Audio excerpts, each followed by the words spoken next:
everybody. Well, that's a little loud, actually.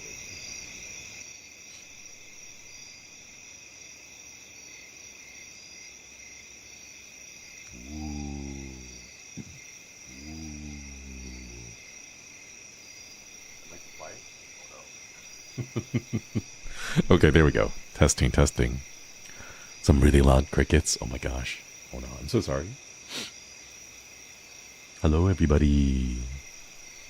Konnichiwa. How are we doing today? I feel a little weird. I feel like I'm getting sick, but not really sick yet. Does anyone else have those moments where you wake up and there's like this weird soreness in your throat? Kind of feels like that sometimes. But hopefully today will not be too bad. I want to drag you guys closer. Alright? Ooh. It's me right now. Man, it's rough. I hope the weather is better and treats everyone nicely. Give me a minute. I don't know if you guys can hear that. That's like the little nose spray thing. How does it feel sleeping on the ground? It feels fine. A lot better than I thought it was going to be. I expected there to be a lot more pain in my shoulders and my back, but there actually wasn't that much. Oh, DVR still on? Okay, let me turn that off. Thank you. Real quick, before we start, what on earth happened? What on earth happened during pre-chat? Shadow, thank you for the gifted memberships. Umemi, thank you for the gifted membership. Shiny Klefki, thank you. Mia, thank you. Mickey, thank you. Fila Fortuna, thank you. Michi, thank you for the super. Hazardous Mix, thank you so much for re-upping the membership. Queen for the 20 months. And Green, thank you for the magenta super. Thank you. Happy Halloween. Spooky fun fact, you can substitute blood for eggs in any recipe with the ratio of 1 egg to 65 grams of blood. Happy cooking. Ooh, that's interesting. Oh my goodness, I didn't know you could do that. That's actually kind of neat. Amehige, thank you for the 5 gifted memberships. Thank you. Oh my gosh, thank you. Really appreciate it. What's going on, chat? What is happening? What happened? Where did all these gifts come from? Thank you. Really appreciate it. If you received one, please enjoy the channel badges, enjoy the emotes, and thank you again for all the koi panions for being so generous. Nana Verde, thank you for the 20 months. Happy Halloween. Picked up my Punico Plus today. Let's go. So I can cuddle and squeeze when the stories get too spooky. Aw, let's go. Love to hear that. Love to hear it. Cole, thank you for the super. Happy Hall of Weens. Thank you for re-upping up, or thank you for the super. Thank you. Yeah, the Hall of Weens. I don't know if I have. Wait, how much is 65 grams of blood? I don't know how much 65 grams of blood is off the top of my head. Is that a lot? It can't be that much, right? It's just 1 egg, so it can't be that many, right? Less than half a cup? Okay, that's not too bad. That's not... That is actually not that bad. That's actually... I thought that'd be a lot more blood, but I figure that it's roughly like 1 large egg, about 5 spoonfuls.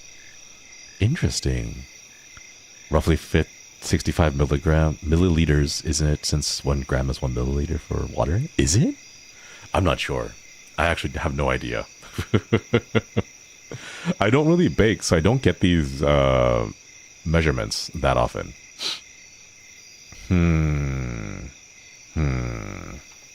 We'll have to see. I mean, not like I want to go out of my way and find people to forcibly donate blood in order so that I can go and make some cookies or something. You know, it's not like that. What Can a blood mammal, blood bird, blood fish, blood what? I'm so confused. 1 milliliter of water weighs 1 gram, but blood is denser, so it's different. Right? It can't be the same. It's gotta be like a different type of measurement or something. I'm not sure what it would be like. I'm not certain, but I guess we'll find out. A blood donor event? That'd be kind of fun, actually. You thought about it a little too long? I mean, it's like, let's say you're cooking and you run out of eggs. And you're like, I only need 1 extra egg. And it's too much effort to go and buy eggs for just 1 egg, right? Why not just get a cup and then have, you know, your basement dwelling captives donate a cup of blood to substitute for the eggs? You know? I'm just saying.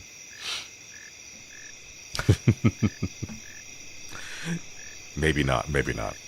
I think you can buy pig's blood at the market. Probably. I know there's a lot of places where you can have like blood sausage and like blood cakes. They're like tofu cakes, but they're not made of tofu. It's made of blood. Yeah. It's great when you are short an egg and the stores are closed. That's exactly what I'm saying. Exactly. That's like the perfect time. That's the perfect time to use it. Maybe not. Maybe not. I don't know. So it does, like, what if they don't have the right blood type and it's not as tasty? I'm not sure. Do the different types have different, like, flavors?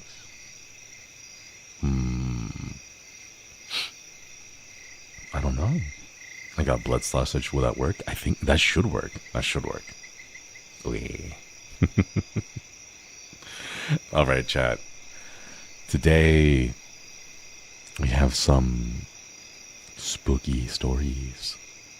We actually don't have as many as last year's, and I think that's probably on my end. That's probably my fault because I didn't like advertise this as much or remind everyone constantly as much as I did last year. So I take a little bit of the blame for that one. But that's okay, because like last time, we'll be mixing combining and mixing some famous creepypastas along with some of the Koi submitted ones too. Yeah. Apparently type O is the sweetest to mosquitoes? Really? Oh my gosh, that's interesting. Do mosquitoes have like a taste buds? Do they know which one is sweeter? That's kind of interesting. Ooh.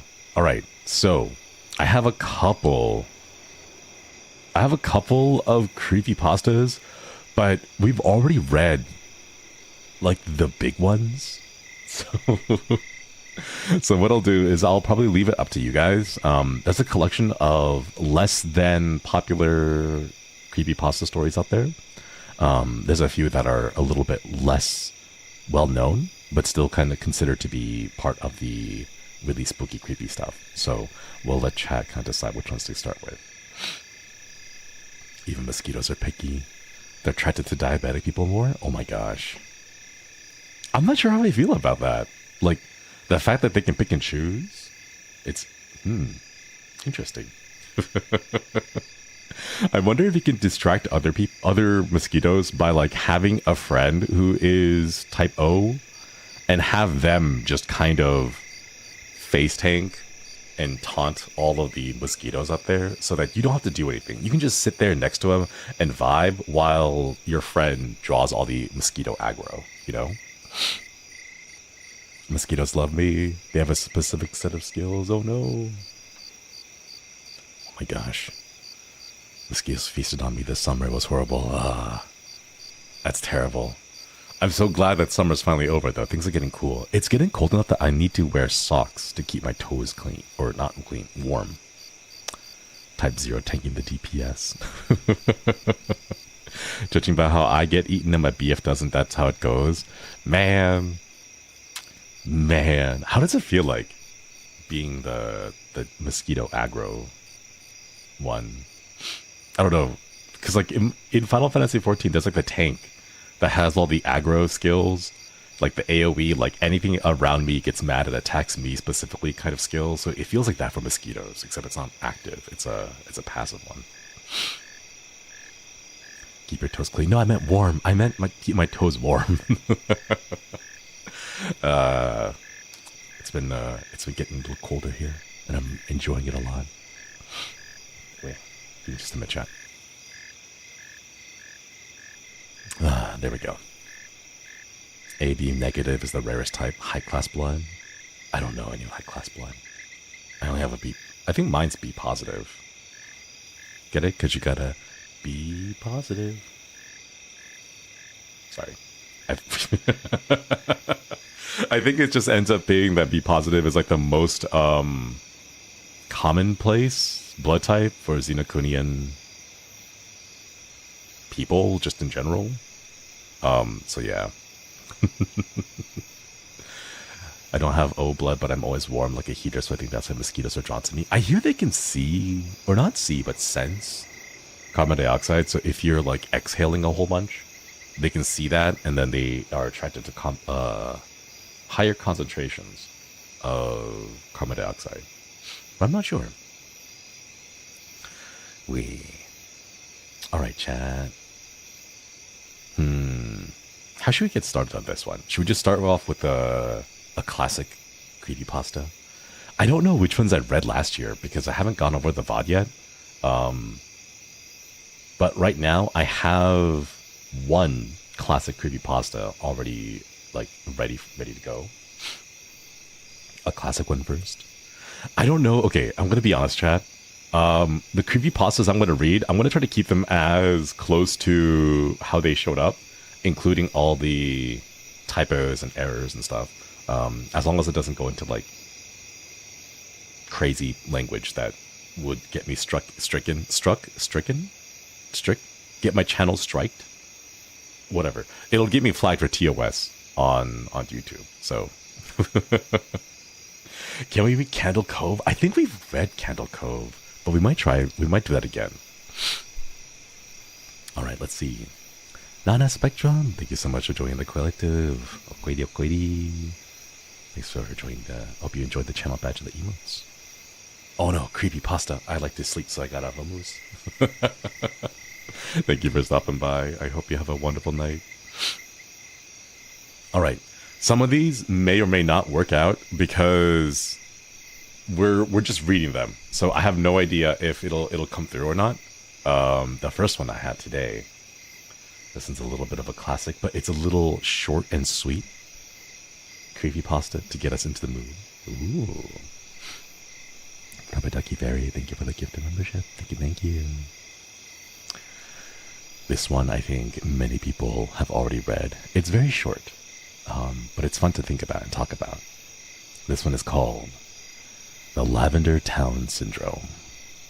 Ooh. The Lavender Town Syndrome, also known as the Lavender Town Tone or Lavender Town Suicides, was a peak in suicides and illness in children between the ages of 7 to 12, shortly after the release of Pokemon Red and Green in Japan, back in February 27, 1996. Rumors say that these suicides and illnesses only occurred after the children playing the game reached Lavender Town, whose theme music had extremely high frequencies. That studies show that only children and young teens can hear since their ears are more sensitive. Due to the lavender tone, at least 200 children supposedly committed suicide, and many more developed illnesses and afflictions. The children who committed suicide usually did so by hanging or jumping from great heights. Those who did not acted irrationally, complained of several headaches after listening to Lavender Town's theme. Although Lavender Town now sounds differently depending on the game, this mass hysteria was caused by the first Pokemon game released. After the Lavender Tone incident, the programmers had fixed Lavender Town's theme music to be at a lower frequency, and since then, children were no longer affected by it. One video appeared in 2012 using special software to analyze the audio of Lavender Town's music. When played, the software created images of Unknown near the end of the audio. This raised a controversy since the Unknown didn't appear until Generation 2 games Silver, Gold, and Crystal. The Unknown translate to leave now. There's also the beta version of Lavender Town. It is said that the beta version was released to some kids to test the games. And this is the video of the beta version of Lavender Town. And I can't play it because spooky copyright music is scarier than EV noises.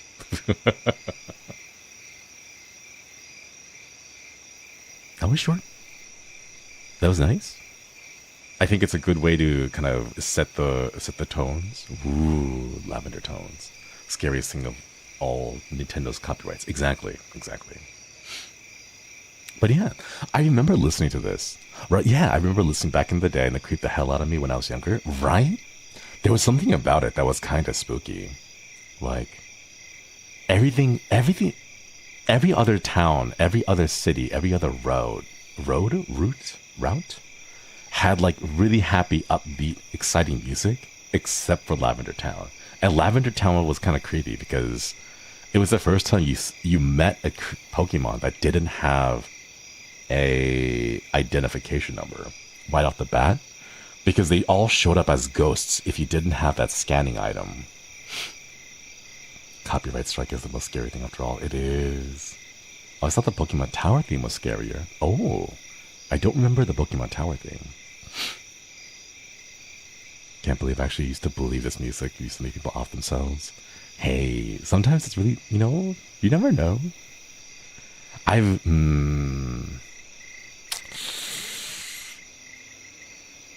preface this by saying that it should be fine. It should be fine. But I think it'd be a lot of fun to go on garage sales and then look for old games. Especially because like creepypasta like Ben Drowned comes from you purchasing a used game from someone else, And now that I think about it, there's something odd, not odd, just kind of sad, I guess. Generally sad about this becoming less and less of a thing, less and less of like a widespread ubiquitous thing, and more of a niche collector's situation, And I mean that as games have less and less physical media that people can resell or just hand off to their friends or even just do like a garage sale on, right? As less and less physical media is out there, these kinds of stories will become less and less popular because when are you going to get a chance to be like, oh, hey chat, listen up. Getting close, let me tell you about the time when I bought a used copy of Apex Legends and then something creepy happened. Ooh, right? And they'd be like, Shinri, get out of here. There's no physical copy of Apex Legends. It's all a service, was it games as a service thing, It's not a real website, or it's not a real game, like, that you can have in your physical hand. Right, the forbidden black disc stuff. Oh my god. The cartridge. Man. Like the reverse Jumanji effect. I'm actually a little sad now that I think about it. Like, how many times will you be able to... Like, gosh. What's one I'm thinking about right now? Yeah, like Inscription, There isn't, like, gonna be a physical copy of Inscription that you can go up to someone and be like, hey, look what I got. It's a used copy of this game that they only made, like, 3 copies of. And they say it's haunted if you play the game and get cursed. And your soul gets trapped. Whoa,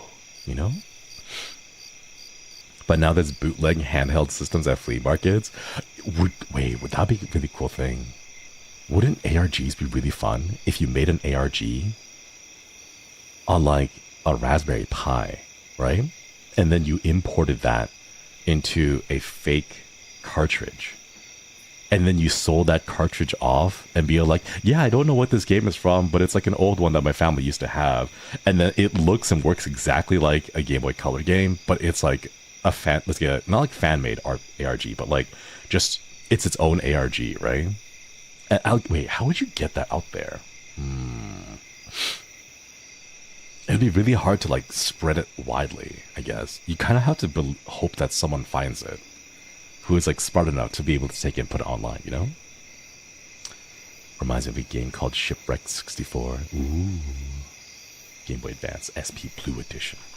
Man. I had an atomic purple one. That one was pretty. I like the atomic purple. Ooh. Alright, chat. Another creepy pasta. Another classic one. I saw someone mention this in chat, and it was one of the few that I have set up already. It is No End House. Ooh. Maybe drop it on 4chan. I don't think it'll work nowadays because there's just so many people trying to make it big and so many people trying to go popular and viral that I feel like if someone wanted to make an ARG, they would go to like 4chan or Twitter or something, right? And just make a really cryptic post about it and then just leave it there and hope it goes off and takes off. But I don't think that's going to be the case anymore because we've been used to it. You know, we've seen it plenty of times. So I don't know if it'll take off nowadays. Back then, like 10 years ago, 2014, like heck yeah, that would have taken off. You know, that would have done circles. That would have done numbers on Vine. But not anymore. I don't think in 2024, which is a little bit of a missed opportunity, a lost opportunity, I guess. Not missed, lost, because it just won't come back anymore. You know. Oh God, it's Vine. You gotta play the long con and release things to kids. Man, everything's about faster spooks, faster creepy, sooner and sooner. You know. All right. This one is called No End House. Written by Brian Russell. I didn't even know there was an author for this one. Estimated read time. Oh my God. Wait, this one is super long. It says estimated read time is 52 minutes. Are you guys ready for this? I don't know if I'm ready for this, but we'll see. Here we go. It'll be its own huge chunk.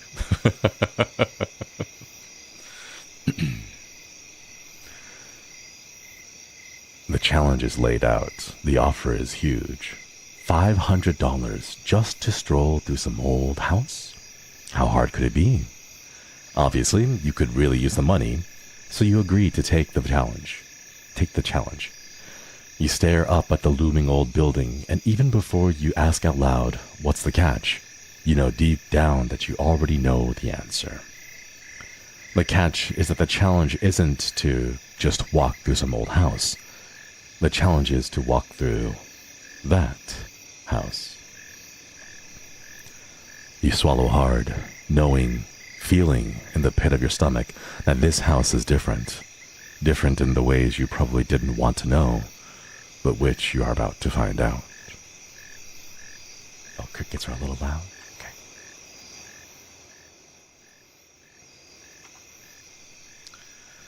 Ooh. No End House, Part 1. Let me start by saying that Peter Terry was addicted to heroin.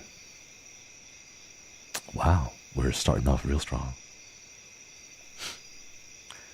We were friends in college and continued to be after I graduated. Notice that I said I. He dropped out after 2 years of barely cutting it. After I moved out of the dorms and into a small apartment, I didn't see Peter as much. We would talk online every now and then. AIM was king in pre-Facebook years. Oh my God, this is old. There was a period where he wasn't online for about 5 weeks straight. I wasn't worried. He was a pretty notorious flake and a drug addict, so I assumed he just stopped caring. Then one night, I saw him log on. Before I could initiate a conversation, he sent me a message. David, man, we need to talk. That was when he told me about the No End House. It got that name because no one had ever reached the final exit. The rules were pretty simple and cliche. Reach the final room of the building and you win $500. There were 9 rooms in all. The house was located outside the city, roughly 4 miles from my house. Apparently, Peter had tried and failed.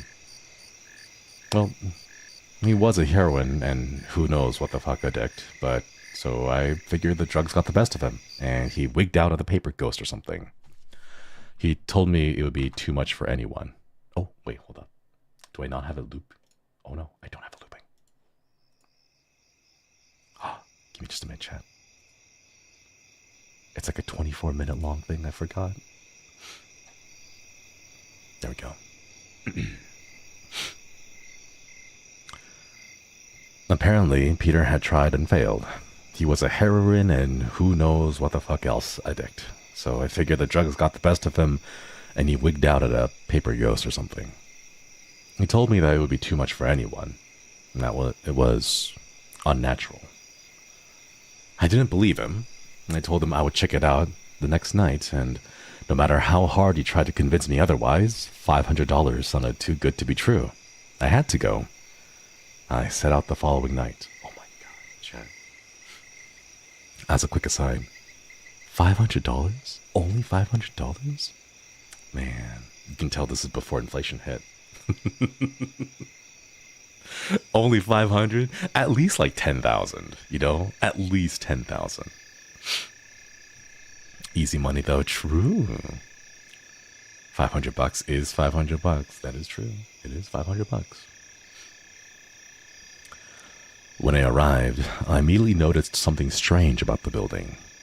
Have you ever seen or read something that shouldn't be scary, but for some reason, a chill crawls up your spine?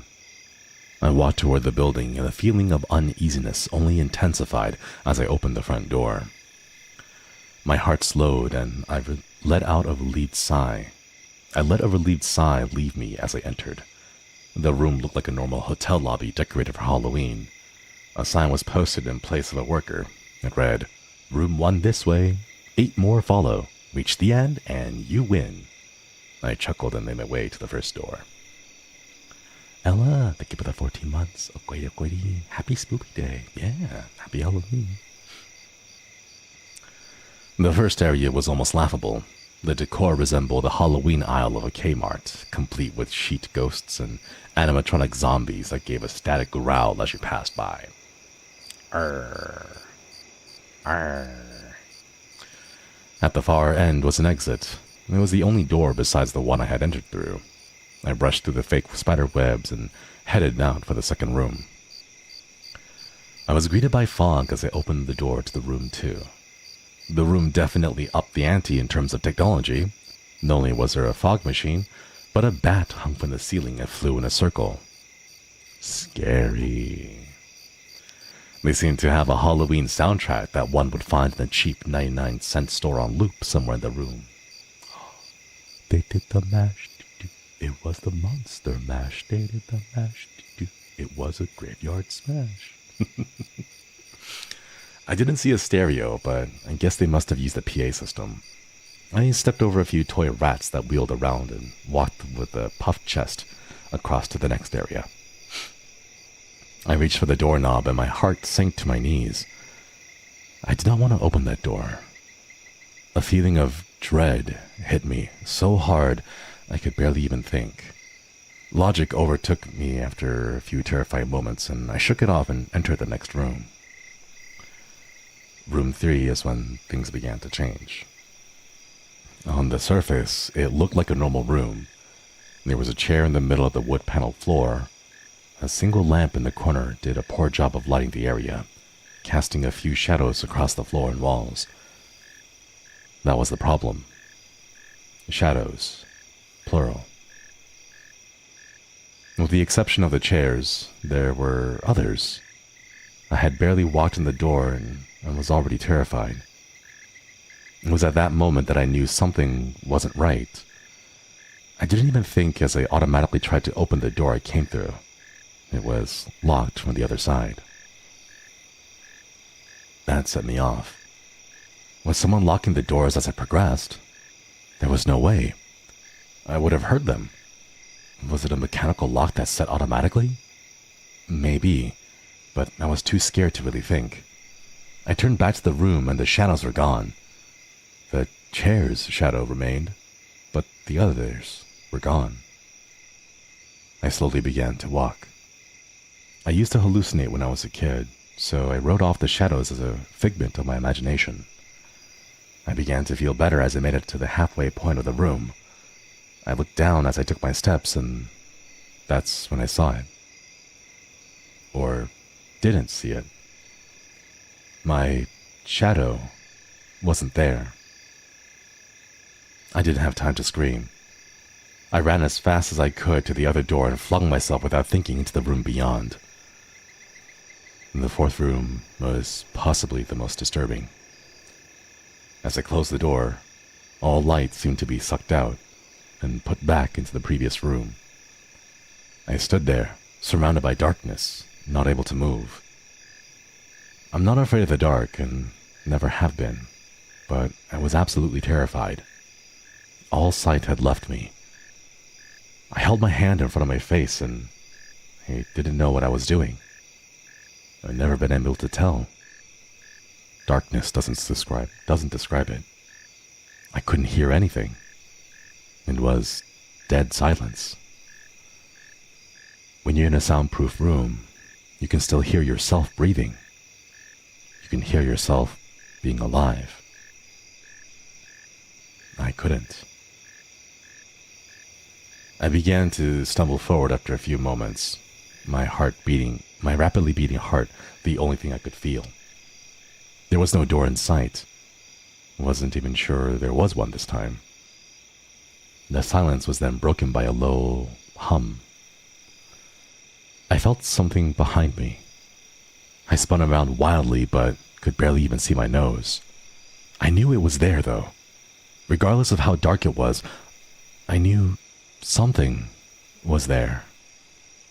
The hum grew louder, closer.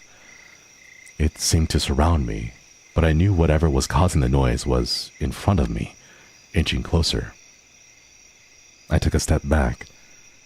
I had never felt that kind of fear. I can't really describe true fear. I wasn't even scared I was going to die. I was scared of what the alternative was. I was afraid of what this thing had in store for me. Then the lights flashed for a second, and I saw it. Nothing. I saw nothing, and I know I saw nothing there. The room was again plunged into darkness, and the hum became a wild screech. I screamed in protest. I couldn't hear this goddamn sound for another minute. I ran backwards, away from the noise, and fumbled for the door handle. I turned and fell into room 5. Before I describe room 5, you have to understand something. I was not a drug addict. I have had no history with drug abuse or any sort of psychosis, short of childhood hallucinations I mentioned earlier. And those are only when I was really tired or just waking up. I entered the no-house end with a clear head. After falling in from the previous room, my view of room 5 was from my back, looking up at the ceiling. What I saw didn't scare me. It simply surprised me. Trees had grown into the room and towered above my head. The ceilings in this room were taller than the others, which made me think that I was in the center of the house. I got up off the floor, dusted myself off, and took a look around. It was definitely the biggest room of them all. I couldn't even see the door from where I was. Various brush and trees must have blocked my line of sight with the exit. Up to this point, I figured the rooms are going to get scarier, but this was a paradise compared to the last room. I also assumed whatever was in the room was in room 4, stayed back there. I was incredibly wrong. As I made my way deeper into the room, I began to hear what one would hear if they were in a forest. Chirping bugs and the occasional flap of birds seemed to be my only company in this room. That was the thing that bothered me the most. I heard the bugs and other animals, but I didn't see any of them. I began to wonder how big this house was, and from the outside, when I first walked up to it, it looked like a regular house. It was definitely on the bigger side, but this was almost a full forest in here. The canopy covered my view of the ceiling, but I assumed it was still there, however high it was. I couldn't see any walls either. The only way I knew I was still inside was that the floor matched with the other rooms, the standard dark wood paneling. I kept walking, hoping that the next tree I passed would reveal the door. After a few moments of walking, I felt a mosquito fly onto my arm. I shook it off and kept going. A second later, I felt about 10 more land on my skin at different places. I felt them crawl up and down my arms and legs, and a few made their way across my face. I flailed wildly to get them all off, but they just kept crawling. I looked down and let out a muffled scream. More of a whimper, to be honest. I didn't see a single bug. Not one bug was on me, but I could feel them crawl. I heard them fly by my face and sting my skin, but I couldn't see a single one. I dropped to the ground and began to roll wildly. I was desperate. I hated bugs, especially ones I couldn't see or touch, but these bugs could touch me and they were everywhere. I began to crawl. I had no idea where I was going. The entrance was nowhere in sight and I hadn't even seen the exit, so I just crawled, my skin wriggling with the presence of those phantom bugs. After what seemed like hours, I found the door.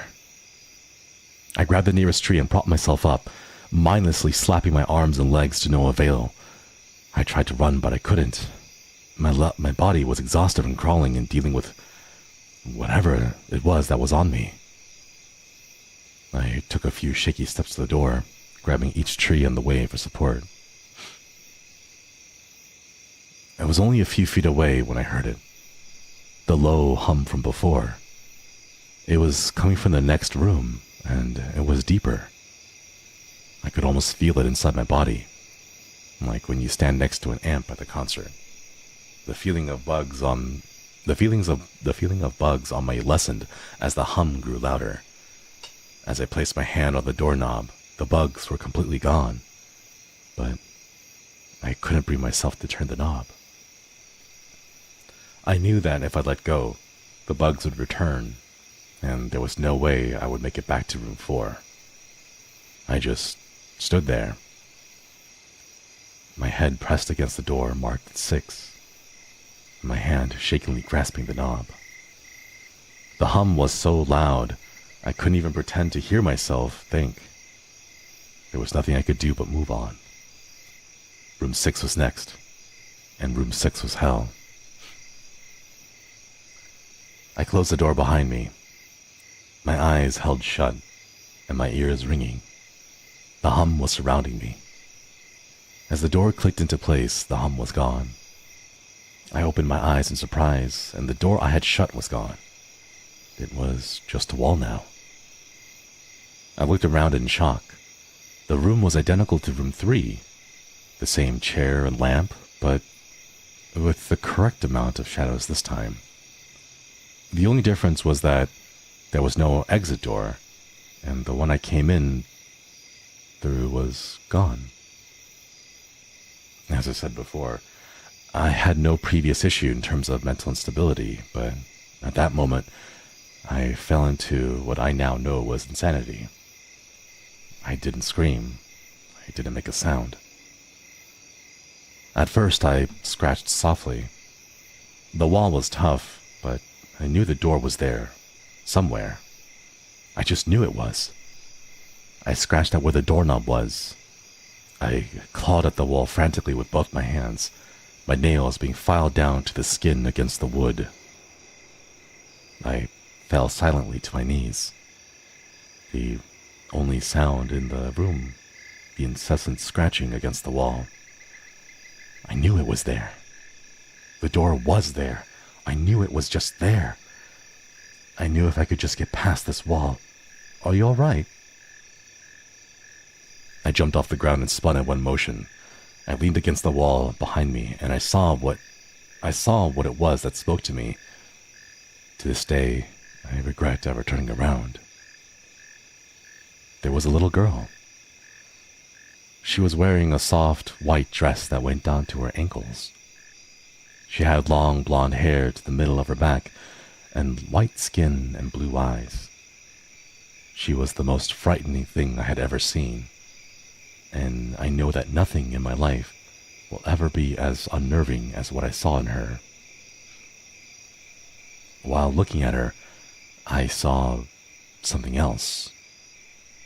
Where she stood, I only saw what looked like a man's body, only larger than normal and covered in hair. He was naked from head to toe, but his head was not human, and his toes were hooves. It wasn't the devil, but at that moment it might as well have been. The form had the head of a ram and the snout of a wolf. It was horrifying, and it was synonymous with the little girl in front of me. They were the same form. I can't really describe it, but I saw them at the same time. They shared the same spot in that room, but it was like looking at two separate dimensions. When I saw the girl, I saw the form, and when I saw the form, I saw the girl. I couldn't speak. I could barely even see. My mind was revolting against what it was attempting to process. I had never been scared before in my life, and I have never been more scared than when I was trapped in the 4th room. But that was before room 6. I stood there, staring at whatever it was that spoke to me. There was no exit. I was trapped here with them. And it spoke again. "David, you should have listened." When it spoke, I heard the words of the little girl, but the other form spoke through my mind in a voice I won't attempt to describe. There was no other sound. The voice just kept repeating that sentence over and over in my mind, and I agreed. I didn't know what to do. I was slipping into madness, yet couldn't take my eyes off of what was in front of me. I dropped to the floor. I thought I had passed out, but the room wouldn't let me. I just wanted it to end. I was on my side, my eyes wide open, and the form staring down at me. My eyes, scurrying across the floor in front of me was one of the battery-powered rats from the 2nd room. Ooh. This house was toying with me. But for some reason, seeing that rat pulled my mind back from whatever depths it was headed, and I looked around the room. I was getting out of there. I was determined to get out of that house and live and never think about this place again. I knew the room was hell, and I wasn't ready to take up residency. At first, it was just my eyes that moved. I searched the walls for any kind of opening. The room wasn't that big, so it didn't take long to soak up the entire layout. The demon still taunted me, the voice growing louder as it stayed rooted where it stood. I placed my hand on the floor, lifted myself on all fours, and turned to scan the wall behind me. Then I saw something I couldn't believe. The form was now right at my back, whispering into my mind how I shouldn't have come. I felt his breath on the back of my neck, but I refused to turn around. A large rectangle was scratched into the wall, with a small dent chipped away at the center of it. Right in front of my eyes, I saw the large 7 I had mindlessly etched into the wall. I knew what it was. Room 7 was just beyond the wall, with the room where room 5 was moments ago. I don't know how I had done it. Maybe it was just my state of mind at the time, but I had created the door. I knew I had.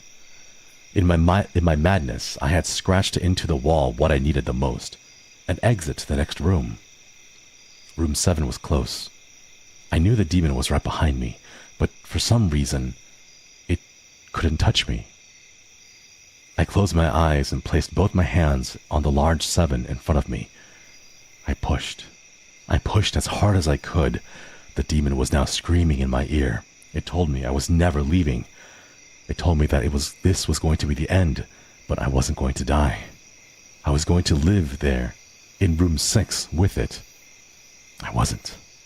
I pushed and screamed at the top of my lungs. I knew I was going to push through the wall eventually. I clenched my eyes shut and screamed. The demon was gone. I was left in silence. I turned around slowly and was greeted by the room as it was when I entered. Just a chair and a lamp. I couldn't believe it, but I had no time to as well. I turned around to the 7 and jumped back slightly. What I saw was a door. It wasn't the one I had scratched in, but a regular door with a large 7 on it. My whole body was shaking. It took me a while to turn the knob. I just stood there for a while, staring at the door. I couldn't stay in room 6. I couldn't. But if this was only room 6, I couldn't imagine what 7 had in store. I must have stood there for an hour, just staring at the 7. Finally, with a deep breath, I twisted the knob and opened the door to room 7. I stumbled through the door, mentally exhausted and physically weak. The door behind me closed and I realized where I was. I was outside. Not like outside like room 5, but actually outside. My eyes stung. I wanted to cry. I fell to my knees and tried, but I couldn't. I was finally out of that hell. I didn't even care about the prize that was promised. I turned and saw the door that I just went through was the entrance. I walked to my car and drove home, thinking of how a nice shower sounded. As I pulled up to my house, I felt uneasy. The joy of leaving no-end house had faded, and dread was slowly building in my stomach. I shook it off as residual from the house and made my way to the front door. I entered and immediately went up to my room. On my bed there was my cat, Bakersfield. He was the first living thing I had seen all night, and I reached to pet him. He hissed and swiped at my hand. I recoiled in shock, as he had never acted like that. I thought, whatever, he's just an old cat. I jumped in the shower and got ready for what I was expecting to be a sleepless night. After my shower, I went to the kitchen to make something to eat. I descended the stairs and turned into the family room. What I saw would forever be burned in my mind. My parents were lying on the ground, naked and covered in blood. They were mutilated to near unidentifiable states. Their limbs were removed and placed next to their bodies, and their heads placed on their chests facing me. The most unsettling part was their expressions. They were smiling, as though they were happy to see me. I vomited and sobbed there in the family room. I didn't know what had happened. They didn't even live with me at this time. I was a mess. Then I saw it. A door that was never there before.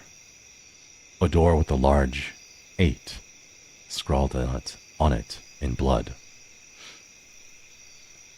I was still in the house. I was standing in my family room, but I was in room 7. The faces of my parents smiled wider as I realized this. They weren't my parents. They couldn't be. But they looked exactly like them. The door marked 8 was across the room, behind the mutilated bodies in front of me. I knew I had to move on, but at that moment I gave up. The smiling faces tore into my mind, and they ground me up where I stood. I vomited again, and nearly collapsed. Then, the hum returned.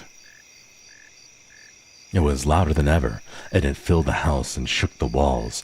The hum compelled me to walk. I began to walk slowly, making my way closer to the door and the bodies. I could barely stand, let alone walk. And the closer I got to my parents, the closer I came to suicide. The walls were now shaking so hard it seemed as though they were going to crumble, but the faces still smiled at me. As I inched closer, their eyes followed me. I was now between the two bodies, a few feet away from the door. The dismembered hands clawed their way across the carpet towards me, all while the faces continued to stare. A new terror washed over me, and I walked faster. I didn't want to hear them speak. I didn't want the voices to match those of my parents. They began to open their mouths, and the hands were inches from my feet. In a dash of desperation, I lunged toward the door and threw it open, slamming it behind me. Room 8. I was done. After what I had just experienced, I knew there wasn't anything else in this house that the house could throw at me that I couldn't live through. There was nothing short of the fires of hell that I wasn't ready for. Unfortunately, I underestimated the abilities of No-End House. Unfortunately, things got more disturbing, more terrifying, and more unspeakable in Room 8. Ooh. I still have trouble believing what I saw in Room 8. Again, the room was a carbon copy of Rooms 3 and 6, but sitting in the usually empty chair was a man. After a few seconds of disbelief, my mind finally accepted the fact that the man sitting in the chair was me. Not someone who looked like me. It was me. It was David Williams. I walked closer. I had to get a better look, even though I was sure of it. He looked up at me, and I noticed tears in his eyes. Please, please don't do it. Please don't hurt me. What? I asked. Who are you? I'm not going to hurt you. Yes, you are. He was sobbing now. You're going to hurt me, and I don't want you to. He sat in the chair with his legs up and began rocking back and forth. It was actually pretty pathetic looking, especially since he was me, identical in every way. Listen, who are you? I was now only a few feet from my doppelganger.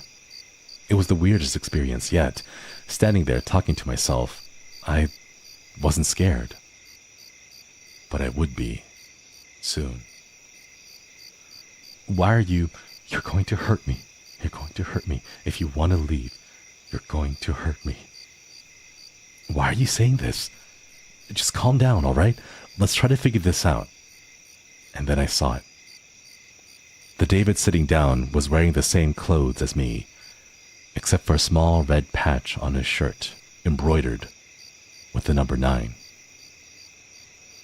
You're going to hurt me. You're going to hurt me. Please. Please don't. You're going to hurt me. My eyes didn't leave that small number on his chest. I knew exactly what it was. The first few doors were plain and simple, but after a while they got a little more ambiguous. 7 was scratched into the wall by my own hands. 8 was marked in blood above the bodies of my parents. But 9? This number was on a person. A living person. Worse still, it was on a person that looked exactly like me. David? I had to ask. Yes. You're going to hurt me. You're going to hurt me. He continued to sob and rock back and forth. He answered to David. He was me, right down to the voice. But that 9... I paced around for a few minutes while he sobbed in his chair. The room had no door, and similarly to room 6, the door I had come through was gone.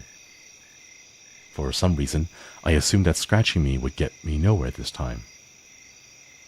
I studied the walls and the floor around the chair, sticking my head underneath and seeing if anything was below. Unfortunately, there was. Below the chair was a knife. Attached was a tag that read, "To David, from management." The feeling in my stomach as I read that tag was something sinister. I wanted to throw up, and the last thing I wanted to do was remove the knife from under the chair. The other David was still sobbing uncontrollably. My mind was spinning into an attic of unanswerable questions. Who put this here, and how did they get my name? Not to mention the fact that, as I knelt on the cold wood floor, I also sat in the chair, sobbing in protest of being hurt by myself. It was all too much to process. The house and management had been playing with me this whole time. My thoughts for some reason turned to Peter and whether or not he got this far. If he did, if he met a Peter Terry sobbing on this chair, rocking back and forth.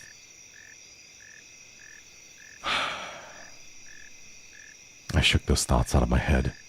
They don't matter. I took the knife from under the chair, and immediately the other David went quiet. David, he said in my voice, what do you think you're going to do? I lifted myself from the ground and clenched the knife in my hand. I'm going to get out of here. David was sitting still in his chair, though he was very calm now. He looked up at me with a slight grin. I couldn't tell if he was going to laugh or strangle me. Slowly, he got up from the chair and stood, facing me. It was uncanny. His height and even the way he stood matched mine. I felt the rubber hilt of the knife in my hand and gripped it tighter. I don't know what I was planning on doing with it, but I had the feeling I was going to need it. Now, his voice was slightly deeper than my own. I'm going to hurt you. I'm going to hurt you, and I'm going to keep you here. I didn't respond. I just lunged and tackled him to the ground. I had mounted him and looked down, knife poised and ready. He looked up at me, terrified. It was like I was looking against the mirror. Then the hum returned, low and distant, though I still felt it deep in my body. David looked up at me as I looked down at myself. The hum was getting louder, and I felt something inside me snap. With one motion, I slammed the knife into the patch on his chest and ripped down. Blackness fell on the room, and I was falling. The darkness around me was nothing that I had experienced up to that point. Room 4 was dark, but it didn't come close to what was completely engulfing me. I wasn't even sure if I was falling after a while. I felt weightless, covered in dark. Then a deep sadness came over me. I felt lost, depressed, and suicidal. The sight of my parents had entered my mind. I knew it wasn't real, but I had seen it, and the mind has trouble differentiating what is real and what isn't. The sadness only deepened. I was in room 9 for what seemed like days. The final room? And that's exactly what it was. The end. No end house had an end, and I had reached it. At that moment, I gave up. I knew I would be in that in-between state forever, accompanied by nothing but darkness. Not even the hum was there to keep me sane. I had lost all senses. I couldn't feel myself. I couldn't hear anything. Sight was completely useless here. I searched for a taste in my mouth and found nothing. I felt disembodied and completely lost. I knew where I was. This was hell. Room 9 was hell. And then it happened. A light.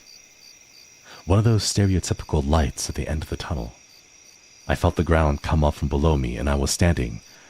After a moment or two of gathering my thoughts and senses, I slowly walked towards that light.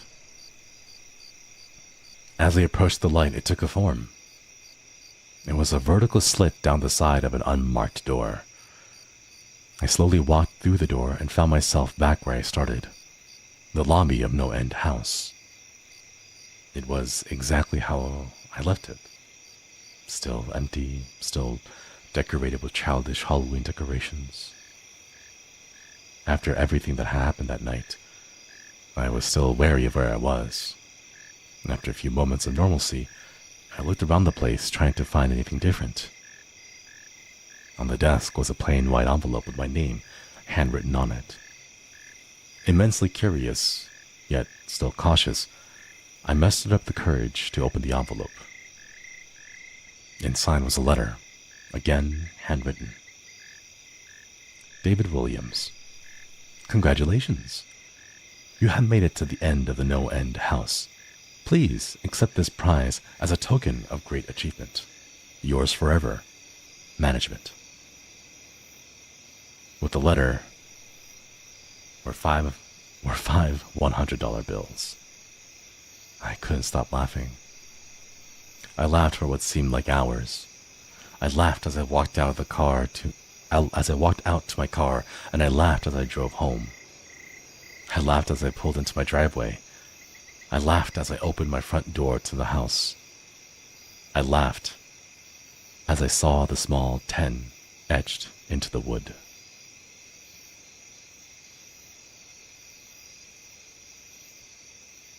Holy crap. Yo. What the hell?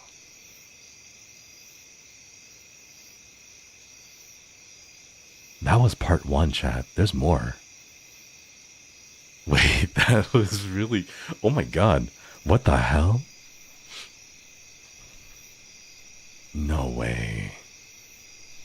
That was so good. He ain't getting out of there. What happens in that last room, though? Yeah, that was part 1. There's actually more. Do you guys want to go through the rest of it?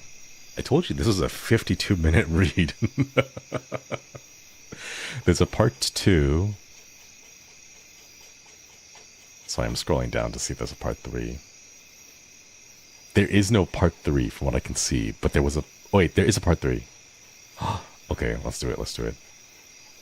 Hang on, I gotta find it again.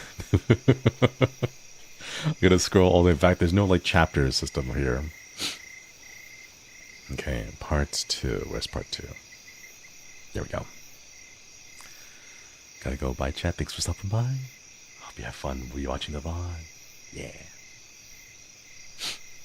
Here we go. Part 2. It had been 3 weeks since I heard any word from David. In the 6 months since we see... Oh! Wait a minute. This is cute. This is from another perspective. Okay. It had been 3 weeks since I heard any word from David. In the 6 months since we started dating, we'd only gone 3 days without talking.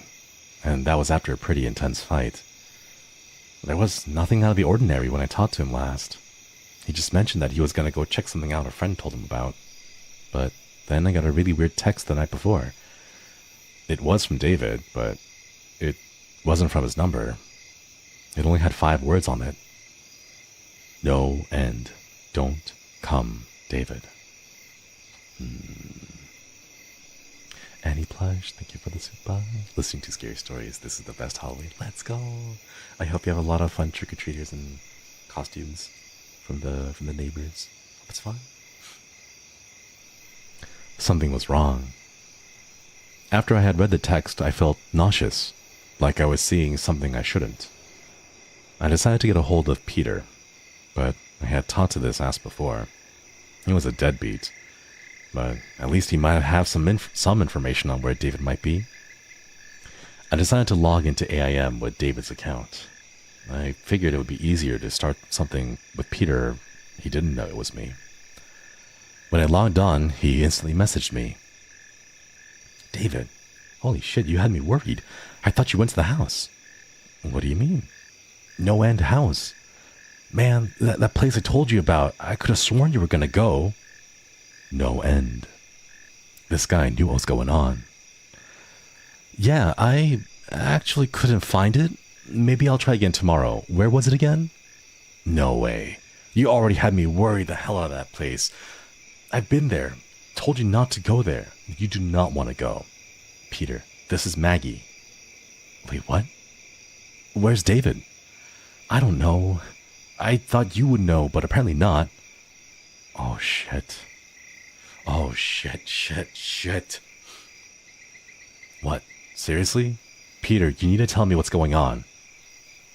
I think you went to the house. It's outside of town, maybe 4 miles down Terrace Street. Unmarked road, turn right. Shit, man, he's gone. No, I don't think he is. What are you planning on doing? I'm gonna go get him back. Ooh. No, I bunny. Thank you for the super. I feel nostalgia listening to No End House. It's one of my favorites. Thank you for the super. It's really good. I left the next night around 8. There wasn't a single car the entire trip, and as I turned into the unmarked street, I saw a sign pointing down the roadway. No end this way. Open 24 hours. My breathing hadn't been steady since I left my house, and seeing the house didn't help. There weren't any other cars around, which made me think that it wasn't open. Light from the front stoop illuminated the surrounding area, and the windows showed that the lights were on inside. I parked my car, walked up to the front, and made my way in. The front lobby was normal enough, but as I predicted, there wasn't anyone there. All the lights were on, but no one was there. Besides the door I came through, there was only one other. Posted next to it was a sign. Room 1 this way, 8 more to follow. Reach the end, and you win. Oh, yeah, his car isn't there anymore. This wasn't what made my stomach sink. That wasn't what stopped my heart. There was more below, scrawled and handwritten in red. You won't save him. I must have stood in the lobby for an hour. I was frozen. I didn't know how to go on. Did I go through the door? Did I call the police? After reading the sign, I decided that I may have bitten off more than I could chew. I'm average height for a girl, but pretty thin. I wasn't about to fight off some psycho that was holding David hostage. I decided calling the cops was the best thing to do, so I reached into my pocket and opened my phone to call. No service. The house must be blocking the signal, and it was basically in the middle of nowhere. I walked towards the entrance, figuring I'd find service outside. I reached the knob and twisted. Nothing. It was locked. I shook it harder. Nothing. It was locked from the outside. I slammed my hands against the wall and called out to anyone that could hear me, except I knew it was useless. There was no one out here except for me.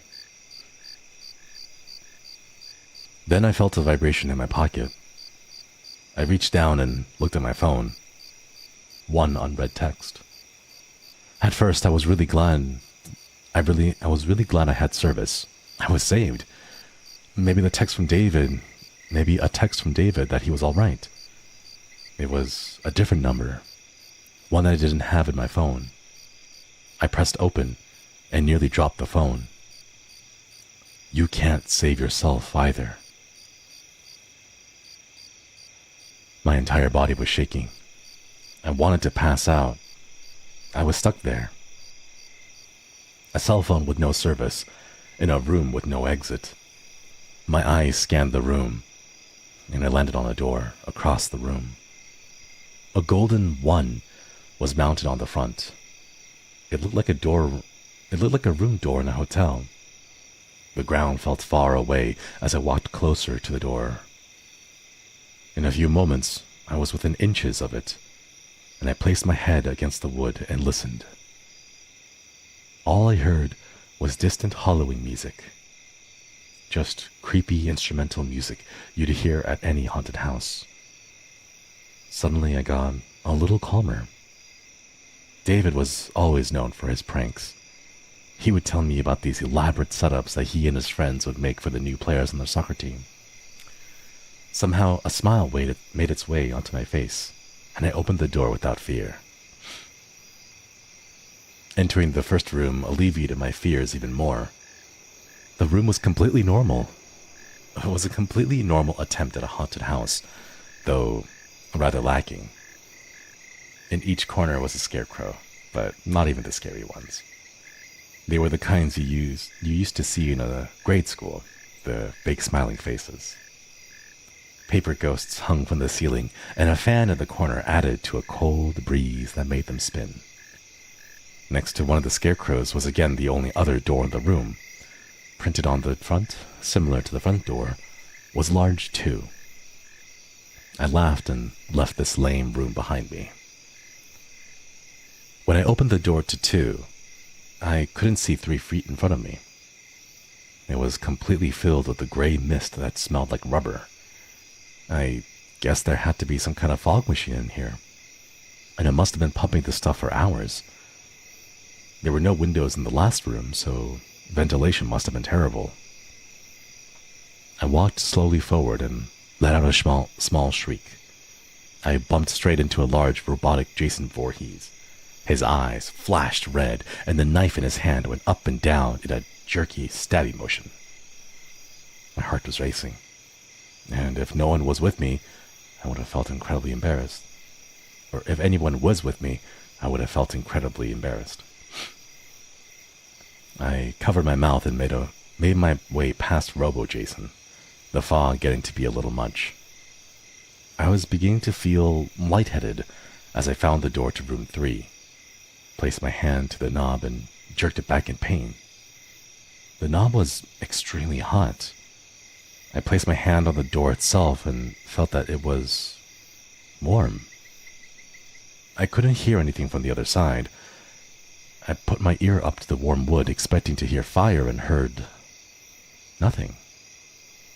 I assumed that it was just a warm, like they were pumping heat into it, like the final room in Mr. Toad's Wild Ride at Disneyland. I took the corner of my dress and wrapped it around my hand, turning the doorknob as fast as I could, and flung myself into room 3. There was no fire, just darkness. It was freezing cold. Room 3 wasn't like the other rooms. It wasn't like the other rooms at all. At that moment, I knew something wasn't right. I tried to make out anything in the room, but I couldn't even see my hands grasping for the doorknob. That now wasn't there. I was trapped. I must have been turned around in the darkness, even though I didn't move once I entered. I must have gotten turned around in this darkness. At that moment, a light on the ceiling flashed on. A single spotlight pointing directly down, illuminating a small table. And on this small table was a flashlight. Even though I really couldn't see where I was going, I moved forward. The light on the ceiling was enough to make my way to the table. As I reached for the flashlight, I noticed a small tag attached to the handle. To Maggie, from management. The moment I finished reading, the light above me turned off, and I was again left in the dark. I fumbled with the flashlight for a second before I was able to turn it on. From what seemed like every direction, a low and rumbling hum surrounded me. My heart was pounding, and I started to spin in place, darting the beam of the flashlight around. There was nothing in the room. But after a while, I noticed something terrifying. It could have been my imagination, but I could see a figure dart away at the last second whenever a beam of light hit. I began to panic. I started backing away from the small table, unsure of which direction I was going. The hum was getting louder, and then I started feeling a presence of whatever it was that was dodging the light. My hands shook wildly as I frantically shined the light in whatever direction I could think of. It was always there.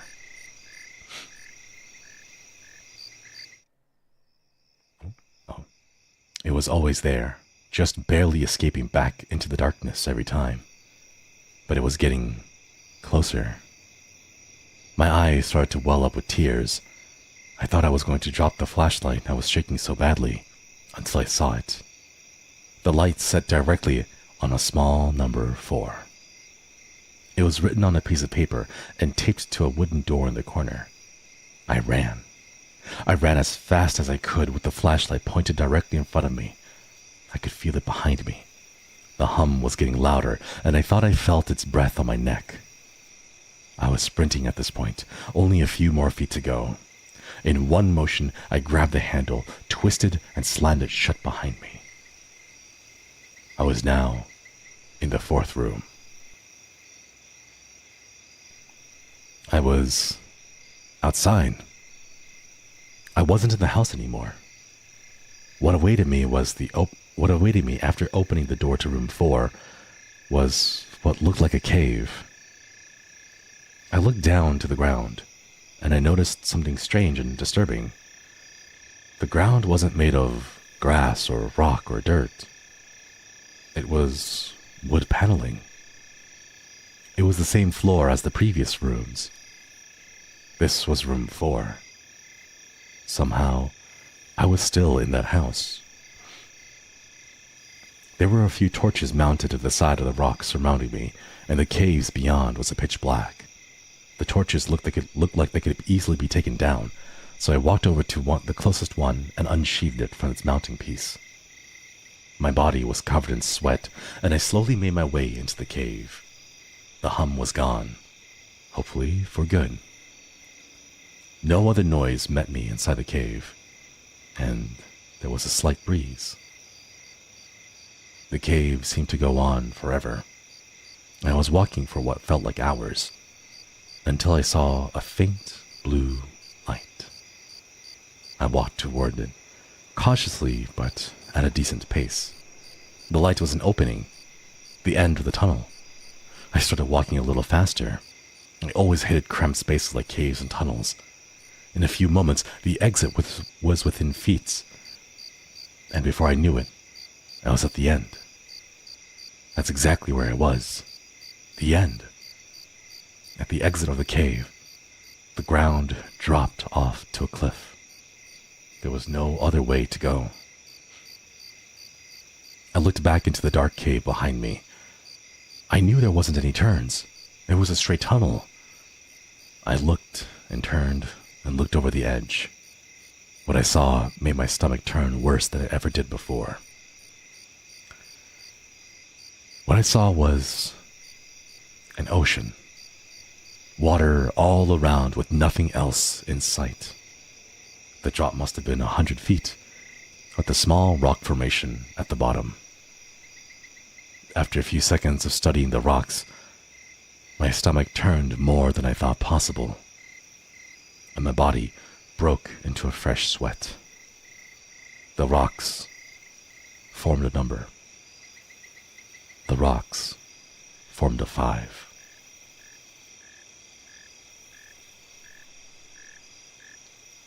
I stood up and backed away from the edge. I hated heights.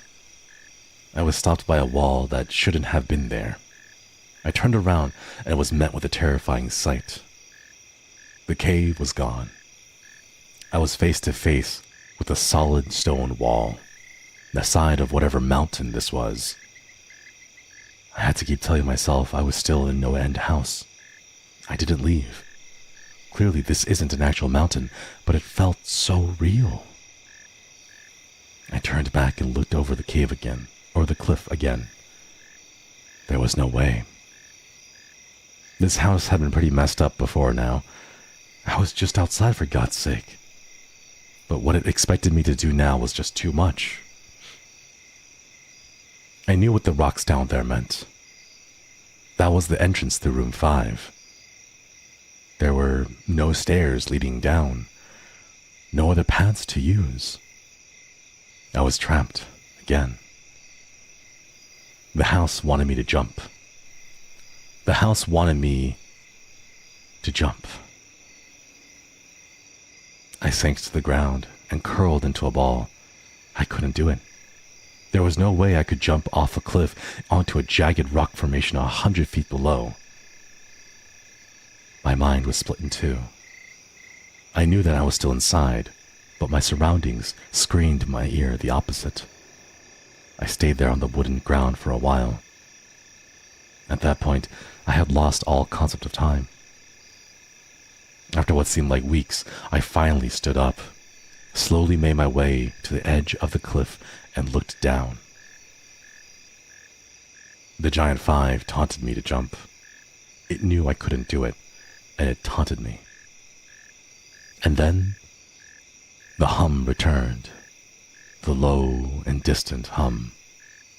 It seemed to come from behind me, resonating within the mountain. I don't know what came over me, but after hearing that sound, something inside me lit up. I clenched my eyes shut, and I jumped. The wind was rushing up as I fell, and the deep fear washed over me. I was going to die. I was going to be smashed against those rocks and die. They were going to tear me apart, and I was going to die. I didn't dare open my eyes. I just fell. Even with the loud wind around me, thus the hum was now deafening. I just wanted it to all be over. I just wanted it to be over. I just wanted it to hit the rocks, and I wanted it to be over. And then I stopped. I wasn't falling anymore, but I never hit the rocks. I opened my eyes and looked around. I was standing on the familiar wood paneling of the house. The hum was gone, and a silence had taken its place. I had made it. I was in room 5. I don't know how it happened, but I was in room 5. The feeling of dread was gone. I was just incredibly happy to be alive. After a few moments, to collect myself, I decided to look around the rest of the room. My happiness left me fast. This room was empty. The walls matched the floor, and the ceilings matched the walls, and the walls had no doors or windows. I was in a sealed box. Then I realized I didn't make it. I wasn't safe. I had made it out of room 4, only to enter room 5, and now there was no way of leaving it. At that moment, I wondered if David had been in this room. I wonder if he had jumped off that 100-foot cliff and ended up stuck in the room. And if he did, that means he got out. He wasn't here, and I was alone. He got out, and I would too. The thought of David escaping the room gave me newfound confidence, and a second wind filled my spirit. I was going to get out of this room, find David, and get us the hell out of here. I walked around the perimeter of the wall and felt for any sort of inconsistencies. Nothing. The walls were flawless. Barely a scratch on them, let alone some secret exit. I started to knock at the random places on the walls. They were completely solid. The confidence started to leave me. I was running out of ideas. And that's when she spoke to me. "Maggie, you shouldn't have come here, Maggie."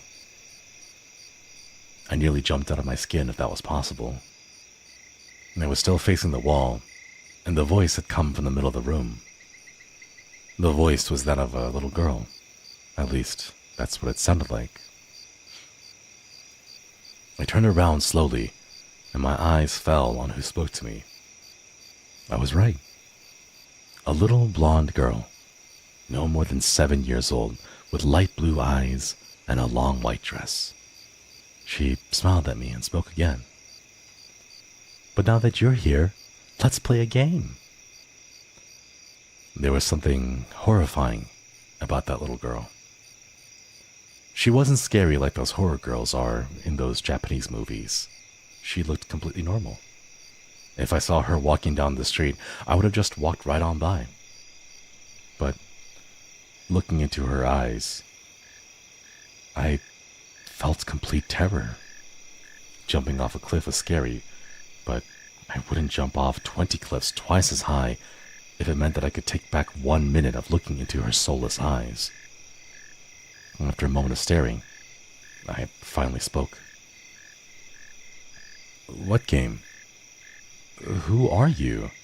I mumbled. "If you lose, you die. And if I win, he dies." My heart sank somewhere below my feet. I couldn't believe what I was hearing, but I knew she was telling the truth. "Which will it be?" she smiled. "Neither. I don't know where I found the courage to talk back to this demon child, but had come too far to let David die. And if I had died, this was all for nothing. No, I choose neither. But then, I saw it. The reason the girl terrified me. She was more than just a small child. Looking at her, I also saw what appeared to be a large man, covered in hair, with the head of a ram. It was a horrible sight. I couldn't see one without seeing the other. The little girl stood in front of me, but I knew her true form. It was the worst sight I had ever seen. Too bad. And with that, she was gone. I was alone again, in an empty and silent room. Only this time, something was added. A small table where she stood appeared from nowhere, as though it was there the whole time. There was something on it, but I couldn't tell what it was. I couldn't tell from where I was. I walked up to the table and looked at that small object. It was a small razor, like the one you'd find in an X-Acto knife. I reached out to pick it up, and as I did, a scream left my mouth. When my hand came into view, I saw something that was never there before. It looked as though something was branded into my skin. A single number 6. I looked back at the razor, and I noticed the tag attached to it. To Maggie, from management. Thought you may need this. After reading the note, I started sobbing uncontrollably. Tears were rushing down my face harder than they had ever had in my life.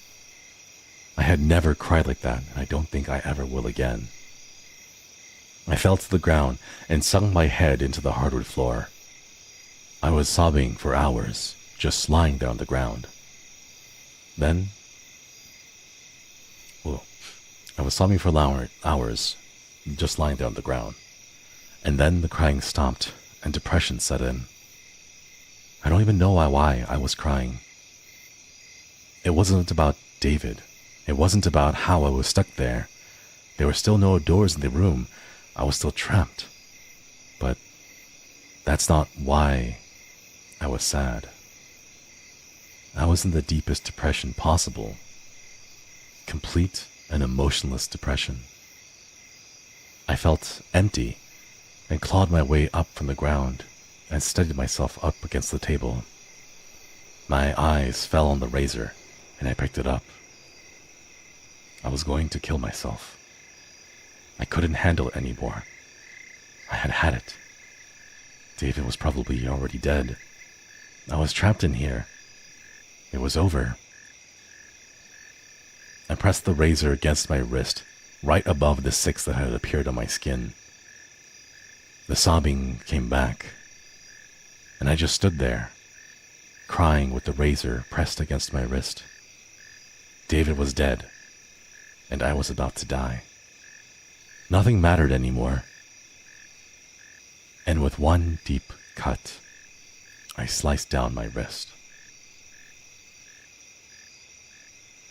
Immediately after slicing down my wrist, I was no longer in room 5. I didn't die, that's for sure. The depression was gone, but I was by no means happy. Tears were still finding their way down my face. The room I was in was similar to the one previous, and again, it had no doors. There weren't any lamps, but somehow I was able to see everything clearly. The room was completely empty, but before I had time to think about what to do next, it went dark, and the hum from before returned. I covered my ears in protest, but it was louder than ever. It was over in a moment, and the lights returned. Only this time, something was added to the room. And then I screamed.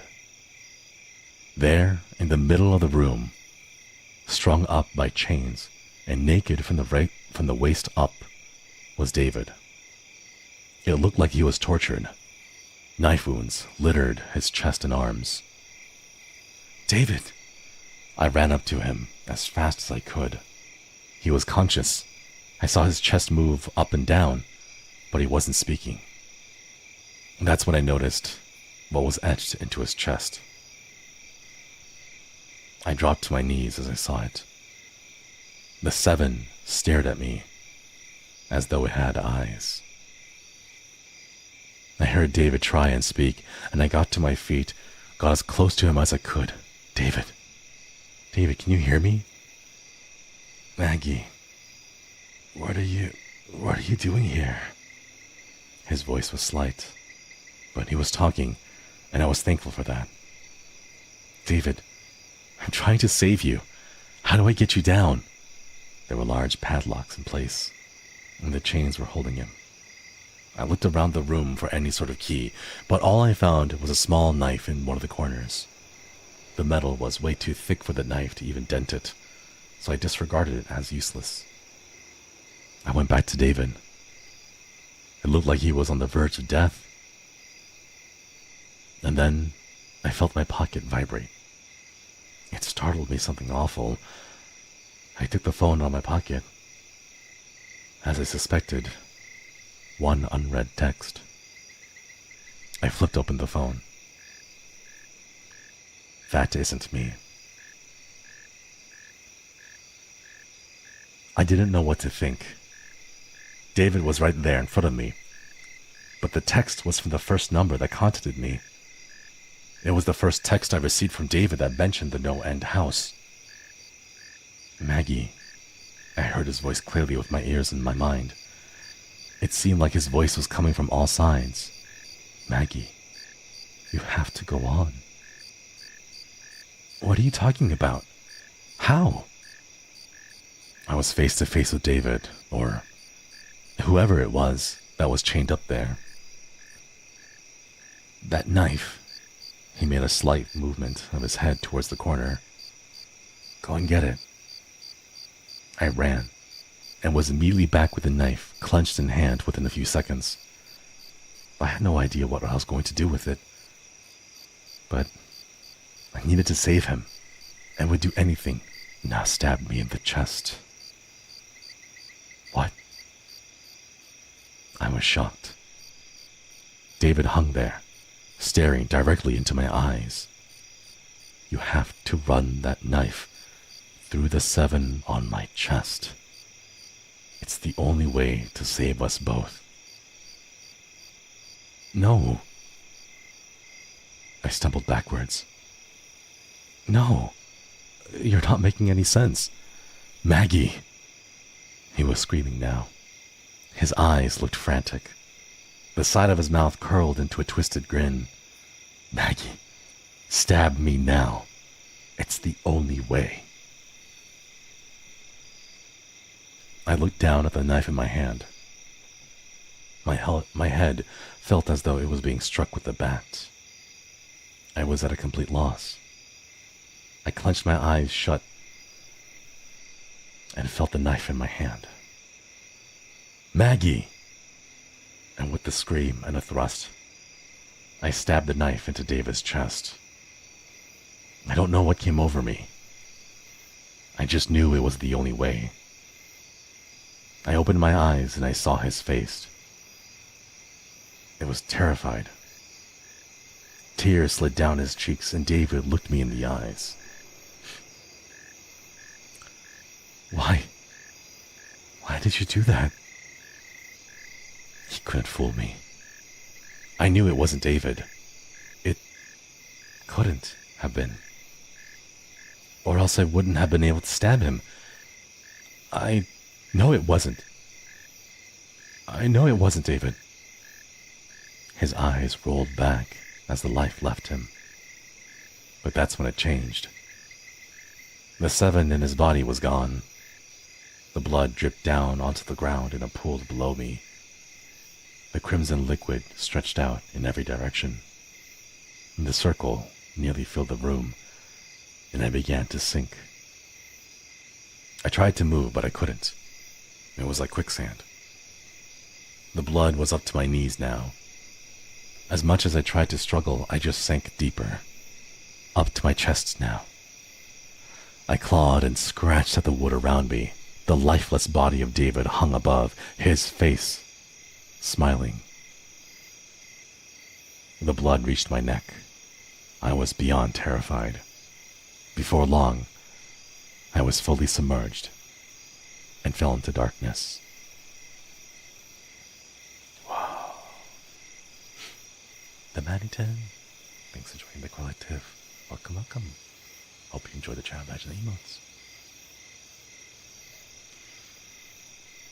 When I woke up, I was outside the house. I could feel the cold earth below me. I rolled onto my back and looked up at the night sky. The no-end house towered above me, complete with my car parked in the same spot. I wasn't sure whether I should laugh or cry. I was out. I was out. I got up and dusted off my pants. My body was still shaking as I walked to my car, but a feeling of uneasiness washed over me. There was no way I escaped. The house wouldn't just let me go. Something wasn't right, and I knew it. I knew I didn't kill David in the 6th room. I knew I didn't, but he was nowhere to be found. I reached down into my pocket and took out my phone. No unread message, but I had service. I flipped it open and I began to text David. "Where are you?" I wrote. Within a second of sending it, I got a reply. I pressed open excitedly. "Room 10. Your room 7. Run." And the deafening hum returned. I bolted. I didn't know where I was going, but I knew I wasn't outside. I was still in the house. The hum rattled everything around me. It shook the trees and the air itself.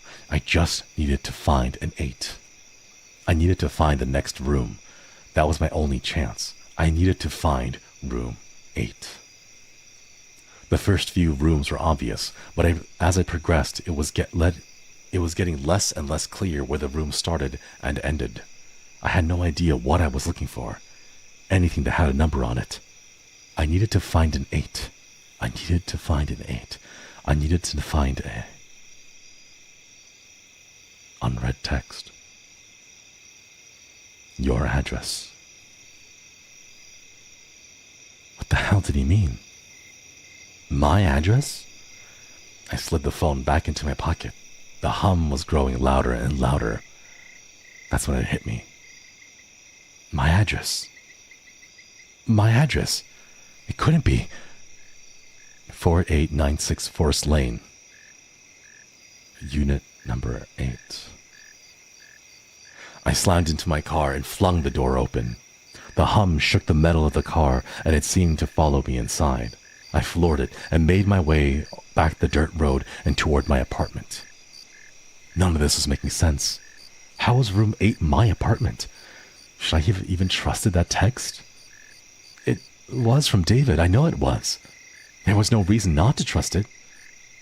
It took no time at all to drive to my complex, and honestly, I don't even remember driving. It was like when you zone out for a minute and wake up further down the road. I didn't even bother locking it as I ran up the front gate. My hands fumbled with the keys and I unlocked the bolt and made my way into the first hallway on the left. My complex was huge, but my apartment was one of the first ones on the left. I ran as fast as I could, past 4, past 5. My head was spinning. This night was weighing down on me like a lead vest. Past 6. The further I made it down the hallway, the further away the hum seemed to be. I passed Unit 7, and I could barely hear it anymore.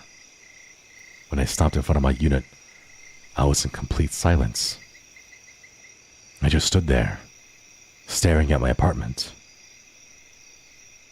The small gold 8 was at eye level with me. I reached the doorknob and slowly slid my key in, twisted, and the door swung open, and I was sucked in like a vacuum, the door slamming shut behind me. Room 8. I got up off the floor and looked around. It was identical to my apartment. If I didn't know any better, I would have assumed that that I was home and this was a bad dream. My mind went to David and wondered what room 8 was to him. What was it that the house showed him? I walked around and studied the area. Literally everything was how I left it, right down to the half-eaten Chinese left out next to the sink. I looked over at my computer desk in the family room. The monitor was still on, and AIM was still up and running. I walked over and sat in front of it, scrolling through my conversation with Peter. It was there, word for word. The house knew all of this, and how? I had no idea. To be honest, I tried my hardest not to think about it. The answer, no doubt, something I was better off not knowing. I tried to click out of AIM, but it wouldn't let me. The computer just froze. I clicked shut down, nothing. I pressed Ctrl-Alt-Delete, still nothing. I pressed the monitor's power button, nothing. Then, a pop-up appeared on the screen. It was a video chat. I looked at the list of people on it, and there were 2 names, Maggie and Management. The video feed was live, and all it showed was a gray wall. Then a message from Management popped into the text box. Hope everything is how you left it. Smiley face. Who are you? I responded. Enjoy the show. Smiley face. And that's when the camera turned. The camera focused on a young man strapped to a surgical table. He was completely naked and sobbing quietly to himself. The image wasn't that clear, but I thought I had recognized the man lying there. He was tall, with short brown hair and a fairly pale complexion. This is what happens when people attempt to cheat. That's when I realized who it was. Strapped to the surgical table was Peter Terry, and he wasn't alone. I don't want to describe what I watched at the moment. The screams, the sounds that Peter made were unlike anything I had ever heard out of a human. I couldn't look away. I wanted to, but I think it was the power of the room that I couldn't run away. Peter let out one final soul-curdling scream, but I didn't hear it through the computer speakers. It was coming from my room. My heart sank as I spun around towards the hallway, got up off my chair, and I could still hear the screams emanating as I walked towards its source. I reached my bedroom door, and the screams were now replaced by that hum. That hum. I saw inside my room and what I had seen on my computer. There was a surgical table with whatever was left of Peter Terry strewn across its top. No one else was there. The others in the room were gone, but a chill went down my spine. The management was here with me, only one room away. I walked closer to the table. The stench was horrific, and it took everything in me to stop from vomiting. I knew I was nearing the end. I had to be. I looked around the room. Somewhere in here was the entrance to the next room. I knew it had to be, and it was, but it was simpler than I had expected. Across the room, where my bathroom door should have been, was a simple wooden door, similar to the early ones in the house. Something was stapled to the door, something long and bloody. It was the entrails of Peter, and they formed a 9 on the door. I felt bad for Peter, but I had gone through hell that night. I walked past the table, picked up a long surgical knife, didn't give the body a second glance. The final door was there, and I walked right up to it. The night was about to end, and I was coming out of that room with David, and I wasn't going to stop whoever it was keeping him there. The door opened easily, and as I stepped through, I saw what was waiting for me. It was an empty room. It resembled a waiting room for a doctor's office. There were a few chairs lining the wall, and crumpled up magazines in a basket in the corner. Across the room on the opposite side from where I came in, there stood a single door. My heart sank when I read the label printed on the wood. It wasn't a number. It was a single word. Management. I clenched the surgical knife in my hand. All right. I'm fucking ending this. They were on the other side of the door. I could feel it. And David was there too. The hum was louder than it had ever been. I could feel it inside me. It was coming from inside me. As I walked, it got louder. And as I placed a hand on the door, the room was filled with sound. I turned the knob and opened the door. The room waiting for me was not what I had expected. It was the front lobby. The same front lobby that began the entire hell, only this time, there was someone behind the desk. My heart jumped out of my chest when I saw who it was.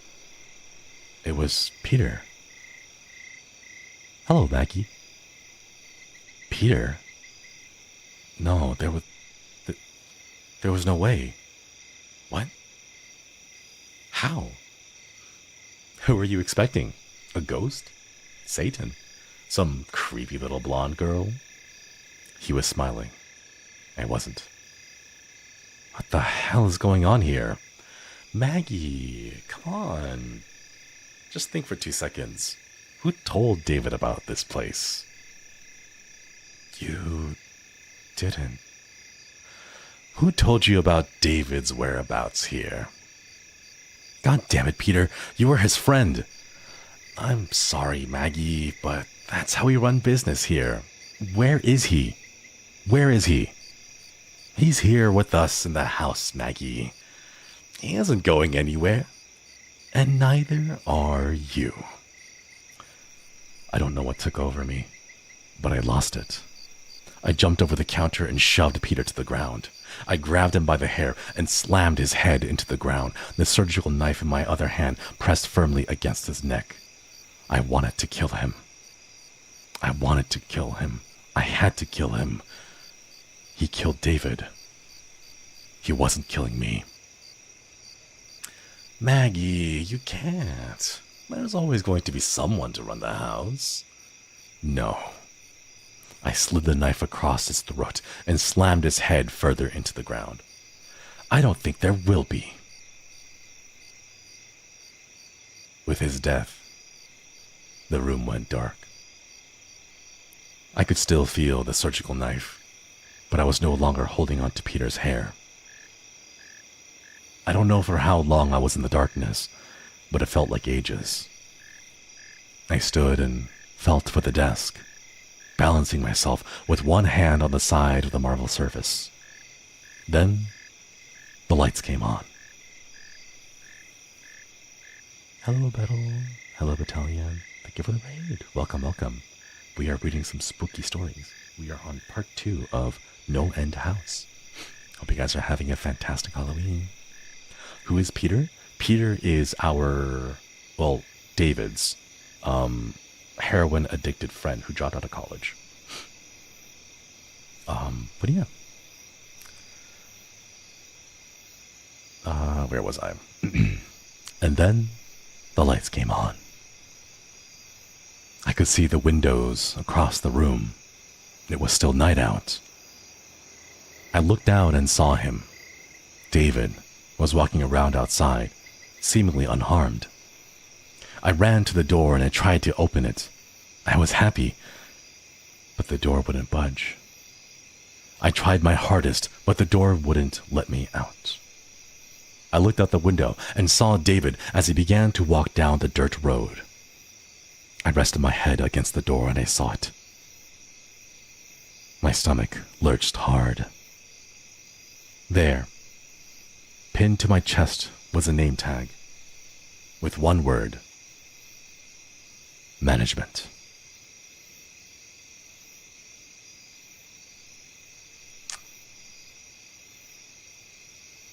Oh my god. What the hell? If you kill management, the house forces you to become the next management. What the hell?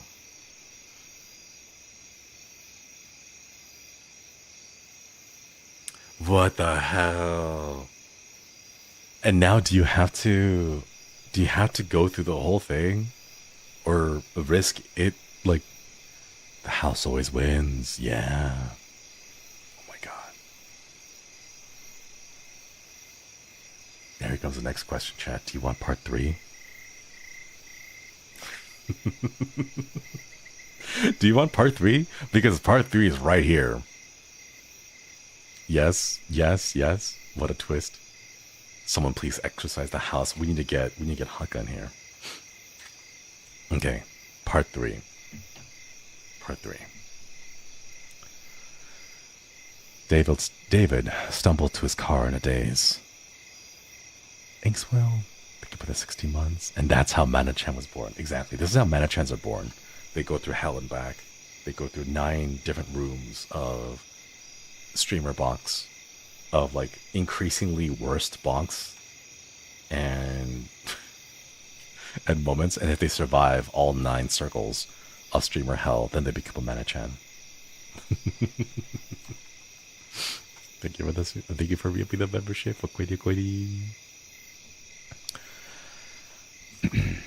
Give me just a minute. Hang on, I'm gonna send a message to the boys real quick.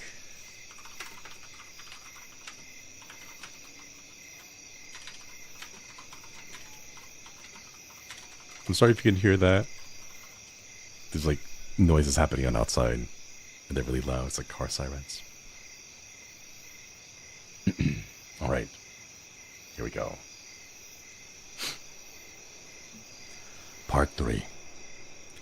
David stumbled to his car in a daze. The last couple of hours were a complete blur. Haunting images would sporadically cross his mind, slowly reminding him of the hell that he was now leaving behind. He felt in his pocket and for his phone and dialed 911. There was no way he could explain any of this, but for some reason, his first reaction was to call. Maybe they could just come here and confirm that this is a normal house. Nothing more. They could put his mind at ease and he could go home, live a normal life with Then he remembered. The dirt under his feet slipped.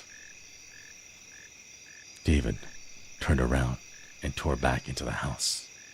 Maggie. Maggie was in there. As he ran, he flipped through his phone, looking for the old texts he knew he had sent, but there was nothing. There were texts to Maggie and from Maggie, but they were all blank. David swore under his breath as he reached the door. He tried the knob, but it was no use. With both fists, he pounded on the door, screaming Maggie's name. Nothing. His fists were red and burning, and David slumped to his knees, palms dragging down the door as he went. After a few moments, David felt his eyes sting. He had left her in there. The woman he loved went in there to save him and took his place. He had to find a way in. There had to be another way in.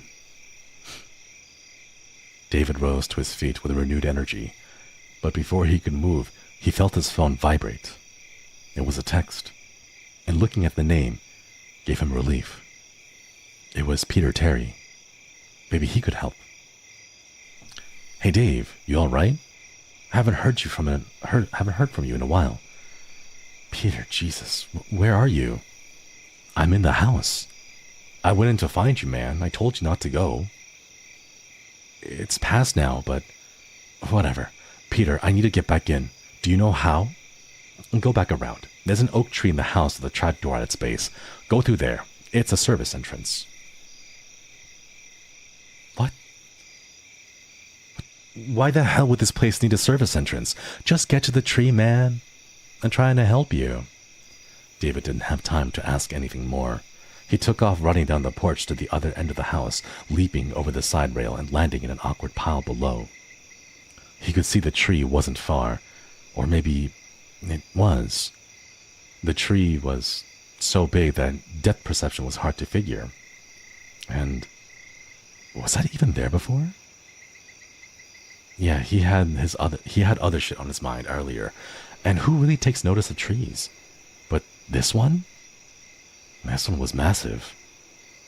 He ran up to the side and there it was. A small wooden door. Like one of those old cellar doors houses used to have leading into their basements. David looked around him and behind his back. He wasn't even sure why he did. He just had one of those feelings.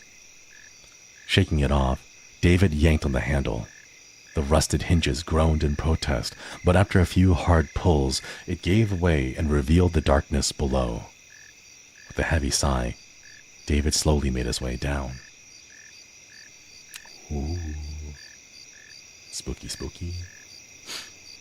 I find it weird that David just did not question anything about Peter and was like, yeah, sure.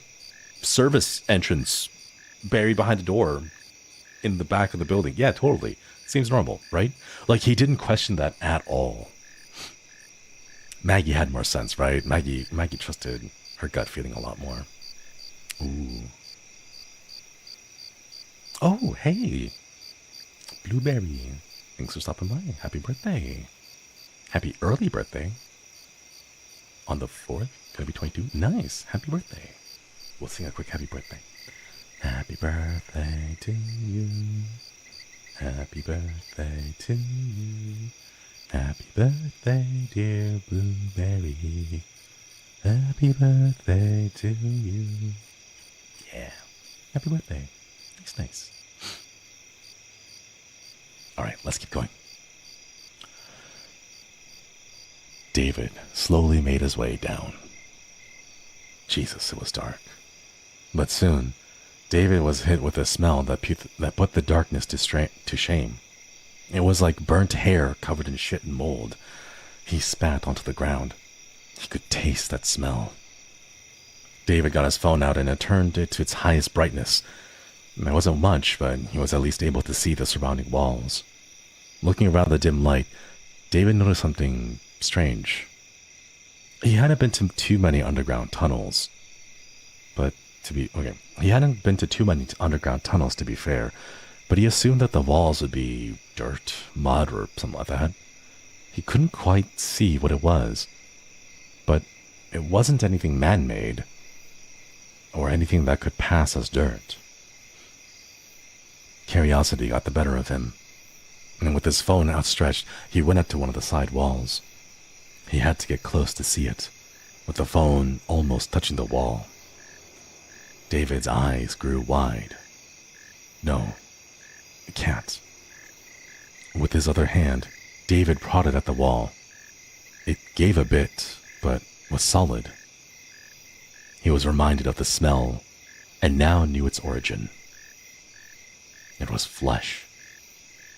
The walls of the tunnel were covered in burnt skin. David moved the phone a few inches and followed the light. He saw areas where different skins were sewn together on some rough metallic string, almost like copper wire. One section made his stomach turn over on itself. It was a face. A human face. Stretched out and elongated, with the eyes and mouth sewn shut. The nose was removed, and the hole that was left behind was sutured as well. Maybe it was the smell or the sight of this, but David couldn't take it.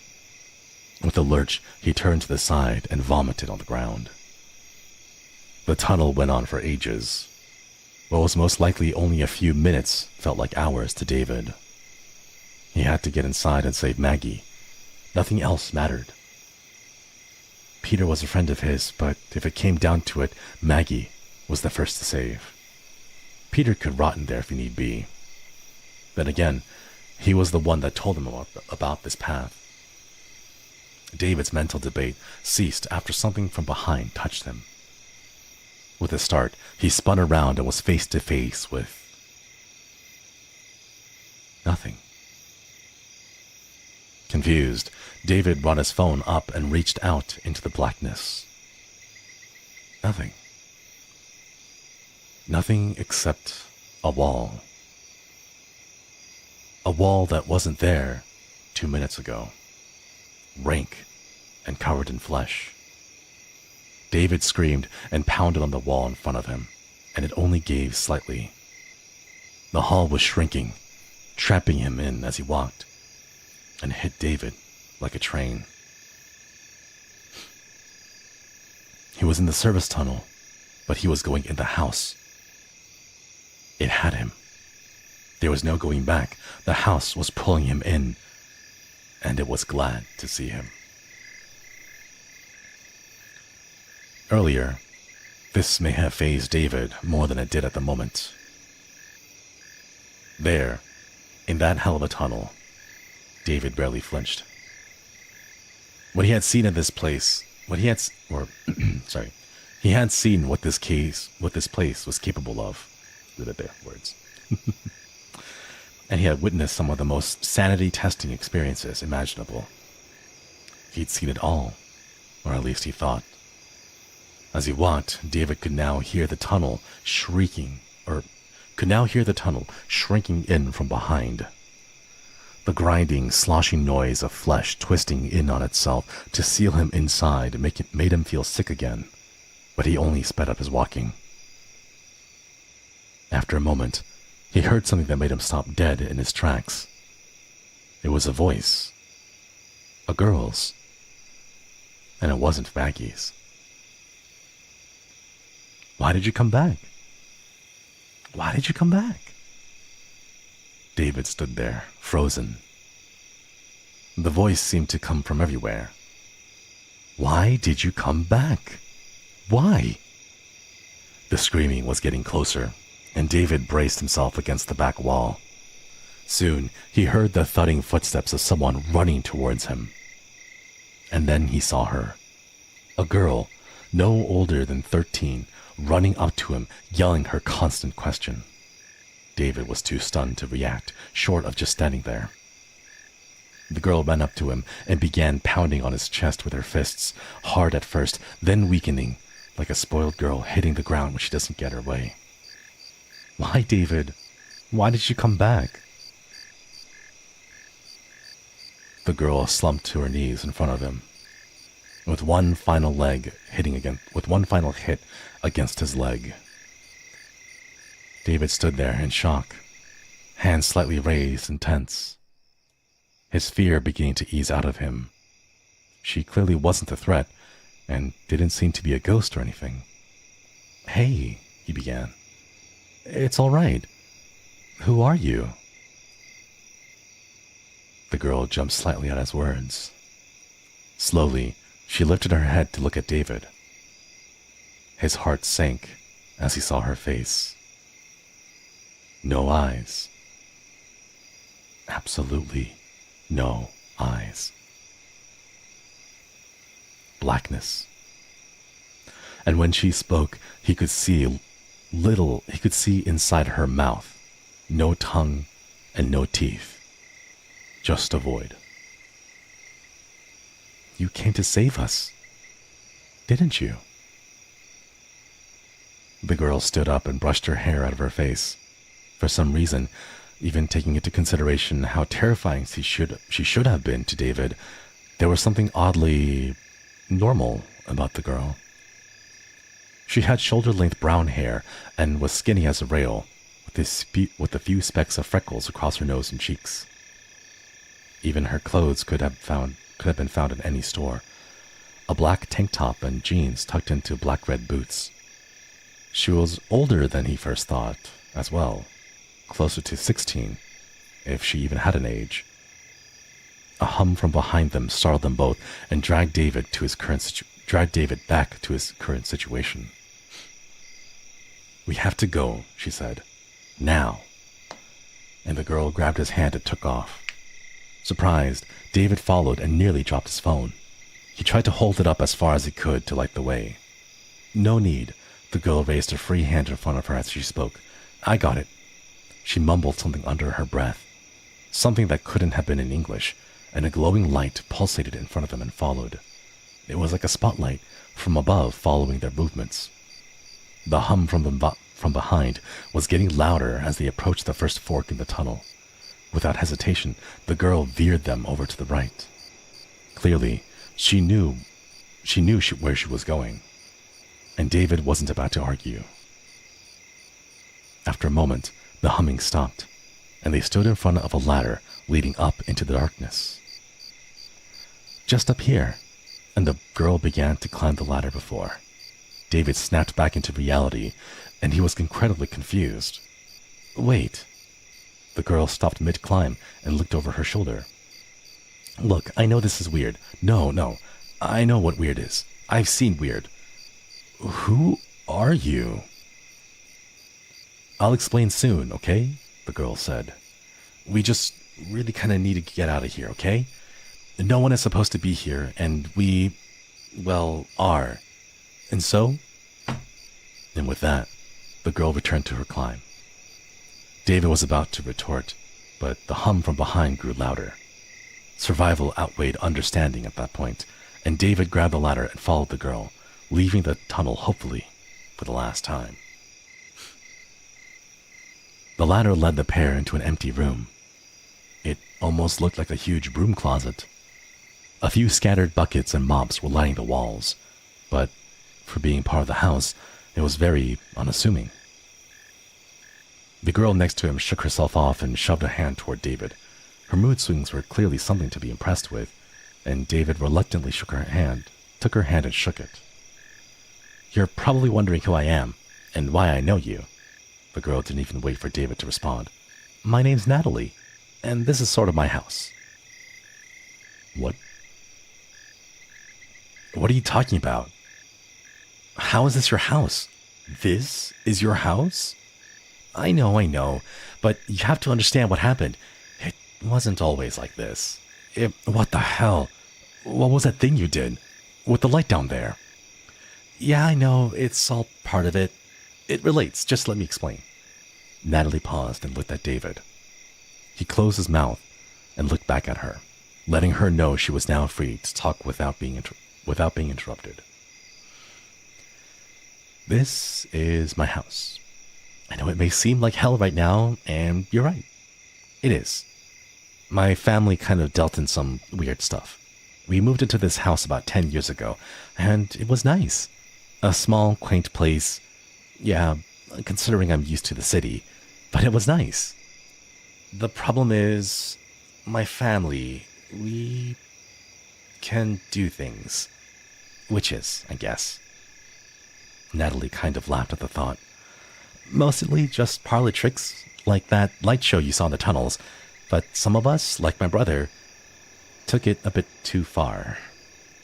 He started to mess with the dark dealings, demons, and summoning and the like. I mean, summoning isn't always bad. Like, I can summon a cat, for instance, which is kind of cute. But what my brother dealt with was far worse. We would try and tell him to end it, but the power was kind of getting to him. Peter was never one to listen to reason. Peter? The idea was circling David's head, but he wasn't quite ready to accept it. Peter had been his friend for years, he thought. This one night, 7 years ago, my brother took it too far. Summoning demons for a few minutes here and there wasn't enough for him anymore. He needed more. We would ask him why he was so obsessed with all this, and he would only respond by asking, why not? Whatever happened over the next few nights, it's kind of hard to talk about it. Even with her blacked out eyes, David could tell this memory really pained the young girl. All of this hell, was because of her brother, his friend. It seemed to David that this girl was just as much a prisoner as he was. All right, David said, putting a hand on her shoulder. Then let's get you out of here. David took a look at his surroundings. His heart jumped slightly as he glanced around. Aside from the hatch on the door they just entered through, there wasn't any other exit. Just smooth cement walls.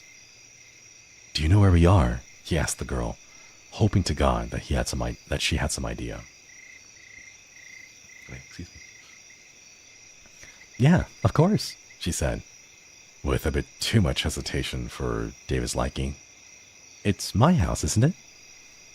And with that, she made her way over to one of the walls. The surface of the walls was smooth, brushed gray cement. There was no way through the door. Nothing. Or there was no way through. No door. Nothing. Natalie reached into her pocket and took out what looked like a small piece of artist's charcoal.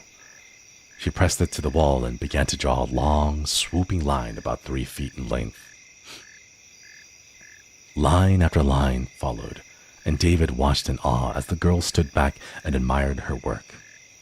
David had never seen anything like it outside of fantasy movies. It was like a yin-yang mixed with a pentagram, mixed with a child's doodle.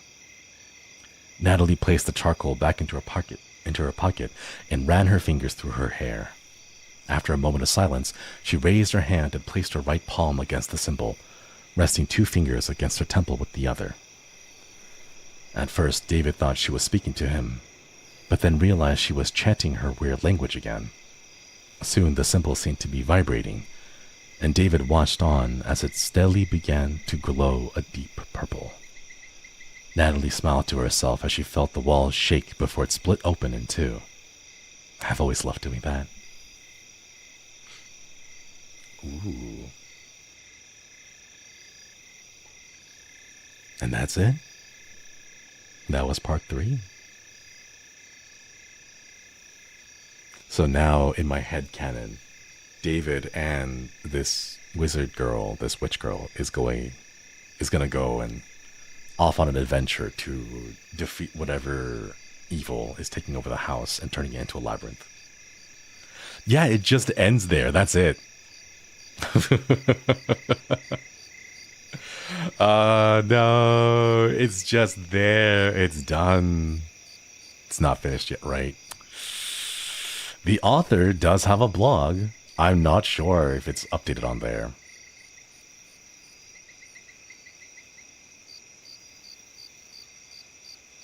No way. No way. What the hell?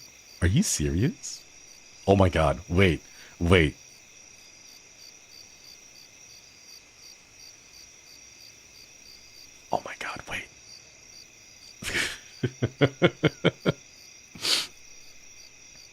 The Path star Amy Forsyth has been tapped as a top line for a second installment of Sci-Fi's horror anthology series, Channel Zero, which has been titled The No End House.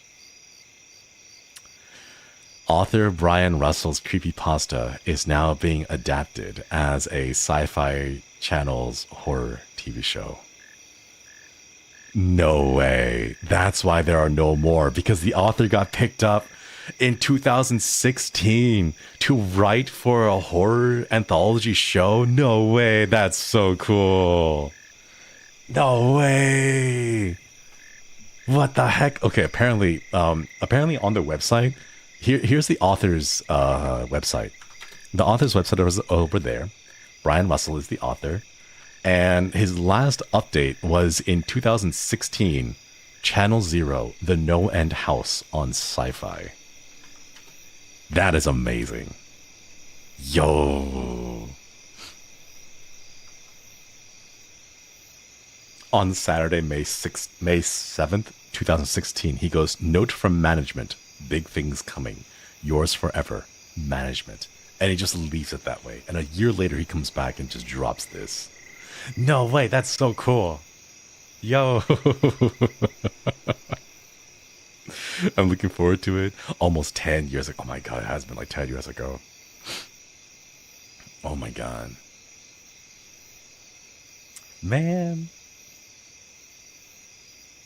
There's like a little editor's part at the end of it that's like kind of interesting. Ooh. Do you guys want to read like the little editor note stuff?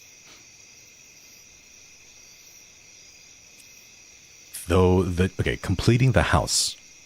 Though the challenge in complete the house tropes online at the outset that the character must experience at least 9 rooms and might have seemed to make the story predictable, it gives the author the opportunity to incorporate multiple unsettling ideas or images into a single story. Each room has the potential to be different and to contain a completely different experience or horror. The author is therefore free to essentially write 9 creepypasta ideas into a single story, with the idea being that there at least one will be haunting enough to be memorable. Throw in the Shirley Jackson-esque twist with the house itself seems to alter the shape, and you have a winning formula that made an incredibly popular creepypasta. Another facet that may have contributed to the popularity is the sparse way in which the story is narrated. Getting through 9 rooms is a lot of content for a story, and especially for creepypasta, which by the very nature of the form and the fact that it should be easily shareable, tends to be a shorter form. Oh no. Are we back, chat?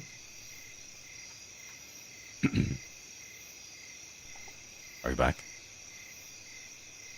No, not the ISP. Not the true horror, the ISP. Sorry, chat.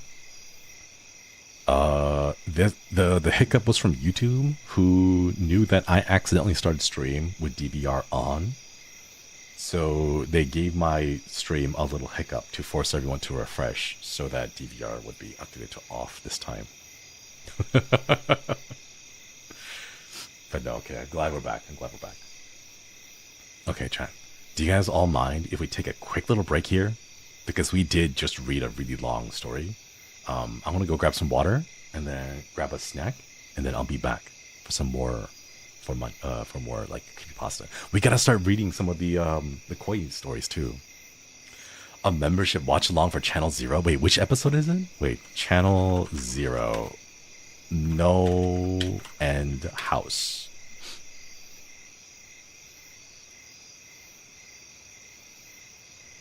Ooh. Sci-Fi. No End House. Where the hell do I even stream in? I have no idea.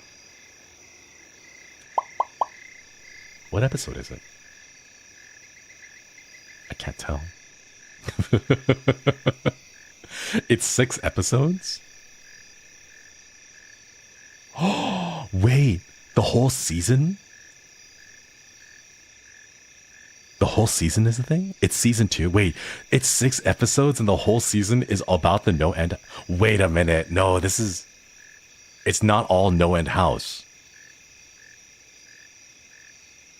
Oh, it's all of season 2? Wait a minute.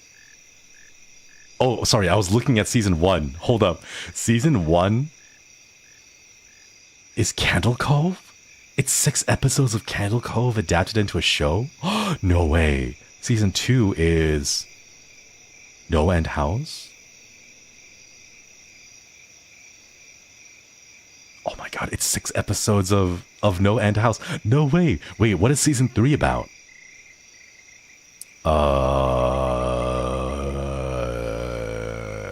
Staircase? Each season is a creepypasta? Wait. The Staircase. Summer Home. Wait, I don't know what the third one is about. Butcher's Block? No way. Okay, season 4 came out 6 years ago. Another house story? Wait, what the heck? Wait, these are all shows based off of creepypasta. Oh yeah, wait, where channel 0, where to stream, where to watch. YouTube Prime Time. I don't have Prime Time. Oh no. I guess I'll have to figure this out. We'll figure it out later. Yeah. Okay, chat. Really quick. Gonna take a quick break. Gonna grab some water, and then I'll be back, and we'll read some stories. Please be sure to grab some of your own water and your own food. Wiggle around and stretch your legs. I'll be right back. Yeah.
I'm munching on some food. Give you give you a little bit quick. I'll finish munching. But real quick before we go. Robert Ducky Fairy, thank you for the gift of membership. Thank you. And Shadow, thank you for the super. Thank you. We must find a ghost wife for our koi dad this All Hallows Eve. That could be fun. Like a blind date with a ghost. I hope they're at least. Please make sure that they're a ghost that was created, like, with English, at the very least. Doesn't necessarily have to be like modern day ghost, but like someone that can at least speak English so that we can communicate, you know? Yeah, a Ouija board, exactly.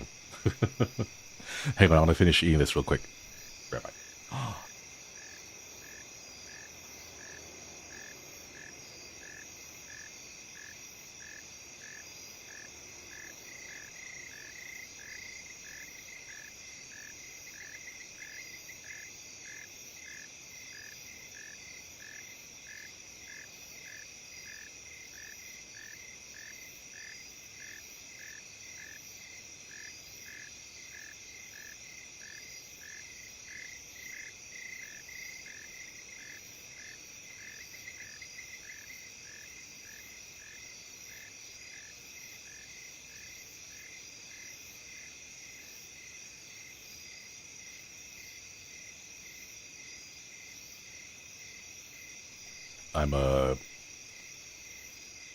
I'm eating taco meat.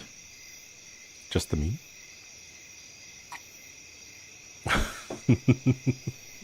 I thought he was gonna say at least 18. Like for me,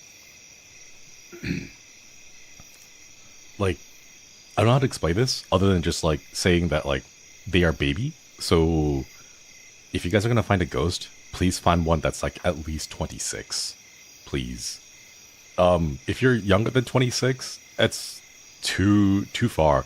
Ideally like 28. Please.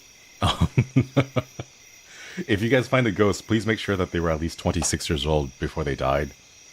I feel like we'd be in very different places in our lives. Which now I realize is like a very unfortunate turn of phrase. We are at different points in our like journeys, I guess, would be the best way to put it. Not like different points in our lives, because if they're dead, then that makes things a little bit difficult to be alive. 100 kg, thank you for the 20 months. Okoidi, okoidi. What's the max though? English.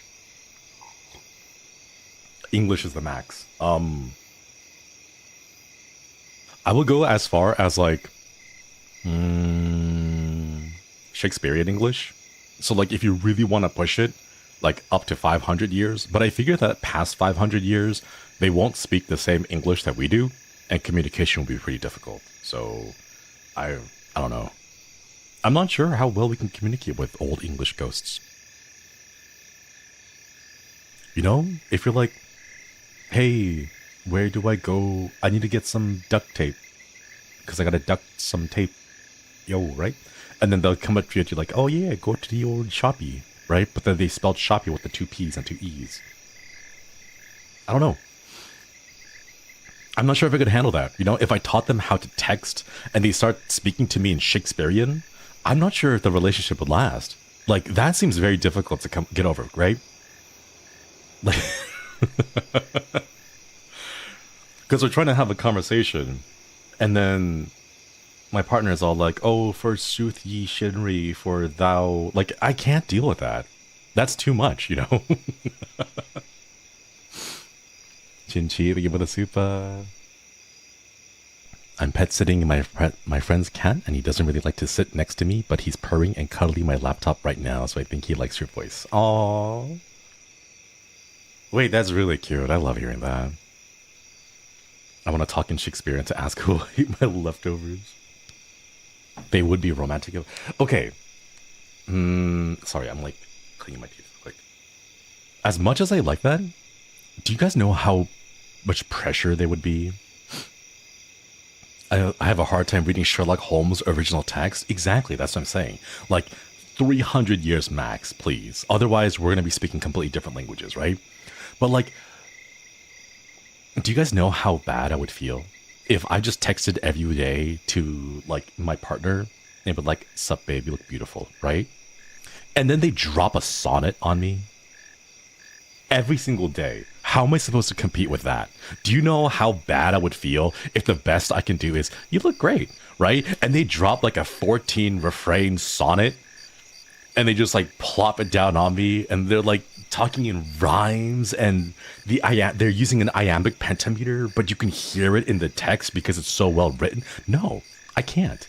Yeah, like there's no way right? What am I gonna go to? What am I gonna do? I'm gonna go to like I'm gonna go online, search Google, and be like romantic sonnets for my partner.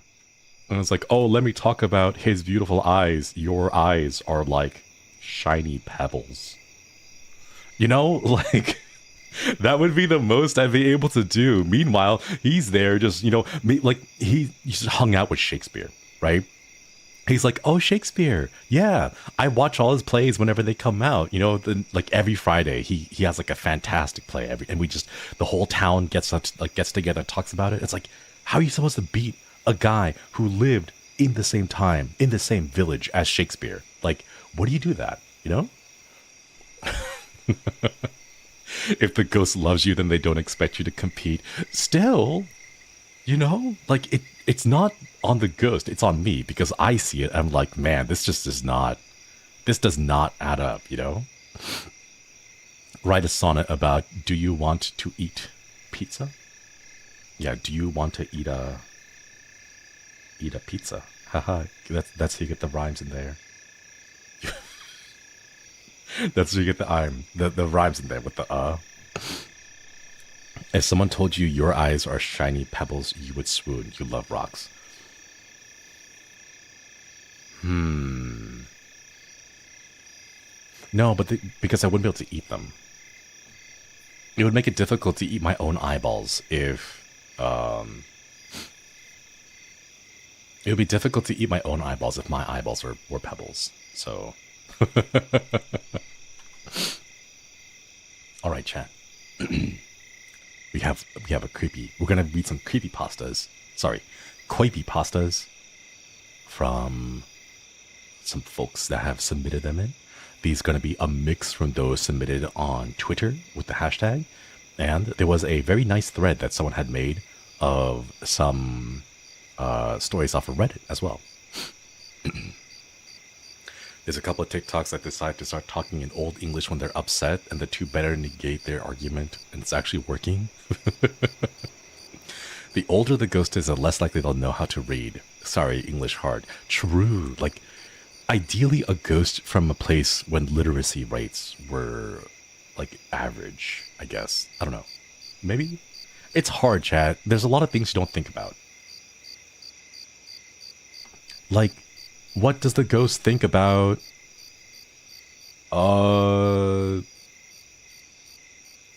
cell phones in general, Because most boomers think they're bad. And I don't know, like technology in general, like do I have to explain live streaming to a ghost? Like do I have to be all like, so before you meet my parents, they're going to ask you a question about what I do for a living. And I want you to just tell them that Shinri does webinars. And if you don't know what a webinar is, don't worry, I'll explain it to you. It's this computer thing. Honestly, Olive Garden would blow a ghost's mind. Yeah, I could see that. What's a computer? The morality of a person 200 years ago does not align with my modern sensibilities. I just have a headcanon that, like, Kunti-chan is just your average, like, 32-year-old woman who died and is also, like, a 32-year-old, but, like, is kind of tech-savvy, literate, has credit cards, had credit cards, maybe? I don't know, has a bank account, and is just, like, chill with that, Not someone from, like, the 1920s or something like that. I don't know. I guess that's what you gotta do, in the same way that you have birthdays on dating apps. You have to write, like, a death day for when you died on your, like, death dating apps. So that at least whoever you date, the ghost is, like, someone from around your time period, I don't think a ghost is allowed to have a credit card. They get to keep their old credit card until it gets closed by the bank or something. Unrelated, sorry, about banks keeping your accounts open. I heard that if you die, banks don't close your account until they find out that you're dead. So, like, as long as you have... oh no. I had to take the dog out. My house is back in the woods. Totally not spooking myself and not seeing Slender Man. Oh no. Ink Swirl, please be safe. Please be safe. Thank you for the super. My tangent. Okay, real quick before the internet dies. Tangent. When it comes to your accounts being left open, because we were talking about ghosts with credit cards, right? Turns out that banks do not close your account until they find out that you're dead. So as long as you have some kind of like an investment that like cycles itself regularly, or like you tell your friends like, hey, I need you to like go into my checking and like move like $10 back and forth just every now and then to pretend like I'm alive. The banks can't tell. So they'll just have your account constantly going on in the background, and no one pays attention to individual accounts that much, right? So what's going to happen is someone's going to keep your bank account active, and then you can just keep making interest on it. Compound interest, you know? It's like every month you get a little bit of interest, and then over like 6,000 years, as long as you have someone out there who's like physically alive and able to keep the account active, you're fine, you know? I found a bank account that's active and I haven't logged on in years. I hope you have a lot of interest saved up in that one.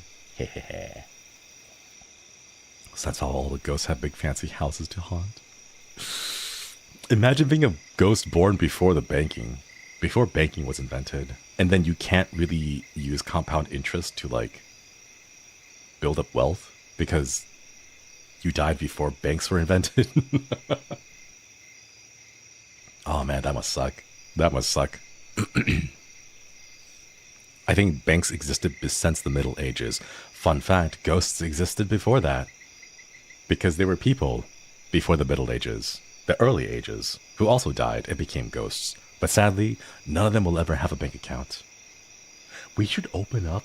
Imagine all the clients we would have if we opened up a bank account for ghosts. That'd be kind of cute. If the ghosts had gold, then they better have spent the gold before America stopped using the gold standard and jumped over to credit entirely, because we stopped using gold for a while now. It's been like, what, 40 years since we stopped using gold? So like even the ghosts with the gold are kind of out of luck at this point. Things don't change, chat. Or sorry, things do change, and they change over time, and they change in a way that is really difficult. That's why like the nuclear waste hazard zones are always a challenge, because how do you convey a message of don't dig here, there's nuclear waste, like 10,000 years in the future, when English might not even be the language anymore? Stuff like that. But yeah, okay. Anyways, I'm getting distracted. We've had like 4 tangents already. Let's get back to creepypasta reading. And fun fact, in Indonesia, you pay for the land where your relatives are buried. So yes, the dead need to pay rent. What? Kunti-chan better have my money. That's wild. That's crazy. Insane. All right, let's go. They'll try to evict you. That's really sad, though. All right, back to hashtag creepypasta. This one is submitted by Trucky. This is a Reddit, apparently it's a Reddit post a couple of years ago. Ooh, spooky, spooky. Here we go. Oh wait, hold up. I think I might, maybe if I just read it on Reddit, because on Twitter, it's actually posted into 2 different images, so it gets a little bit hard to read. What if I just read it on Reddit? Okay. Let me switch to the old layout so that's easy to read. There we go. My fear of windows and balconies. I know for myself that I'm a logical person. I'm a realist. That's why I don't know if it's justified that a grown-ass woman like me will be afraid of looking out of windows at night. I always have this fear of looking through windows at night. I can't sleep if the curtains are drawn open. I always have this thought that somebody is peeking, or worse, somebody or something will pass by, like in our current house. Windows are beside the balcony, and I tend to imagine someone walking on the balcony, and I can see it through my window. I also hate if beds are near windows. I don't know why I have this fear, but I guess it all started when my uncle died a few years back. I was around 10 or 11 at the time. Can't remember the exact year, but I know the month. It was around December. Can't remember the exact occasion, but my relatives from my mother's side were with us at home. My 3 uncles were drinking and my aunts were eating and chatting with my mom. My cousin and I, we were playing outside. 2 of my uncles were working as drivers for a bank's armored truck. Those bulletproof trucks are heavier than your regular trucks. It was always said that you shouldn't drink and drive. Unfortunately, 2 of my uncles learned that in the deadliest way possible. That night, the 2 of them drove one of the bank's armored vehicles out, which, I guess if you think about it, should be against company policy. I'm not sure if my mom or aunts knew about what my uncles did, nor if they did know, they probably just ignored it. That night, both my uncles were involved in a road accident, and one died. The story I'm going to relay is what my uncle told us regarding what happened on that night. Both of them were tipsy. My youngest uncle, being the driver, and the eldest one was sleeping on the passenger seat. Because my uncle was already tipsy and was getting sleepy, he lost control of the truck. It veered away from the road and drove themselves straight into a grassy ditch beside the highway.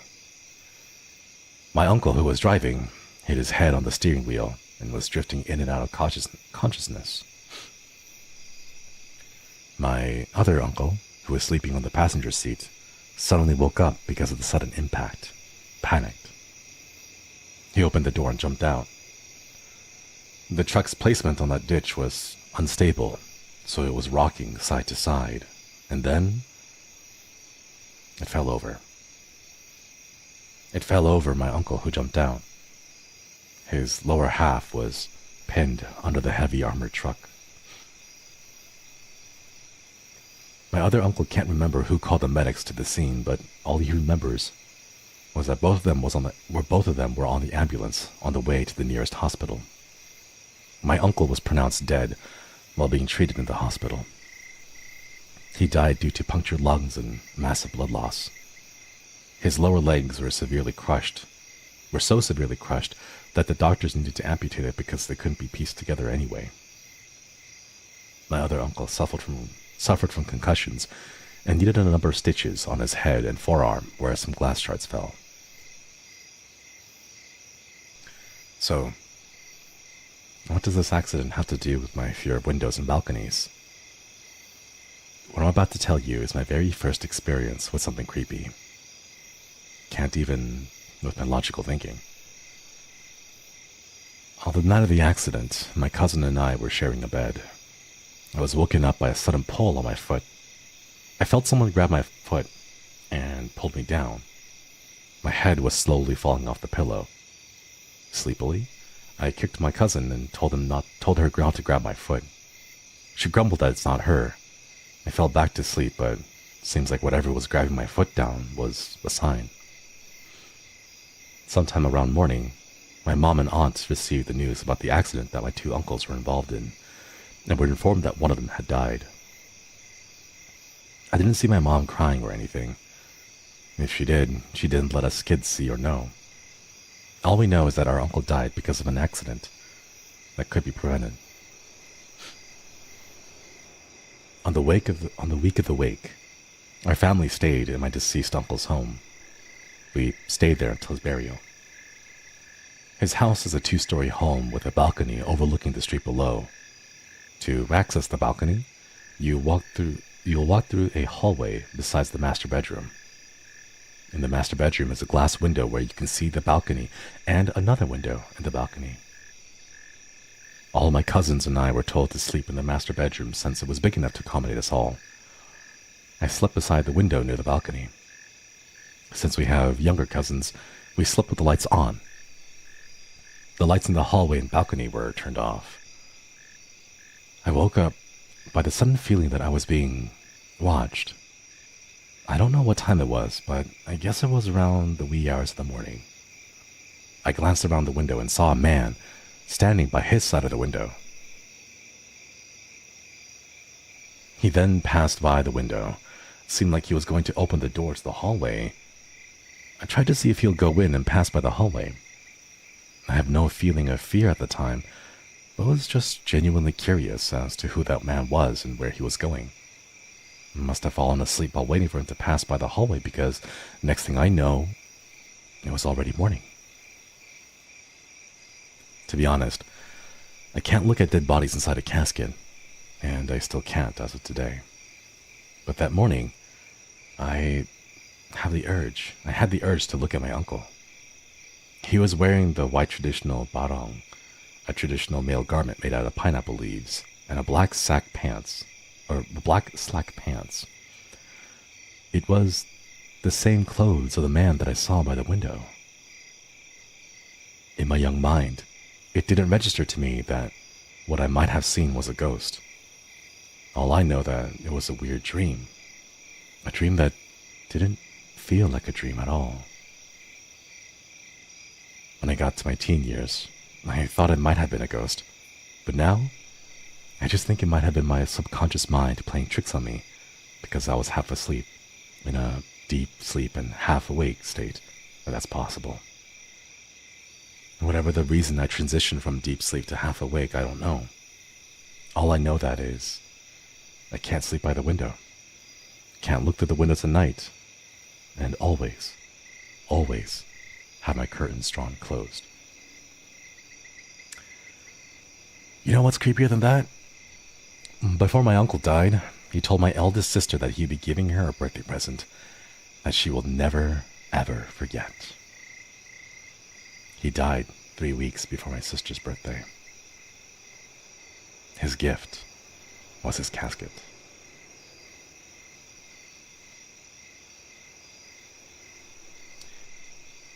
Damn, what a gift to leave. What the hell?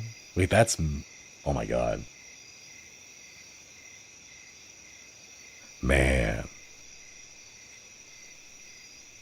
Wow. Trucky, thank you for the submission. That was spooky. I wonder if like the sighting was maybe like a spirit showing up, saying goodbye to the kids at least one last time. I've heard of stories like that, though, that like, you know, in cases of death like that, the spirit will show up sometimes in a dream to people, other times as like a vision. I've read way too many stories on Reddit where they talk about like, oh, you know, before I found out, like the night before my dad passed away or something, I had a dream where my dad took me fishing and we didn't talk about anything. We just sat there and vibed for a little bit. And then I woke up in the morning and found the news. Stories like that where like a spirit will visit you before they pass on. Just to hang around. Yeah, just a little bit. Thank you so much for the submission, Trucky. Oh, there you are. Thank you. I like those. Gives a bit of closure somehow. I can't say that I have experienced it, sadly. Knock on wood. That I don't have to experience it. But it is it's not been a thing for me. But it would be very interesting to see if that happens for me as well.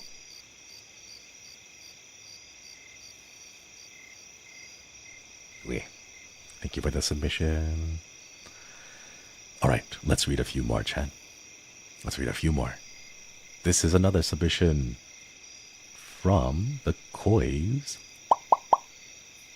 Okay, let's see. This one is a little shorter.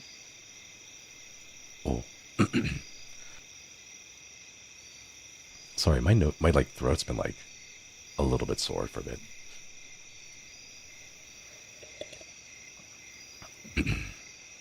Okay, there we go. This one is by Crow of Judgment. Ooh. Hopefully not too late for the creepypasta submissions. You are not too late. Yeah. Alright. I'd like to tell you all about my ghost cat. Ghost cat time. For years, I've been finding things out of place. It's always small things, and usually nothing important. Just things that I knew were in one place and suddenly aren't anymore. A few days later, they'll turn up in a completely different place where I'd never put them. An earring would end up on top of the fridge. Sorry about that. An earring would end up on the top of the fridge, for example. I never had a face for the little guy doing this until relatively recently. About 2 months ago, around 11 or 12 at night, I felt a weight on my bed near my feet. I expected to see one of my cats curling up for the night, but when I turned to pet them, there was nothing there. Ever since then, I occasionally see a cat-shaped shadow in the corners of my vision. I don't know how they adopted a ghost cat, but I hope they like it here. Oh, cute, short and sweet, a little ghost cat that plays around with trinkets. Oh, that's so cute. Oh my god, my heart. A little ghost pet. I want a little ghost pet. I think that'd be a lot of fun. Cat delivery system, but ghost cat. Yeah. Thank you so much for the submission, Crow. Thank you. Yeah. Man, I like that idea that there's just like a ghost cat delivery system that just kind of gives around cats around. Aww. My heart. Oh, my heart. Are they soft? I should call them Trinket. Wait, that is such a cute name for a ghost cat. Trinket? Oh, wait, that's so adorable. Maybe a ghost cat could subvert your allergy issue.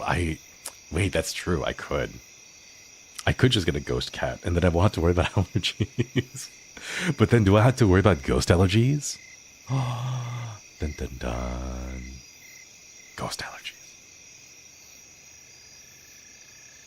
I don't know if ghost allergies are a thing.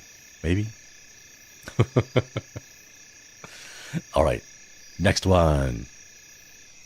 I have a ghost EpiPen. This will now go in a D&D campaign. A D&D campaign with like a little familiar that's like a ghost cat named Trinket. Oh, wait, that's so cute. It can grab like small objects, tiny objects in like a 25-foot radius around you. Can't we even cuddle with ghost cats? I think you might be able to feel their presence on you, like if they're leaning against you or they're like sitting on top of your chest. But I don't know if you can like pet them like a regular cat, sadly. All right, next creepypasta. Ooh. As like a little preface, I have not read any of these.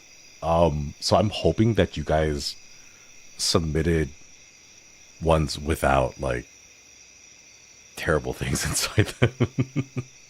Like, I hope they don't have anything TOS breaking inside, is what I'm saying. Just in case, because I didn't have anyone double check these. Someone's gonna manage to sneak in a Rickroll. They'll be like, after this, it'll be like a 30-minute long, like, creepypasta, and then they'll be like, now go back and read the first word of every single paragraph. Never gonna give you up. You know, something like that. I'd be kind of impressed if you had found a way to make the second paragraph start with the word gonna.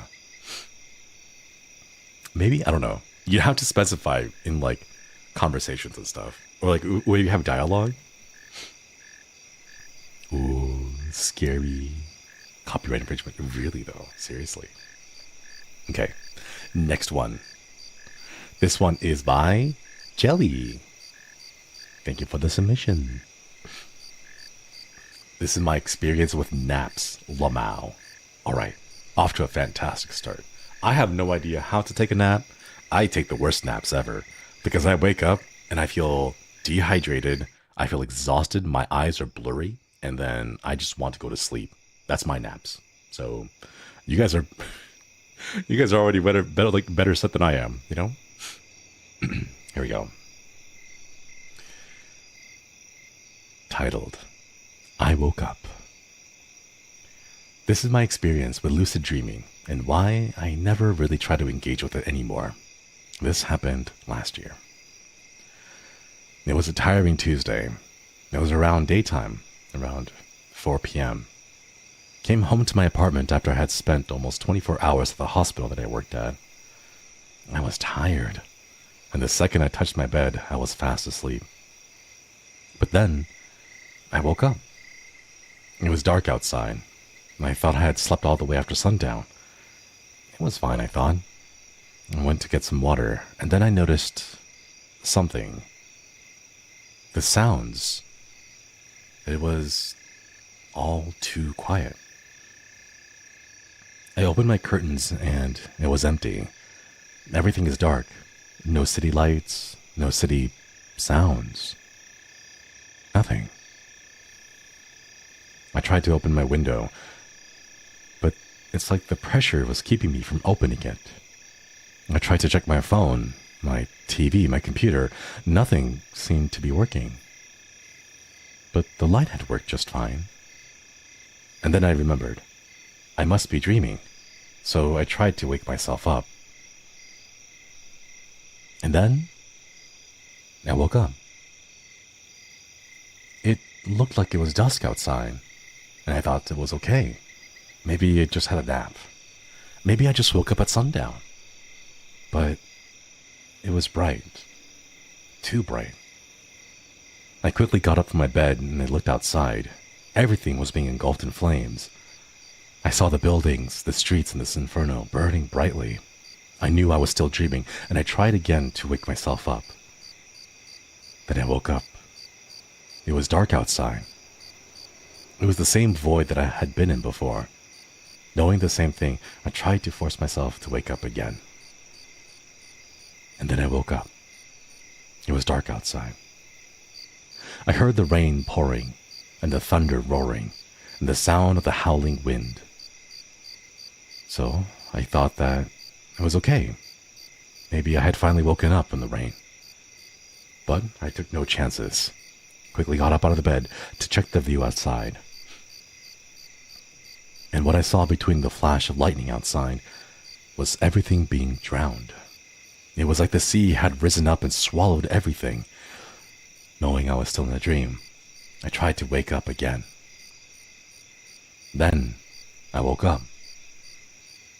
To the same nothingness as before. It was dark. There was no sound. I was alone.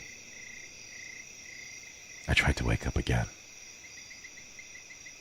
And then I did. To the same void. To the same isolation. I started to think just how long this dreadful nightmare would go on. I just sat there on my bed, staring outside. After a while, I quickly gathered my resolve and thought that this is my dream. And if it's my dream, I can get out. So I tried to wake myself up again. And then I woke up. I saw that there was still daylight outside, and I checked the view outside to see if anything was normal. I checked my phone, and it worked perfectly fine. Thankfully, I had woken up, and I had only just taken a 1-hour nap. And this part says real. I quickly tweeted that out, that I had the craziest dream, and then decided to play Sims 4 to drown out the anxiety. Nice. Sims 4, let's go. Jaylee, thank you so much for the submission. Thank you. You can never be sure, you know? You can never be sure. How many layers? What if it wasn't a layer? What if it was just a loop? every single time you try to wake up, it would wake you back up in a dream, but it just reset the same dream. So you're stuck there forever. It's not like Inception levels where like you can go deeper and deeper and deeper, but it's just like a circle, a freaky circle that keeps looping back and forth, you know? What if? Do do do do do do do. Thank you so much for the submission, Jaylee. Thank you. Yeah, a freaky circle. It's not just a circle. Yeah. All right, let me go give that a like. Thank you for the submission. I've had dreams like that before. I kind of wish I had dreams like that. I want dreams. My dreams are kind of lame and boring. Also, sorry, my throat's getting kind of... It's getting worn out there. I didn't realize it would take so much out of me so quickly. What the heck? It's creepy you can will yourself awake even though you know you're dreaming. That's true. If you can't... Like, you know you're dreaming and you know it's a dream, but even then, you're like trying to force yourself to go wake up, but you can't because it's keeping you in there. It's kind of crazy. I remember dreaming such mundane stuff that I get confused if it really happened or not. That's... God, I had that happen to me, and that's kind of why I dislike dreaming about mundane stuff now. I had a dream about replacing my car's windshield wipers. It was just that. Nothing scary, nothing crazy, nothing outrageous. It was just me replacing my windshield wipers. And then I had a dream about that, right?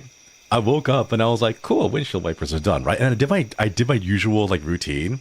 And then like halfway through the day, I was like, wait a minute. Did I actually replace my windshield wipers, or did I just dream about doing that? And then I went and I checked it, and of course, I had not replaced the windshield wipers. So I'm like, darn it, man! Like now I'm gonna spend like an hour, well, not even an hour, but like 30 minutes, right? Just like replacing the windshield wipers, and it was like, oh, come on, you know?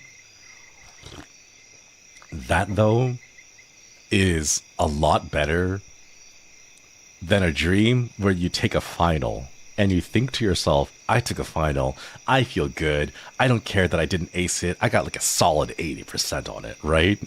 And you wake up and you're like 10 minutes late because the bus leaves, and if you catch the next bus, you're going to be 30 minutes late because they only come in cycles and schedules, and oh my god.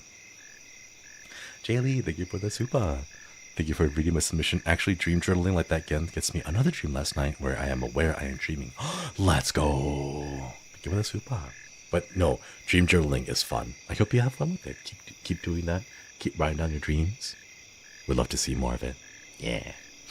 Thank you for the super. Thank you for the submission. Thank you. I've done that too. I hate those.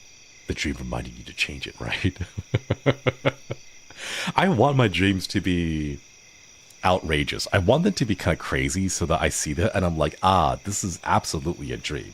You know, there's no reason why there should be like 6 faces screaming in pain and agony on my skin, you know? Like, obviously dream stuff, because then it doesn't confuse you too much. Seaview, thank you so much for the 20 months. I managed to wake myself up a few times and the nightmare was going to get worse. Basically start questioning if it's real, and I try to snap out of it. That's a pretty good strategy, yeah. I wonder if that works. If only that worked IRL, though. Oh, man. Thank you for the super. Thanks for VFP the membership. I'm glad that you've managed to find a tool that works for you, though. Keep using it. Yeah. I'm aware that I'm dreaming, but I can never take control or wake up from them.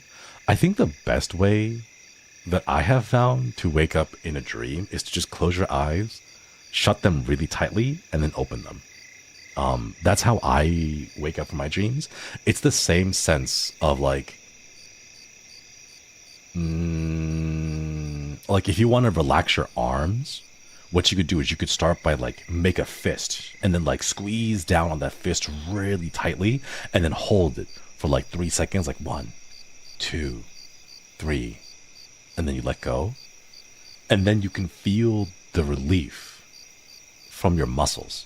because you have that tensed up fist, and then you let go, and then you let all those muscles relax. It's kind of like that. You squeeze down on your eyes as hard as you can in your dream, and then you hold it for a couple of seconds, and then you open it back up, and then you let it relax. Yeah. I befriended a dragon with cheese in my dream. Nice. I want some cheese. I want some cheese, chat. Okay. Thank you for the submissions, chat. Should we go back into some more creepypasta? Because surprisingly, of all the ones that we read, this one I have not read yet. Slender Man. We haven't read this one yet.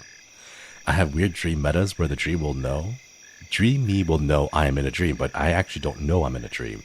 And then the dream will continue on like normal. Oh no. It's like the dream like turned a Uno reverse card on you. It's like, I'm dreaming, no, you. And it's like, whoa.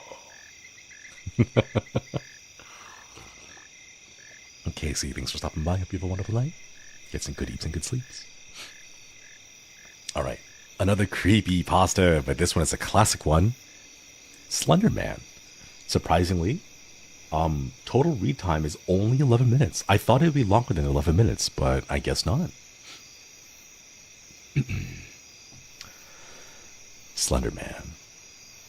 Possibly the most famous creepypasta character of all time, and certainly one that has crossed the most frequently into mainstream media. The Slender Man, also known as Slender Man, is a character born of a variety of earlier influences, but which itself represents an evolution in the uses and development of folklore. Violent real-life events linked to the... This is not part of the copypasta, but this is me just like reading about it. Violent real-life events linked to the Slenderman character increased its infamy and have even led to a moral panic based on the possible negative influences and the dangers that the fictional character posed to children. Ooh. Whoa. If only you hadn't looked back. Though it was autumn, the day had seemed long, and the brief walk toward home short. As sunlight began to fade, you and your two friends left the playground behind and trudged reluctantly home, knowing that you would be forced to pick up the games and the conversations the next day. The next day that never came. If only you hadn't looked back. But you had. Turning for just a moment, you had glanced back toward the tree line, seeing the fingers of their branches clawing up toward the sky, and beside them, a figure. At first you thought you must be mistaken, and that your eyes are playing tricks on you in the hazy blue twilight. But no. When you looked again, he was still there. Taller than any man could have been, thinner even than the willowy branches that extended upward from the trees. He loomed in the distance, like a shadow of some horrible dark truth, and you knew instantly that you had to look away. That if you didn't, tear your eyes from that blank, featureless face, then soon the blank would wash over you, become you. And you would walk slowly but surely, as if pulled by some magnetic force toward him.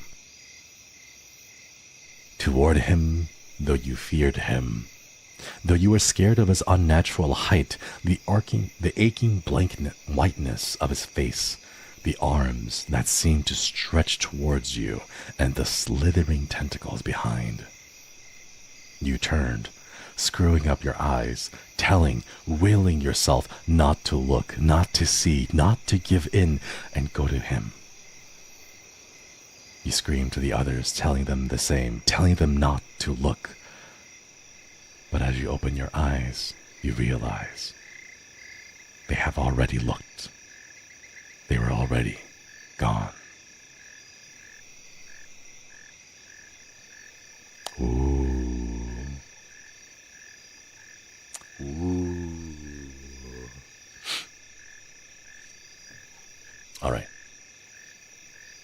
That was just like a little preface to the whole thing. Here we go.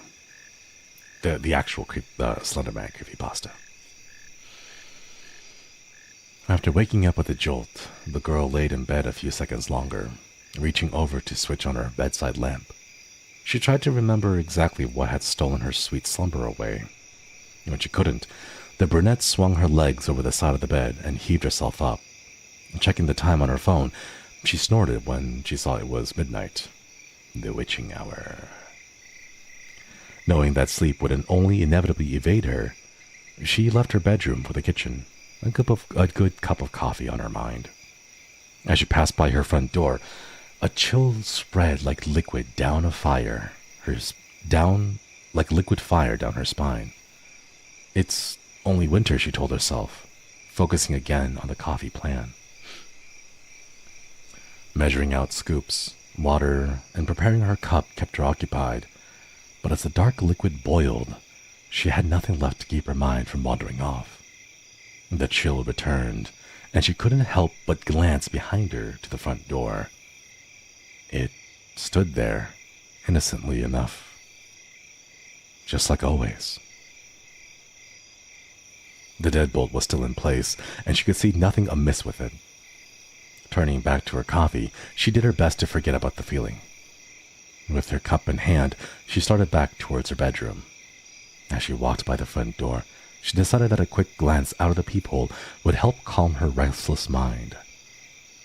The chill worsened with each step she took towards the door and further away from the safety and warmth of her blankets. She pressed her empty hand against the cold metal door and took a deep breath before leading her eye to the peephole. At first, she could only see an inky blackness that somehow seemed to swirl in on itself. When she blinked in surprise, the void melted away. She wished it hadn't. In its place, there stood what she could only guess was once a man. The limbs were long and inhumanly awkward, with bulky joints branching off into several arms, not unlike the branches of a tree. The creature was draped in a black suit, somehow making the thing more nightmarish to her. The icing on the proverbial cake, however, was what passed as the hellish thing's face. It was as though her mind blurred the ghastly visage to spare itself further shock and horror. She shoved herself away from the door while the hand still pressed against it. The scalding mug of the coffee fell, the liquid burning her bare legs as she fell backwards and tried to crawl away from the door. She knew, somehow, that her mind hadn't been playing tricks on her. As she crab-walked away from the door, she watched as the tendrils, as black as the void she first saw, snake around the cracks. The girl was trapped between the instinct to flee and the gut feeling to not turn her back on the door. When the door jolted open, the urge to flee overcame, and she slipped in the burning liquid as she tried to make it back to her room. She knew deep down that she was trapping herself in a corner, but she had to get away from the door. The girl was halfway down the hallway when she heard the previously locked door creak open. She screamed and slipped into a wall, cracking her chin on it and stunning her. After that, there was only blackness.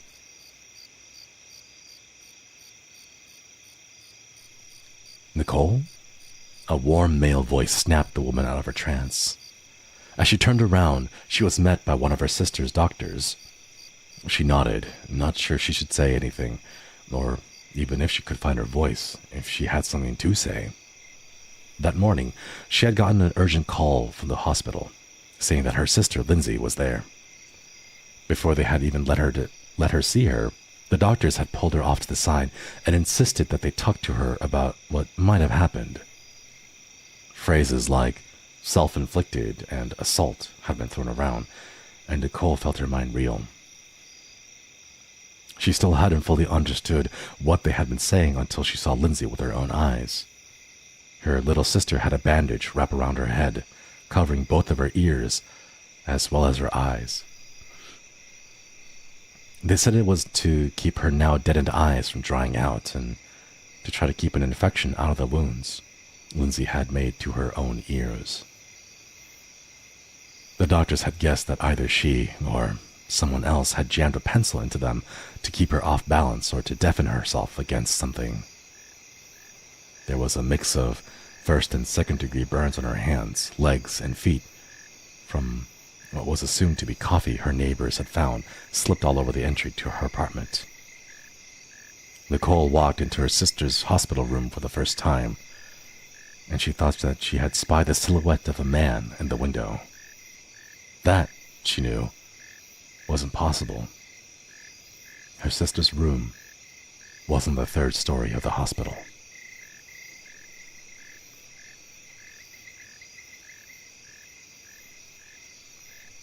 And there you go. The original Slender Man creepypasta. Wow.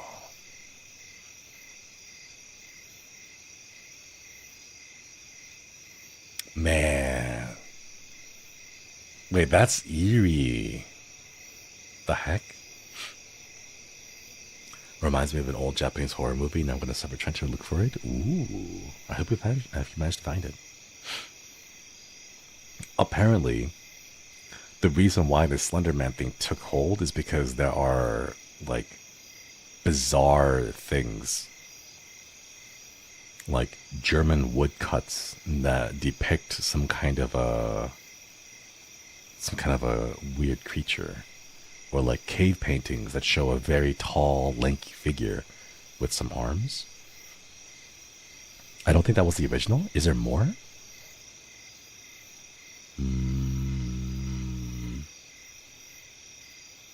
I know there's a few. There's like conversations about it, but that one, the website says that this is it. Are there more, chat? Are there more? Curious. I think there's a lot of different ones. I thought it was just a Photoshop based on a person. The website that I'm using is creepypasta.com, and they say that there's an actual text to it. Isn't there true crime related to Slender Man? Yeah. 2 girls harassed another girl and then stabbed her to death? Question mark? The original was only about the photos? Oh. There's a few more passages that I can read about it. Like this one apparently was taken from Marble Hornets. Ooh. Attempted. She survived. Oh, she lived. Okay. Nice. Glad to hear that. Alright, this is a little thing. Hold on. What does this one say? This one says, even though Slender Man was fabricated on the Something Awful forums, or was he? Dun dun dun. Some people have already claimed sightings. He is seen mostly at night, peering into open windows and walks out in front of lonely motorists on secluded roads. His main intentions appear to be kidnapping children, as when he is seen near them in photographs, they usually disappear shortly afterwards. FBI, this entity right here. This entity right here, please arrest them. Why kids? Why kids? I know why kids. I know why kids, right? But still, like, maybe that's the lost magic as you get older. Not the magic of getting kidnapped by Slender Man. Not that. That's not magical, okay? I'm talking about the magic of these stories generally feature victims being children because the stories were written as a way to scare kids into behaving. So things like, hey, don't go out into the forest at night without telling any of your parents because there's a witch out there who will like lure you in with food and then kill you and eat you, right? Like it was told to children way back in the day, so it scares them so that they don't leave into the night and end up getting lost, and then the family, the village loses a child, you know? That fear gets logicked out of horror and more into just precaution, which is why there aren't like stories about like, oh, there was a 35-year-old man who what's a fear? What's an adult fear? Oh yeah. He didn't check both sides of the street, and then he was hit by taxes. He was hit by a flying sheet of tax papers. Ooh. There you go. It's taxes. They struck him because on the night of April 15th, just when he thought he was safe, Shinri was walking down the streets when he heard behind him. He turned around to look at what it was that was making that ruckus behind him. The sound came closer and closer and closer until it was right up on him. And then... Wait, I don't want to tear this. This one has names of the kois that came to the meet and greets. I don't want to tear that paper. Okay, you know what I'm saying though, right? But like, there isn't any like horror story about that, okay? Don't do that, man. I had to turn around even though there's a wall behind me. There was a guy who didn't vote. Whoa, no. Oh my gosh. I don't know if there's any other Slender Man stories. There's like passages and stuff. And the taxes gave him a paper cut. Ooh. What the heck is this? Ooh, wait, this is a story. I'm gonna butcher this pronunciation. Der Grobelman? Der Grossman? Grossman? The tall man? In German? Okay, hang on. Historians are unsure of the exact symbolic nature of the character, with some claiming it is a personification of the religious wars. Others believe that it represents mysterious plagues. However, many insist that Frankenberg was attempting to represent Der Grossman. The tall man. According to legend, he was a fairy who lived in the Black Forest. Bad children who crept into the woods at night would be relentlessly chased by Der Grossman, who wouldn't leave them until he either caught them or they were forced to tell their parents of their wrongdoing. Even then, there is a chilling account from an old journal dating from around 1702. My child, my Lars, he is gone, taken from his bed. The only thing we found was a scrap of black clothing. It feels like cotton, but it is softer, thicker. Lars came into my bedroom yesterday, screaming at the top of his lungs that the angel is outside. I asked him what he was talking about, and he told me some nonsense fairy story about Der Grossman. He went into the groves by our village and found one of my cows dead, hanging from a tree. I thought nothing of it at first, but now? He is gone. We must find Lars, and my family must leave before we are killed. I am sorry, my son. I should have listened. May God forgive me. Ooh. Interesting. The journal doesn't have any citations. It simply claims to be a journal entry from 1702. But like, yeah, you had a cow hanging from a tree, and you thought nothing of it. Like, bro, cows are like 200 pounds. 200 pounds. They are heavy. You can't get that up a tree that easily, you know? Interesting though.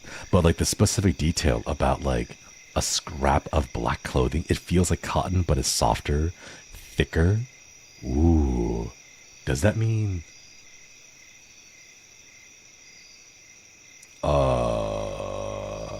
thicker than cotton? But like black, but softer. Like wool. So it's gotta be like dyed wool. Slender Man wears a a woolen blazer? That doesn't make sense. That's so much fabric. I think in 1702 they would at least know about wool.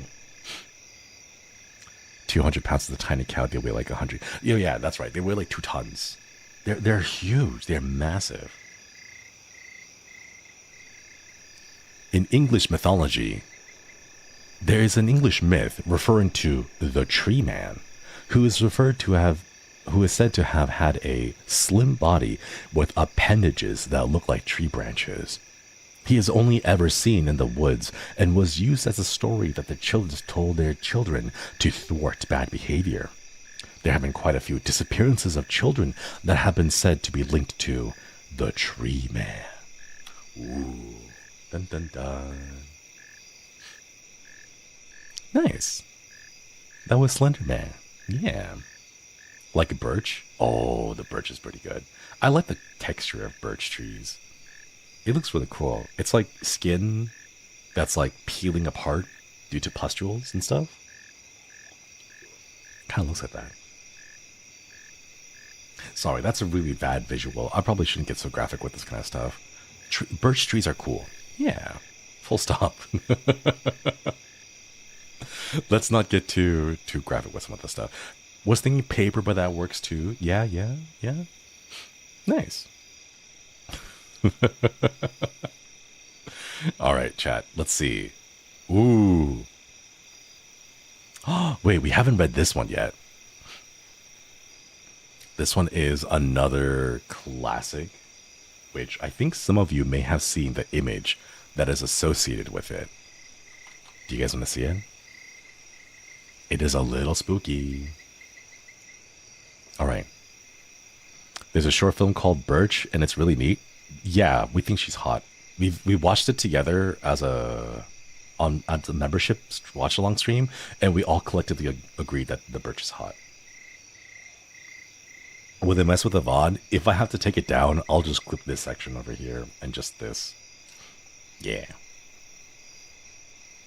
Maybe saying the birch tree is hot is probably not like the best way to explain things. Okay, this is a little spooky, chat. I'm warning you, okay? It is a little bit creepy. Don't full screen this because it is a little bit spooky. Here we go. Ooh. I think some people may have seen this one. It is a pretty popular online image of a spooky guy in an eyeless mask without any features staring down at you. Eyeless Jack, yeah. Ooh. So we're gonna read the creepypasta that is associated with this one. Apparently, it is a very short one with only 9 minutes. I'm like lifting my head over to see this thing, like it's some kind of a poster. I'm like, hey, you know. All right. Okay, hang on. I'm gonna go put the image away just in case, so that if we do have to crop anything out of the film or the VOD, it does not crop the part where I narrate the story. Yeah.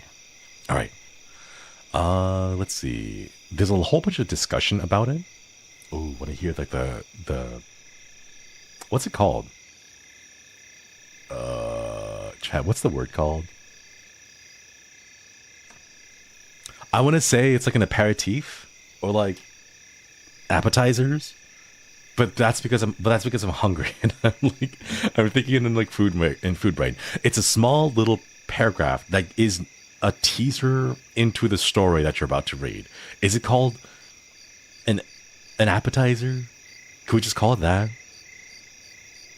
Abstract summary. See, the thing is, abstracts and summaries are more like, it's not abstract, it's not summary, and it's not synopsis. It's not the spark notes either, because those are like summarizing the whole story. You know, it's like spark notes. You don't read the homework, so you just read the spark notes version of it to get the main plot points, right? The plot beats.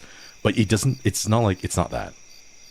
A prologue, a teaser. I guess prologue and teaser. There's one called 2 a.m. Smiling Man. Ooh. That has a good video. It's based off creepypasta. I wish we could watch those. I wish we could watch them. I guess prologue or a teaser would probably be the best one. It's like a little taste of, ooh, don't you want this spookiness? If you like this teaser, you'll enjoy what the rest of it has to offer. Alright, here's the teaser. You awake alone in your room, disturbed by some noise close to your bed. When at first... Sorry, should I read this? I'm going to try to read this as accurately as possible without correcting for grammar, so there might be some typos. You awake alone in your room, disturbed by some noise close to you bed. At first, when you open your eyes, all you see is darkness and black. You stare straight up and listen, straining your ears to pick up the faintest and smallest of sounds. The sounds on the edge of hearing. The sound of noise being withheld. The sounds of noise being withheld. When you really need to make that word count. The sounds of noise being withheld, of something deliberately trying to be silent, to stalk and to hunt. Your eyes begin to adjust. You still only see darkness, but now, with terror, you begin to realize it is not the darkness of the room, but the dark, empty void staring from the hollow eye sockets of the thing leaning over your bed. Oh my god, it's eyeless Jack. Whoa. Sorry. Eyeless Jack, why are you so close? Give me a smooch already. Like, what the heck? Oh my god. I'm trying to imagine what it must be like, and you're lying there, you're looking up, like, you know, when he looks at me, and I look at him, and he looks at me, and I look at him. Like, it's just that, right? But look at how small your eye sockets are, right? Imagine how close those eye sockets have to be to your own eyes for it to completely envelop your entire field of vision, right?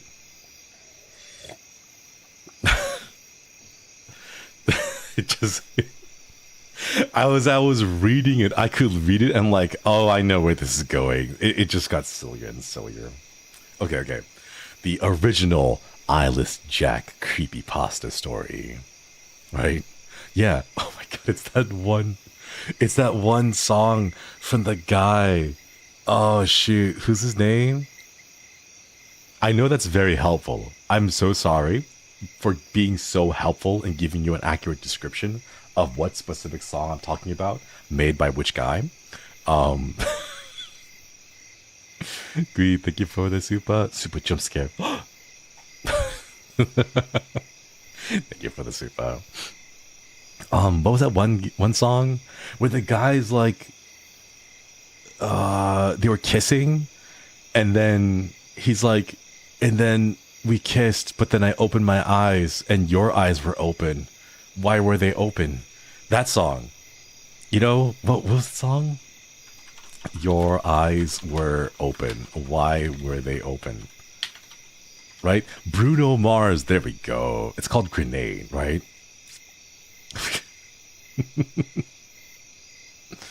Should have known you was trouble from the first kiss. Had your eyes wide open. Why were they open? Eyeless Jack. Keeping your eyes open and staring at me and from bed like that. Wait, that's actually kind of... Wait a minute. Hold on. Okay, when I say I need to find someone who match my freak, okay, I'm gonna tell you my freak, and I need to know who can match it. All right. So here's my freak.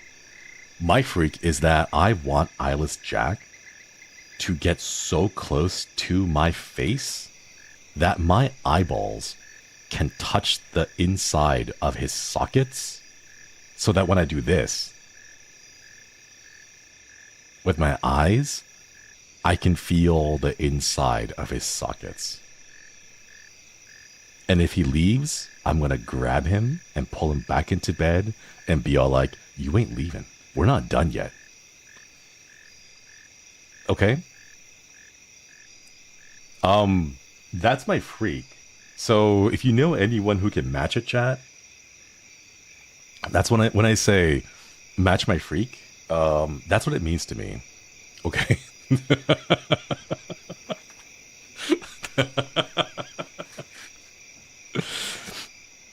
Oh man. I don't know enough people to meet the statistical threshold. Shinri really wants to be conjoined to his love. It's not even just conjoined. It's like, I don't know, that sense of intimacy of like being able. Do you think they feel it too? I hope they do. What's the point of me sticking my eye into someone else's eye socket and rolling it around if they can't even feel my eyes? You know? You're the thing that all entities fear. Thank you for the super. I'm just saying, okay? I'm just saying. I think touching eyeballs or interlocking toes. I think touching eyeballs would be better because it would be goofier. Like, you'd be able to, like, get really close with them and then, like, touch eyeballs, but then, like, wink with the other eye and see if you can make them laugh and giggle. I think that'd be... I think that'd be fun. You out-freak every single person on Earth. It's not that bad. I just want to know what the sensation is of sticking my eyeball in someone else's eye socket and then just rolling it around, you know? Here, let me show you, okay? It's like this. Wait. Oh, okay. We get close, right? And then...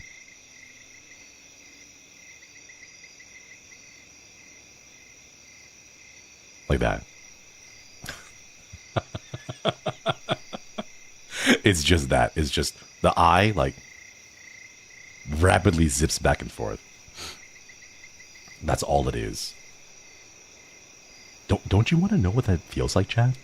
To be able to stick your eye, your entire eyeball, into someone else's eye socket. And then, like, you could probably feel their muscles. Because, like, you guys know how eyeballs work, right? They're at the back of your eye and they kind of grip you. And then it's constantly playing inverted camera mode, you know? Trucky, thank you for the 15 months. There's one manga that goes, I love you so much, let me lick your eyeballs type. And it's a horror manga. Oh, wait, I want to check that out. I want to take a look at that. It sounds like a Junji Ito thing. I think that manga got banned. Eyeball docking.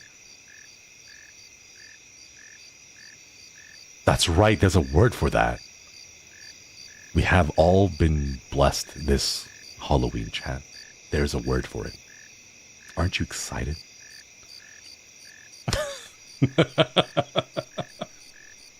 Aren't you excited, chat? There's a word for it now. What if we touched eyeballs? Ooh. Should be in Illicit America. You might not have the healthcare to treat eye infections. It's just pink eye at most, right? Nothing crazy. Arnold Mendez, thank you. It's my usual plan for getting someone out of my personal space. I call it the leave or get weird tactic. 10 tenets work. Just go to someone, grab them, be like, hey, let's touch eyeballs. And then, like, as you grab them, right? As you grab them, your eyes need to be darting around, like, violently, like, hey, let's touch eyeballs. Okay? Well, like, just hold still. It'll only be a moment. It'll only be a little bit, right? It's just it works until they reciprocate. Then you have found someone who matches your freak. And you are now going to live the rest of your life happily ever after. Full stop. Full stop, chat. Full stop. Pankoka and blindness speed run. Let's go. Thank you for the super. Thank you. All right, let's keep going. All right, this the actual creepypasta. The actual creepypasta. Where is it? Where is it? Okay, here we go. Wait, no, this is not Eyeless Jack. Eyeless Jack is this one. Okay, the Eyeless Jack creepypasta story. Shiny Clufkey, thank you for the 17 months.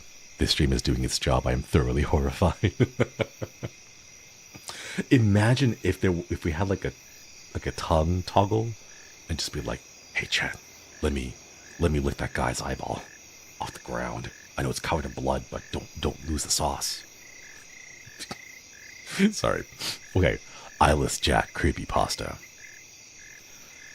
Hello, my name is Mitch. I'm here to tell you guys about an experience I had. I don't know if it was paranormal or whatever stupid words people use to describe supernatural phenomena, but after that thing visited me, I believe in that paranormal trash now.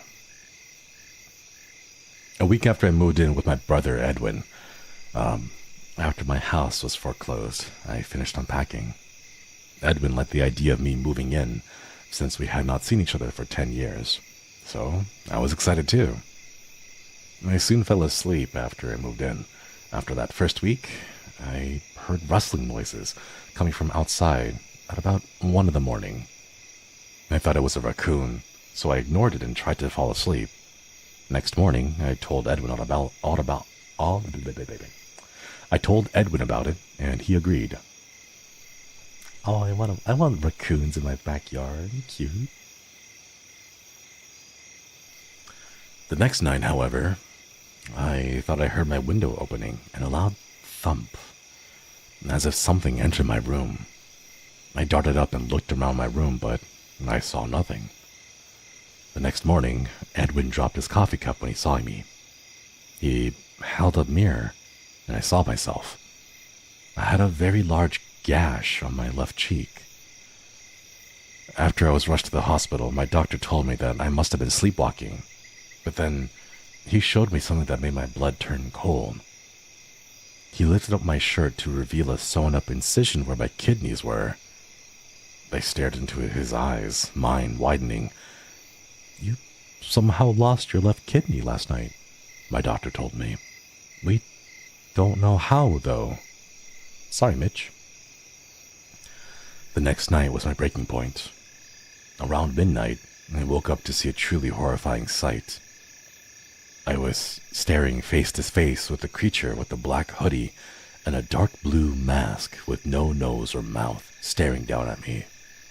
The thing that scared me the most was that it had no eyes, just empty black sockets.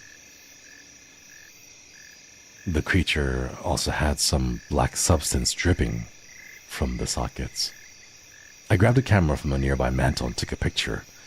Immediately after taking the shot, the creature lunged at me and tried to claw open my chest to get to my lungs. I stopped it by kicking it in the face. As I ran out of my room, I grabbed my wallet. I would need the money. I ran out of my brother's house into the night. I eventually ended up in the woods near Edwin's house and I tripped on a rock. I fell unconscious and woke up in the hospital. My doctor, the same one who treated me before, entered the room. I have good news and bad news, Mitch, the doctor started. The good news is that you had only minor injuries. Your parents are going to pick you up. I sighed with relief. The bad news is that your brother has been killed by something. Sorry. My parents took me back to Edwin's house to collect my remaining belongings, which I did. Upon entering the room, I was scared but remained calm. I grabbed my camera and then stopped dead in my tracks. In the hallway leading to my room, I saw Edwin's body and something small lying next to it. I retrieved it up and entered my parents' car, not mentioning Edwin's corpse. I looked at the thing and I had picked up and nearly vomited.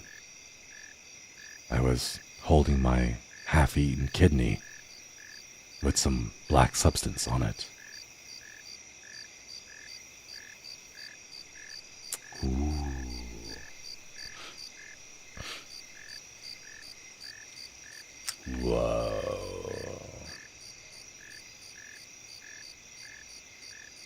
That's kind of eerie.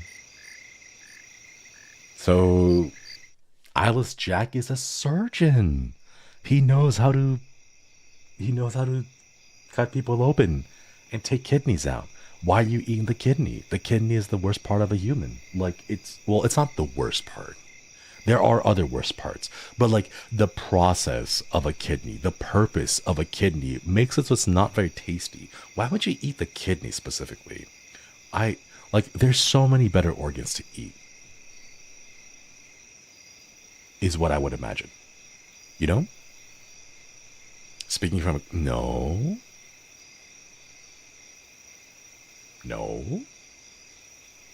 Question mark? Why eat the waste filter? Exactly. Why would you eat the stuff that has all the poop in it? Why wouldn't you want the nice liver? Exactly. Kidney beans are tasty. Great. Thank you for the soup. Thank you. Kidney. Okay. Are kidneys? Do they actually look that cute? I haven't. They're cute to look at, but I don't know. Does he eat it with the side of fava beans? I understood that reference. He's got a well-paying job, financially secure. I will say that this is definitely one of those stories that comes from the before times. You know? It comes from the time before things really made sense.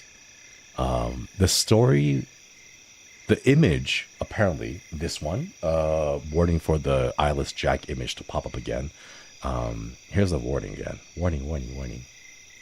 This image right here apparently was posted online in 2010, June 7th.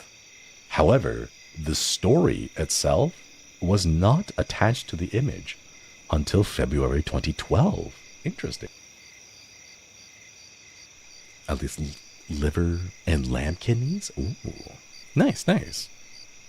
So it seems like this was one of those things where someone made a creepy image before and then just kind of floated around the internet, didn't do too much. And then afterwards, someone saw that and was like, ooh, that's going to be good. Oh man, what the heck?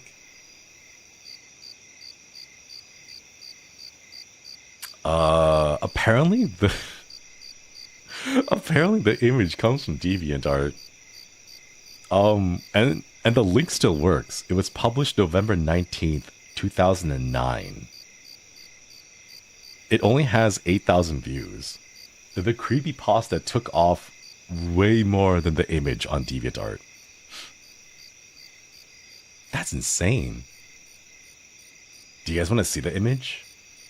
I can link it in chat, but I will warn you, it is literally just a full, like almost full screen image of Eyeless Jack. So it's still there. Here it is. Let me link it in. Okay. So it's just the picture of Eyeless Jack, or it's a picture of a person with that Eyeless Jack, like Eyeless Jack mask and hoodie and everything. And he's looking down and he looks kind of spooky, right? But when this was posted, it wasn't Eyeless Jack. It was called Are You Awake? ? Okay. There it is. It is a little bit spooky though. It is just that straight image. I feel weird, chat. I feel weird about seeing this with only 8K views. Shouldn't this have more? I feel like it should have more. I'm surprised it only has 8,000 views. You Awake, the title makes it kind of cute. It does kind of make it cute, right? Like your little brother just be like, hey, are you awake? I don't know how to turn on the PC to like play games, right? Guy stopped posting 10 years ago. Oh, ... Whatever happened to him? Do we think Eyeless Jack got to him? Is that why he stopped posting?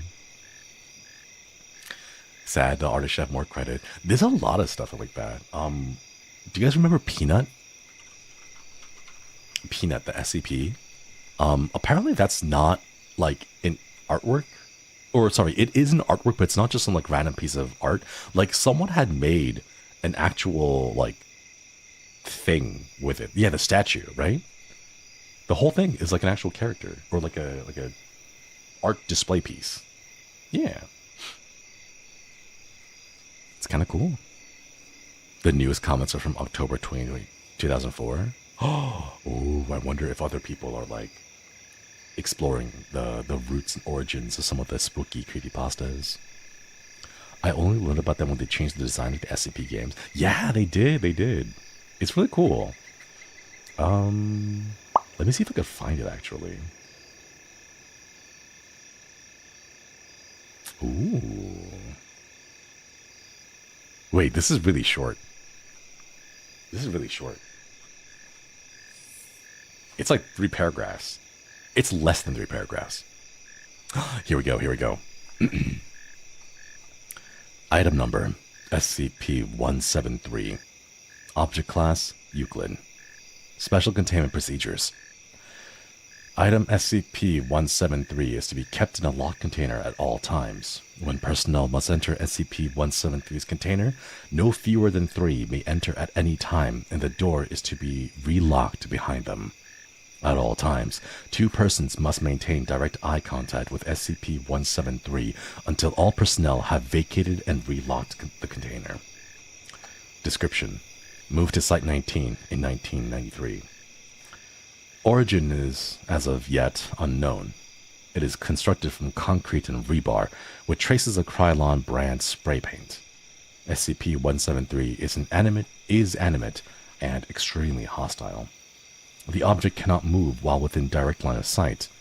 Line of sight must not be broken at any time with SCP-173. Personnel assigned to enter the container are instructed to alert one another before blinking. The object is reported to attack by snapping the neck at the base of the skull or by strangulation.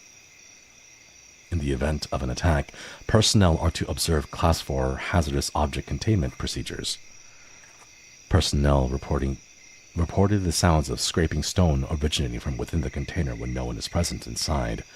This is considered normal, and any change in this behavior should be reported to the acting HMCL supervisor on duty. The reddish-brown substance on the floor is a combination of feces and blood. The origin of these materials is unknown. The enclosure must be cleaned on a bi-weekly basis. Ooh. Spooky. And that was it. That was short. That was really quick. That was Peanut. The Weeping Angel SCP. Did Peanut show up before the Weeping Angels, or did Weeping Angels show up afterwards? There's a wholesome SCP I read about becoming a favorite, SCP-5031, and it learned to cook. Aww, that is adorable. That is so cute. Man. A little SCP that can cook. Wait, that's cute. Okay, let's check out some of these other ones.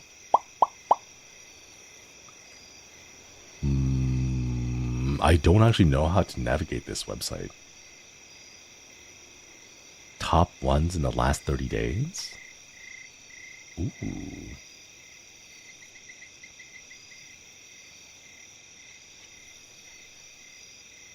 Oh my god, it's a whole experience.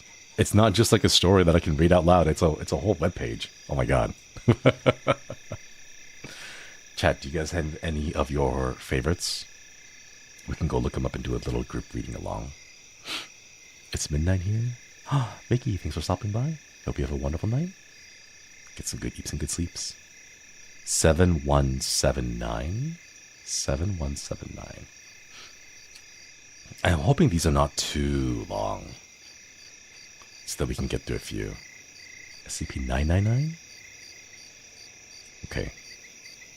Okay, we'll go through the ones I see right now. Here we go. 7179. Object class, safe.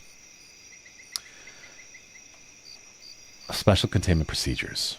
As SCP-7179 is unable to be accessed or witnessed through non-anomalous means, containment is not required. 7179 refers to an unknown number of cubic extra-dimensional spaces measuring approximately 10 kilometers on each edge. Upon any human's death, their consciousness is transported to an instance of 7179. where they will physically remanifest in the same state they were as they were upon death, except in perfect health. Based on limited observation and experimentation, there are no known cases of human death where the consciousness does not appear in 7179. Aside from the insignificant differences between each of them, instances of 7179 are functionally identical. Each space is an oceanic environment filled with a single tropical island at its center. The environment of the space remains at a consistent temperature, one which is of adequate comfort to this deceased individual. Furthermore, 7179 instances never display stormy or otherwise violent weather, and the sun perpetually remains directly above the island, leaving it in eternal daytime. As there seems to be no natural wind in 7179, there is also no natural weather activity either. Individuals attempting to leave in 7179 instance simply end up on the opposite edge of the same space, with 7179 acting as a functional omnilock. Additionally, the passage of time within 7179 is highly inconsistent with that of baseline reality. Plant life in 7179 bears different species of edible tropical fruits. Other fruits of unknown species are also present, which are analogous to substances such as alcohol, methamphetamine, and cocaine. Animal life includes several varieties of tropical birds, butterflies, and a few instances of domestic pigs. What? What would a dead person do with a pig? On the coast of each island is a beach house which contains various amenities and furniture for sustainable living. Each house is home to up to 3 human beings of sexual preference to the inhabitant. Is it just like their own personal heaven? These beings seemingly bear no will of their own and are completely loyal to the deceased, but are otherwise completely identical to normal humans. Injuries suffered by humans with an SCP-7179 heal at a normal rate, although death is impossible. Seemingly fatal injuries are thus recoverable, albeit quite painfully. The Addendum 7179.1. The Department of Tactical Theology was able to fully observe an instance of 7179 using the experimental intelligent soul interface construct Dante. The construct is mimetic in nature and fuses with the consciousness via the noosphere, allowing data to be relayed back to the physical world. Dante was covertly applied to Paul Hiddleston, a 34-year-old man diagnosed with an untreatable brain cancer. Hiddleston perished shortly after the construct was applied, and his consciousness was transported to 7179. On arrival, Hiddleston arrives at his instance of 7179. He is standing next to a small beach house. Three women appearing to be in their mid-20s, walk out of the house to greet him. After gaining his composure and becoming accustomed to 7179, Hiddleston finds himself comfortable and begins to engage in frequent pleasurable activities such as eating, drinking, drug use, and sexual intercourse. 2 years. 2 years is the next entry. What the heck? 2 years. Over time, Hiddleston starts to drink and partake in mind-altering fruits with much greater frequency, more than any other activities. 3 years. Hiddleston starts neglecting to eat at all for considerable periods of time. He occasionally attempts to converse with the women on the island, but is frustrated by the lack of agency or individuality. 5 years. Hiddleston ceases his formal activities altogether, spending much of his time wandering SCP-7179. 6 years. Hiddleston becomes panicked and attempts to leave 7179, building a raft from one of his island's trees. Each time he reaches the edge of 7179, he appears from the opposite end. After several attempts, Hiddleston collapses in despair for multiple days until he regains his composure and continues his prior activities. 7 years. Hiddleston uses the wildlife and plant life to begin pursuing culinary activities. He constructs basic farms and pens to keep and breed animals. His mental state improves as he continues to develop his skills. 18 years. Hiddleston has become an expert in cooking, both having replicated dishes from memory and creating new ones. He shows no signs of ceasing as he begins attempting to crossbreed various plants. 37 years. Hiddleston continues his endeavors, though he begins to show signs of weariness and boredom. 81 years. Hiddleston has once again regressed into a depressive state. He seeks out other ways to occupy his time and eventually begins studying construction. He starts assembling tools and equipment for the building. 101 years. After a great deal of trial and error, Hiddleston assembles his first house. He continues building. 287 years. Through the constant maintaining of trees and frequent building projects, Hiddleston is able to cover the island with rudimentary structures. He then focuses his efforts towards maintaining and upgrading the structures until he has mastered their fortification. 416 years. Hiddleston, through study, experimentation, and experience, has managed to fully fortify each structure into usable housing. He begins expanding his structures, adding stories and decor, as well as building various watercraft. 850 years. Hiddleston's efforts slowly start winding down. Again, as his ability to produce lumber and harvest natural resources reaches an equilibrium with his construction expansion. He starts to tear down and rebuild structures in new ways, remixing them over centuries. 2,009 years. Despite his frequent activity, Hiddleston shows worsening symptoms of depression and anxiety. He starts to seriously consider the concept of endless life in 7179.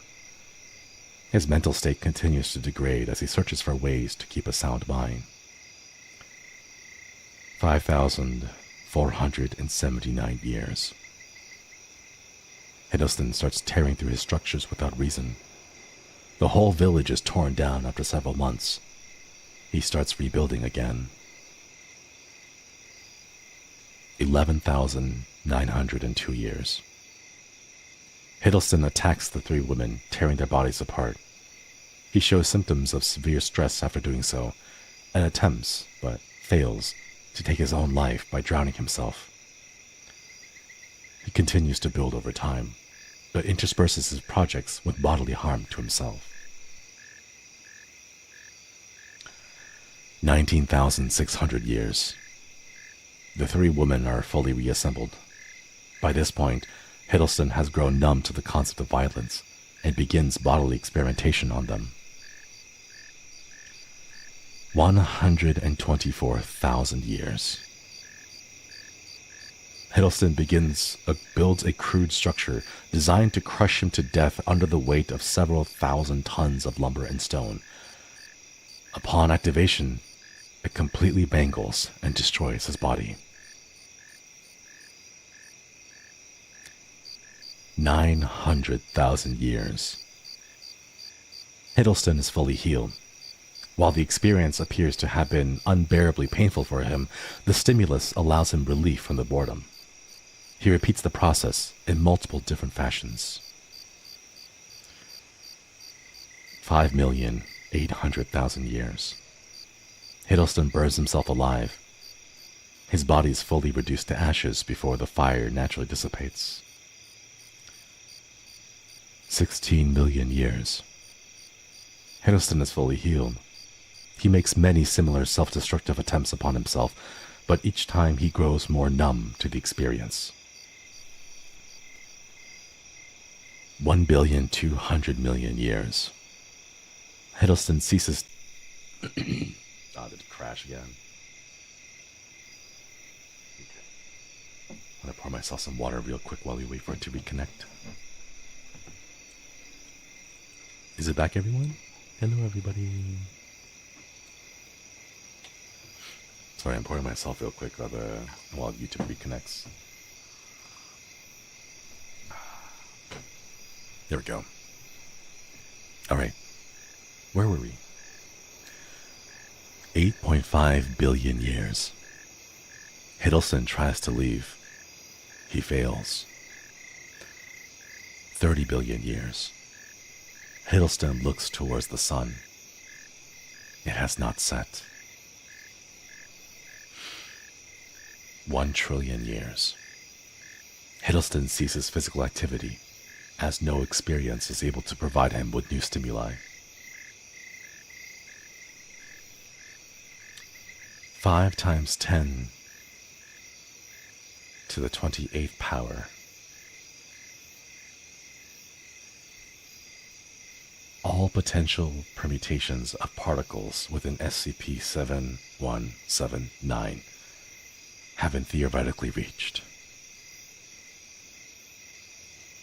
All possible permutations of particles have been theoretically reached.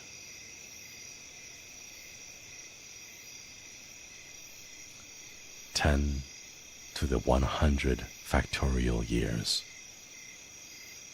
1 second of eternity has passed.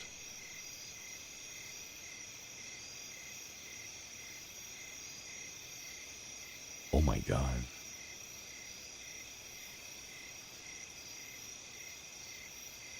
This is why you don't wish for immortality. Oh my God.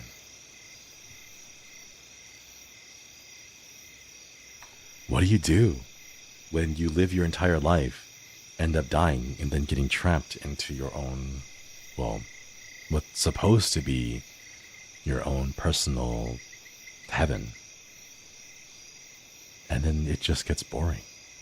What do you do then? Nothing ever changes. Nothing new, no different stimuli. Wish for 300 years as most. Agelessness is greater than immortality.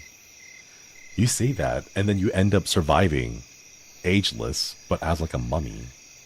Like all meat jerkied up and stuff. Ooh. You live forever, but those around you don't. That's still spooky. Like,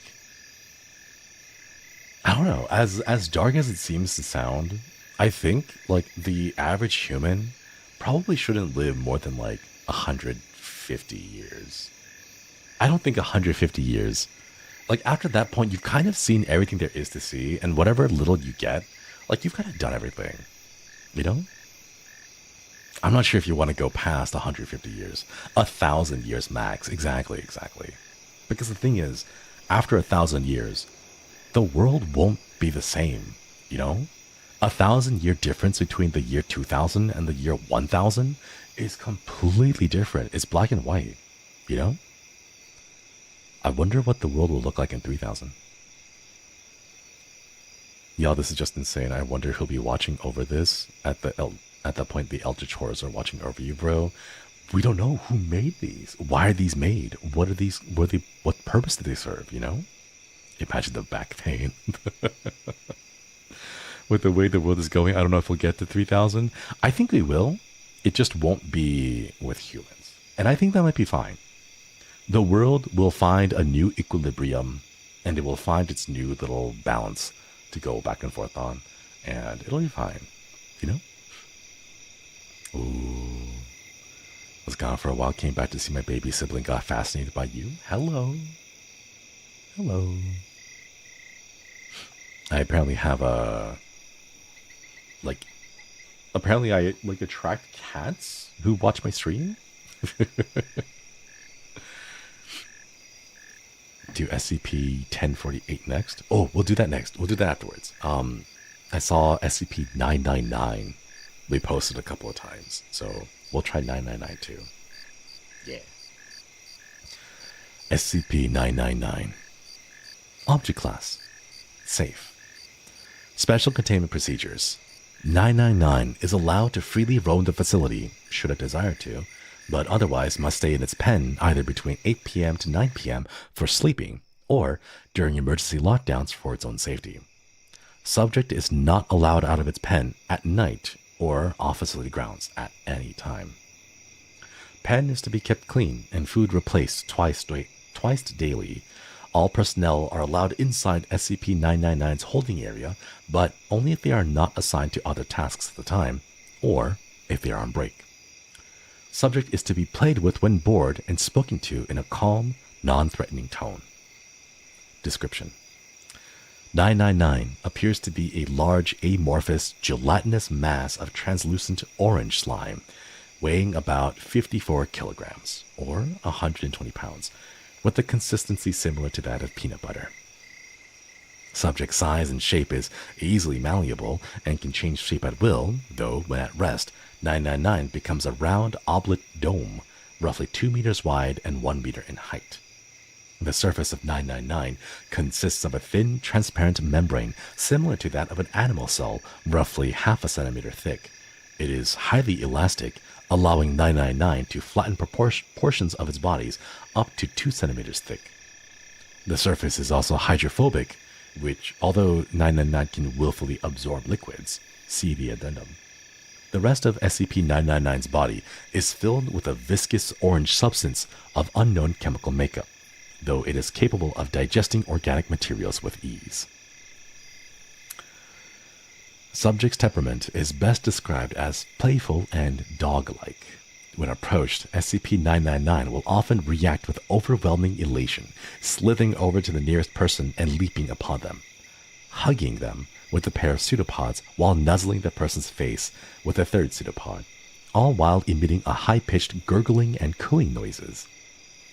The surface of 999 emits a pleasing odor that differs with whoever it is interacting with. Recorded scents include chocolate, fresh laundry, bacon, roses, and Play-Doh.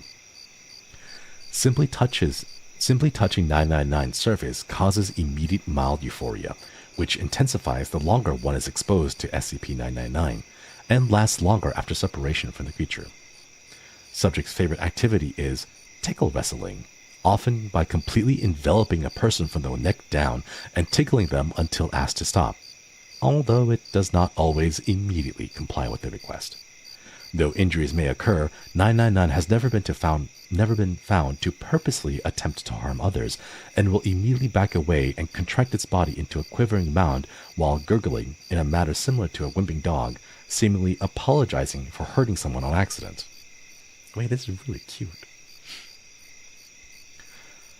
While the creature will interact with anyone, it seems to have a special interest for those who are unhappy or hurt in any way.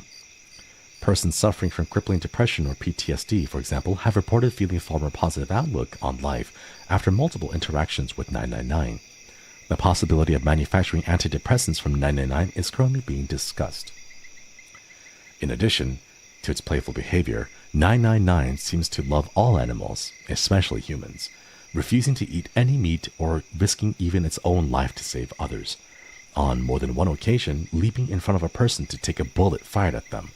The subject's intelligence is still up for debate, though its behavior is infantile. It seems to understand human speech and most modern technology, including guns. 999's diet consists entirely of candy and sweets, with M&M's Necco wafers being its favorites. Its eating methods are similar to that of an amoeba. Aww. Addendum. Reminder to all staff, SCP-999 is not to consume caffeinated soft drinks of any kind.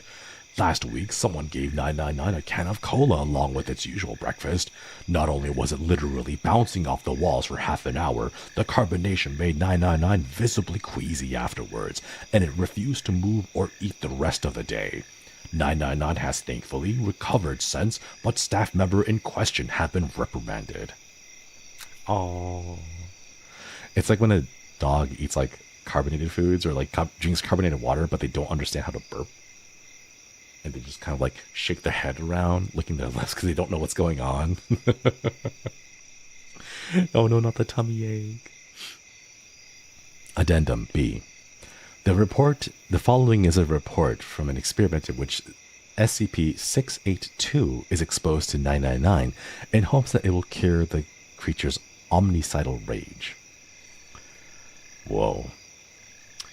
999 is released into 682's containment area. 999 immediately slithers towards 682. 999. Elated gurgles. 682, unintelligible groans. What is that?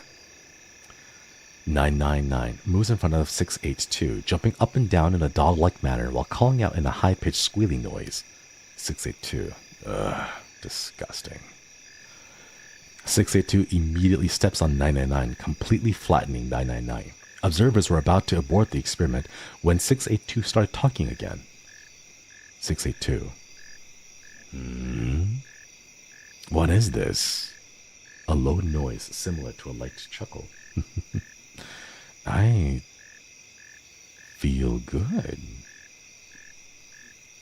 999 can be seen crawling up from between 682's toes, up along its side, around its neck, where it clings on and begins gently nuzzling with its pseudopod. A wide grin slowly spreads across 682's face. 682 deep chuckling. Feel so happy. 682 repeats the word happy for several minutes, occasionally laughing before escalating into non-stop laughter. As laughter continues, 682 rolls around its back, slamming its tail on the floor with dangerous force. No, stop tickling.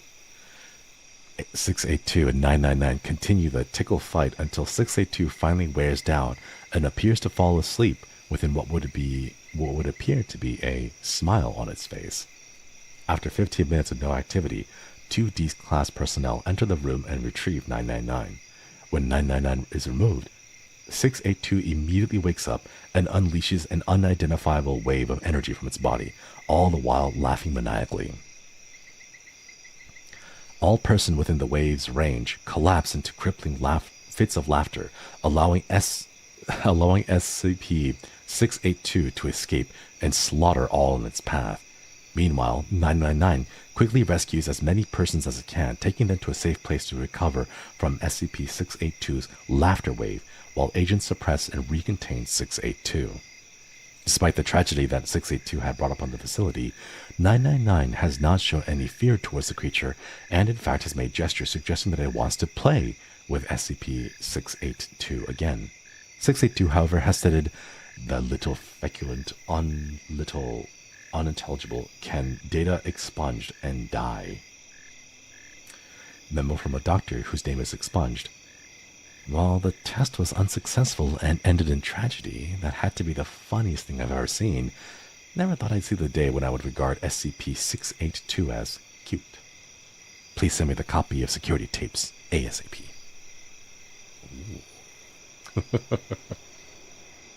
Nice. Let's go. Wait, that was cute. Mio, thank you for the 19 months. Okwedi, thanks for the membership. I want this slime. That was cute. All right. Oh wait, a page citation. Wait. Hold on. We didn't do the page citation for the previous one. We should do that for this one too. Let me see.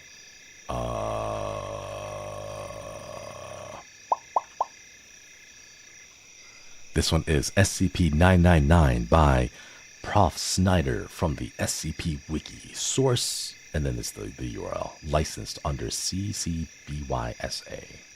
Nice. Let's go. That was really cute. That was adorable. A tickle monster. SCP-1048. Okay. This one is 1048 by Trenner Dios. Trenner Dios? Yeah. All right. Object. What the hell? What? It was updated. 1048. It was safe, but it's been crossed out to say Keter. Containment procedures. 1048 is currently free to roam Site-24 as it poses no threat and has been observed to greatly improve the morale of the personnel that interact with it. And that's been redacted. It's been crossed out. New containment procedures. The whereabouts of 1048 are currently unknown, though it is still believed that it is somewhere in Site-24.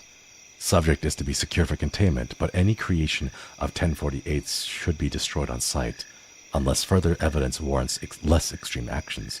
No teddy bears are allowed to be on Site-24 to prevent any confusion or mistaken identity. Any object that resembles a teddy bear is to be reported to the security team immediately. This is not a joke. We have no idea what 1048's full capabilities are.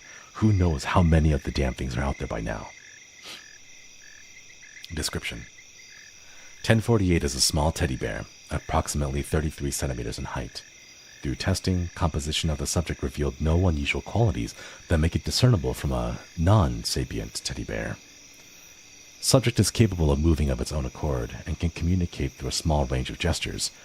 The subject regularly shows affections to individuals in ways found endearing to most people.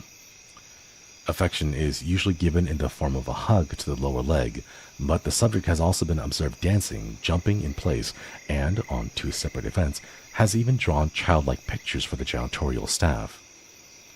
All Foundation personnel that have interacted with the subject have responded positively to its affection, even D-class normally with psychopathic tendencies. Attempts to direct communication with 1040 have not been considered successful.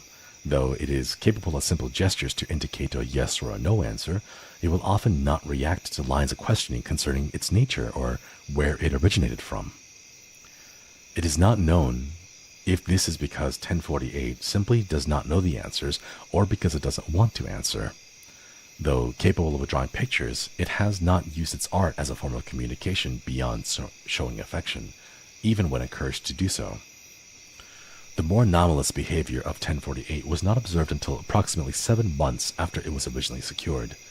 It was hypothesized that the subject is able to construct crude replicas of itself using various materials, by a process that has yet to be observed directly by Foundation staff.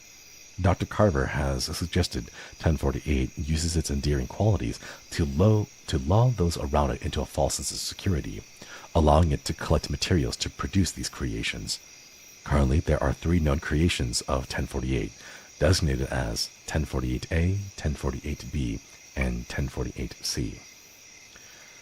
The nature of these creations has been in stark contrast to 1048's general behavior, as all have exhibited extreme violence towards humans. Description of, or a report of 1048A. 1048A was discovered wandering Site-24, accompanied by 1048. Subject resembles a teddy bear similar in size and shape to 1048, but was made entirely out of human ears. Witnesses interviewed reported that SCP-1048 was giving a tour of the Site-24 to 1048A. Dr. Carver was called to the scene along with a security team. The security team arrived first and attempted to contain a 1048A. Subject emitted a high-pitched shriek that inflicted intense pain in the eyes and ears of everyone in the 10-meter radius. Ear-like growths immediately began growing on those within 5 meters of the subject, covering their bodies in less than 20 seconds. Every person afflicted with the symptom died within 3 minutes, resulting in the death of ex-personnel, including the entire security team.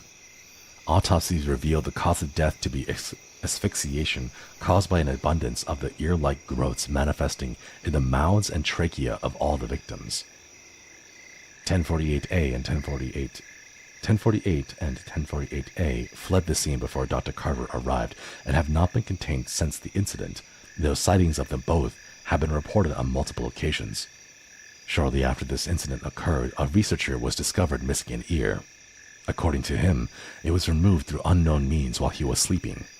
No other victims of ear removal were found, so it is unclear if SCP-1048 obtained more ears from another source, or if it is capable of duplicating objects or materials. 1048B. Subject was discovered by several Foundation staff members in the cafeteria of Site-24 on date expunged. Subject's appearance was nearly identical to 1048, but moved in an irregular, jerky manner. Witnesses reported that it appeared as if something was moving inside 1048B.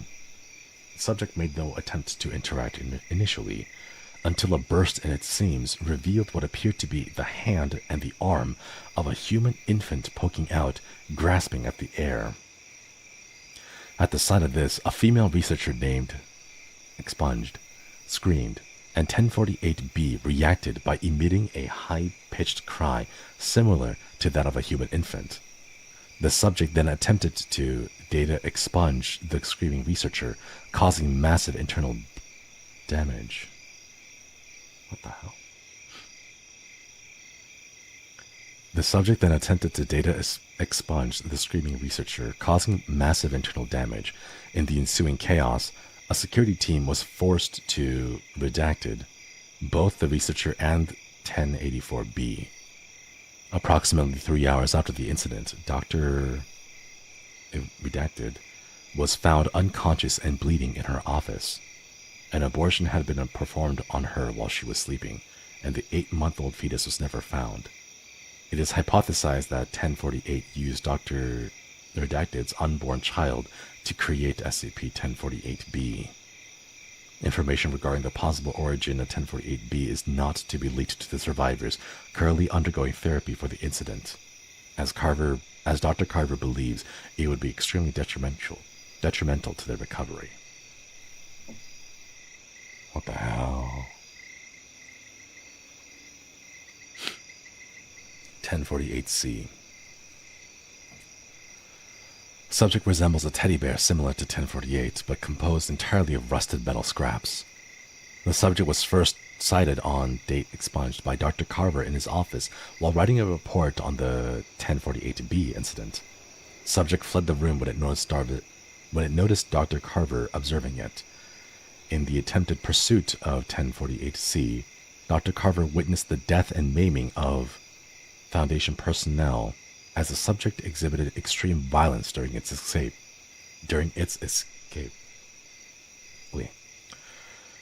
1048C has not been encountered since the initial sighting, and it is unknown whether it resides somewhere within Site 24. Origins of any material. The origins of any materials possibly used to construct 1048C by 1048 are also unknown at this time.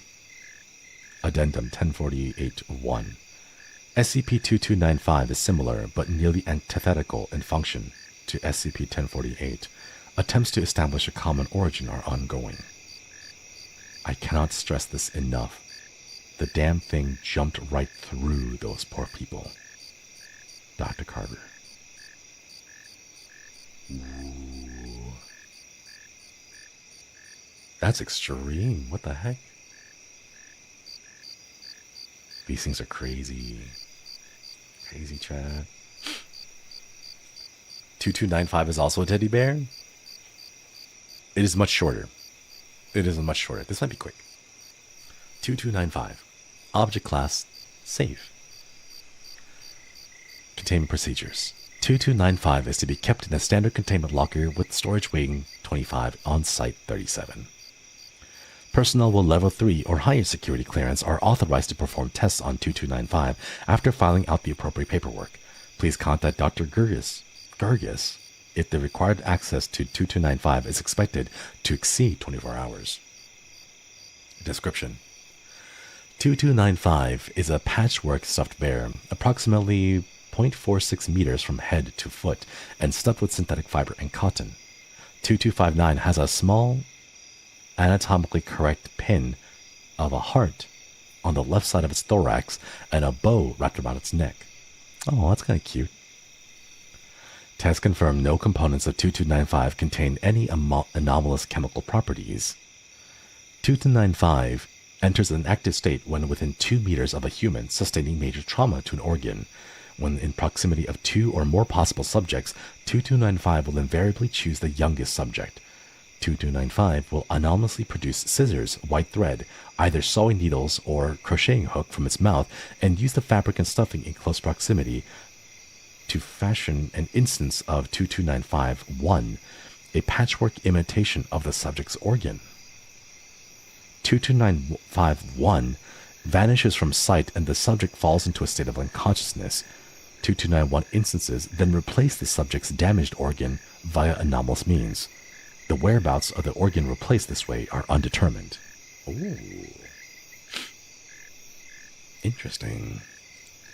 If there's no usable material in close proximity, 2295 will use fabric and stuffing from itself. 2295 regenerates 1 gram of stuffing every day until replacing any lost or used stuffing. Note that this fabric used in this way does not regenerate, and additional fabric must be placed near 2295 for the purpose of self-mending. Instances of 22951 successfully carrying out their respective function despite numerous expected biological, chemical, and medical incompatibilities. Once within the subject, adjacent tissues and veins attach to the imitated organ without observable complications. There have been no cases of rejected 22951 instances, and all subjects recorded at the time of writing have made full recoveries. Ooh. Test log. There's a big test log. There's a ton of these. We'll pick a few. Subject D2535, 38 years old. Diagnosis: lungs heavily damaged as a result of 25 years of smoking. Notes: 2295 creates 22951 using 1 black textile swatch and 1 red textile swatch. The new lungs act at a capacity similar to those of healthy adult lungs. Ooh, nice. Wait, these are cute. 3452, 50 years old. Diagnosis: frequent heart palpitations and severe atherosclerosis. 2295 crochets 22951 using various surrounding yarns. 22951 observed to have a heartbeat before vanishing. Transfer successful.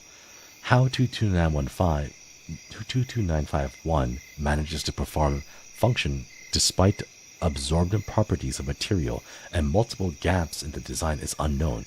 Symptoms no longer present in subject. It makes little crochet organs and it gives them to you, and then it replaces your organs and then makes them healthy? Wait, that's really cute though. Oh, that's adorable. Okay.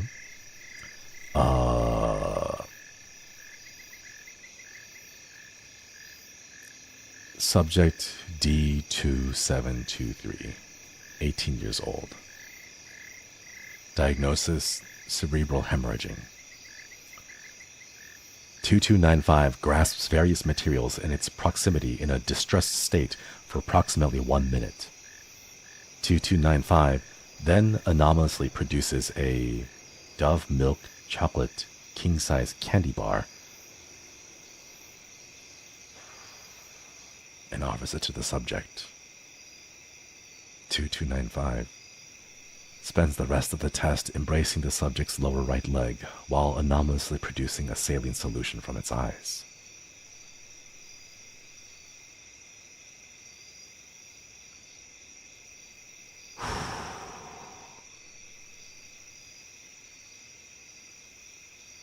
So that's what happens when I meet something that I can't cure.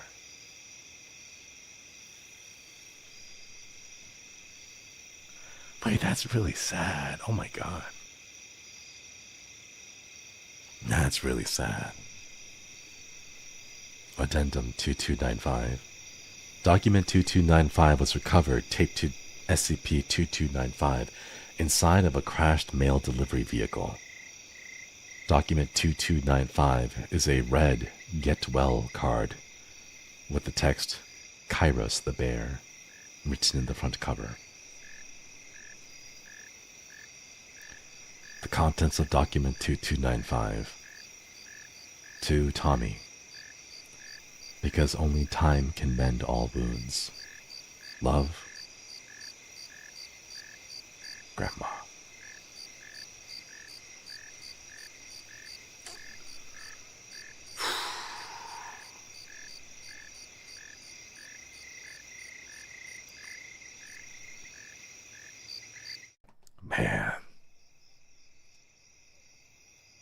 Man. What the heck, Chad? What the heck? SCP-2295 by K. Mota from the SCP Wiki. Wait, that was really sad. Oh, that hurts. Oh, that hurts. That's so well written, but man, that hurts. Ugh. 2316. This one doesn't seem too long.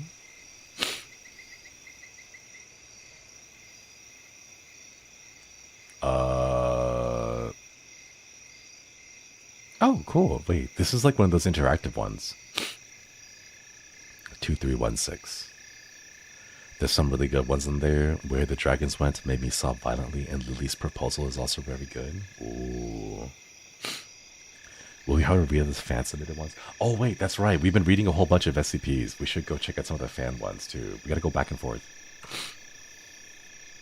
Our novel, thank you, I love the SCP universe because everything may be supernatural, but not everything is evil and wants to hurt. There are items that are supposed to be benign but classified as an SCP, like an indestructible lamp. I like that. It's like just, it's a big open world that really anyone can contribute to. So it's nice to be able to see all these different like takes that everyone has on, like, it doesn't have to be a big thing. It can just be something small, you know? But yeah, I agree. Thank you for the super. Thank you. All right, let's read some creepy pastas. Man. All right, let's see. We have a few more. Will we ever get SCP Containment game perms? No, the games are kind of all over the place in terms of perms. Okay, this one was submitted by Nap. Nap, your Reddit tagline says you're bad, and I feel sad. Why would you say I'm bad? No. It's all good. Okay, here we go. Nap's Quapey Pasta. Not my story, but this is a true story that happened to my mom. For some reason, her life is a movie, and she got to experience every cool, scary thing under the sun, which includes paranormal things. What? I want to experience paranormal things.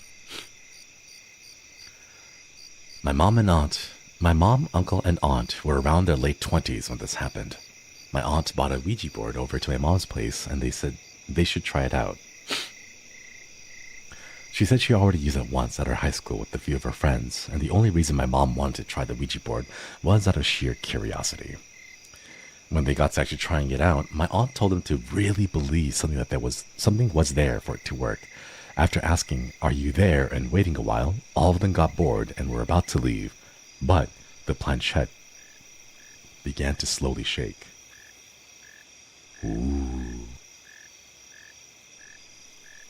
All of them got super confused and asked each other if they were the ones to move the planchette, and all of them said no.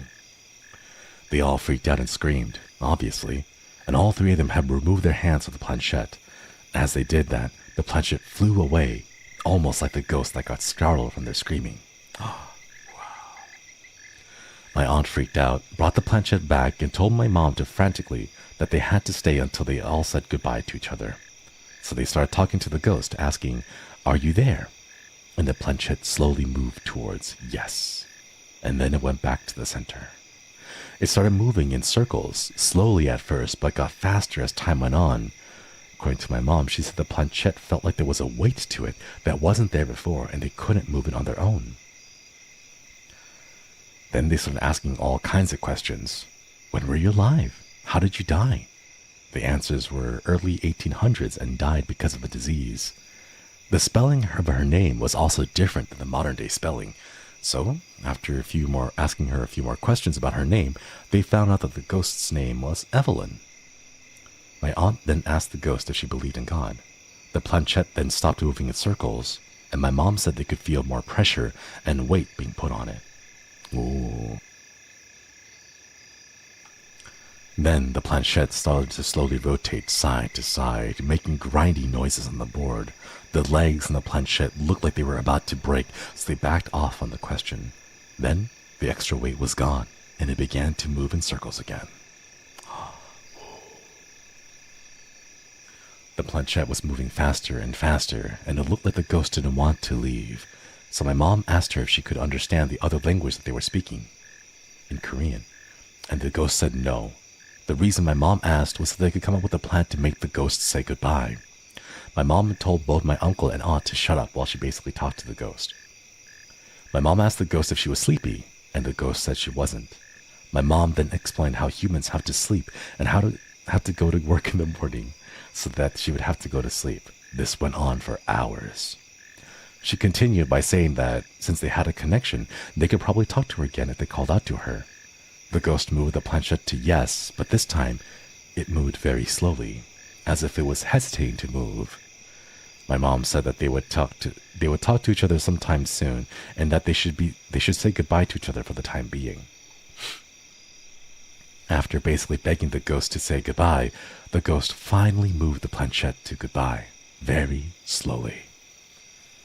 My mom said when it went to goodbye, the weight on the planchette from earlier was gone, and they could easily move it again. They started around 7:30 p.m. and ended the session around 3 a.m. My mom then quickly ordered my aunt to burn the board and never do this kind of thing ever again. 2 to 3 days later, all three of them felt sick. The symptoms were similar to the flu, like coughing and body aches, but my mom swears it wasn't the flu because no medication worked. My mom thought this happened because they couldn't keep their promise with the ghost. My mom and uncle's experience with the ghost is as follows. My uncle was sleeping on the couch.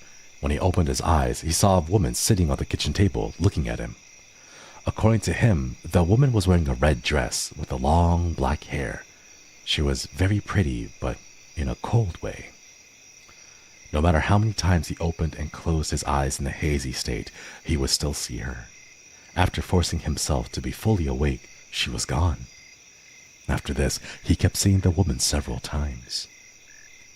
My mom was sleeping on her bed, but when she woke up in the middle of the night, she saw a woman standing at the foot of her bed, wearing a vintage nightdress. When she tried to fully open her eyes, the woman flew over her to now be floating on top and looking at her. My mom says the ghost didn't look scary. She was actually kind of cute, but she had no expression on her face. Her hair was flowing as if being blown. My mom was terrified, but didn't move or make a sound. So, after frantically thinking about what she should do, she decided to just close her eyes. In the end, she fell back asleep. She doesn't know to this day if that was a dream or not. Several days before it happened, my mom said she felt a presence at the foot of her bed. For 7 to 10 days, everyone felt sick. However, one day, as if nothing happened, they all felt better. 5 years after the incident, my mom started to experience sleep paralysis a few times for 2 years. The way she got rid of it was by cursing at the paralysis demons, basically telling them to GTFO and not to mess with her. And that's it. Sorry if it was too long, and sorry for any spelling or grammar errors. Aww. Interesting. Thank you so much for the submission, Nap. Appreciate it. Thank you. It is spooky, though. I heard you shouldn't burn the board. I think it's basically pretty easy for someone to see that and then panic and think to themselves, if I just burn the thing, it'll get rid of the problem, right? But no, you can't burn Ouija boards. You gotta properly like cleanse it. You can cuss out ghosts. My mom does that. I thought we were besties. The ghost probably. You said you would play with me again. Aww. Man, the ghost though, just showing up at the foot of someone's bed in a vintage nightgown. Like here I am, just like sleeping with my like standard cheap PJs I got from Target, and they're like, check this out, it's vintage. Ooh, look at that. It's you like the lace. Oh, look at that, the details. Oh man, aren't you jealous? And I'll be like, damn straight I'm jealous. I wish I could wear a fancy nightgown. I got dressed up for you. Wait, that's cute. Showing him with a red dress? Okay, look, a red dress? A red dress. That's a lot of color. That's very loud. A whole dress that's red, that's very loud. You know that the ghost had some attitude when they were alive, you know? They were badass. I mean, even if it was blood, right? It still takes like a certain type of person to go out there, collect all that blood, and then uniformly like drench a dress with it, you know? A red dress on tonight, dancing in the dark, the pale moonlight. I sleep without, so I wonder what the ghosts think of my sleeping situation. Oh my god. Now that you mention it, that's true.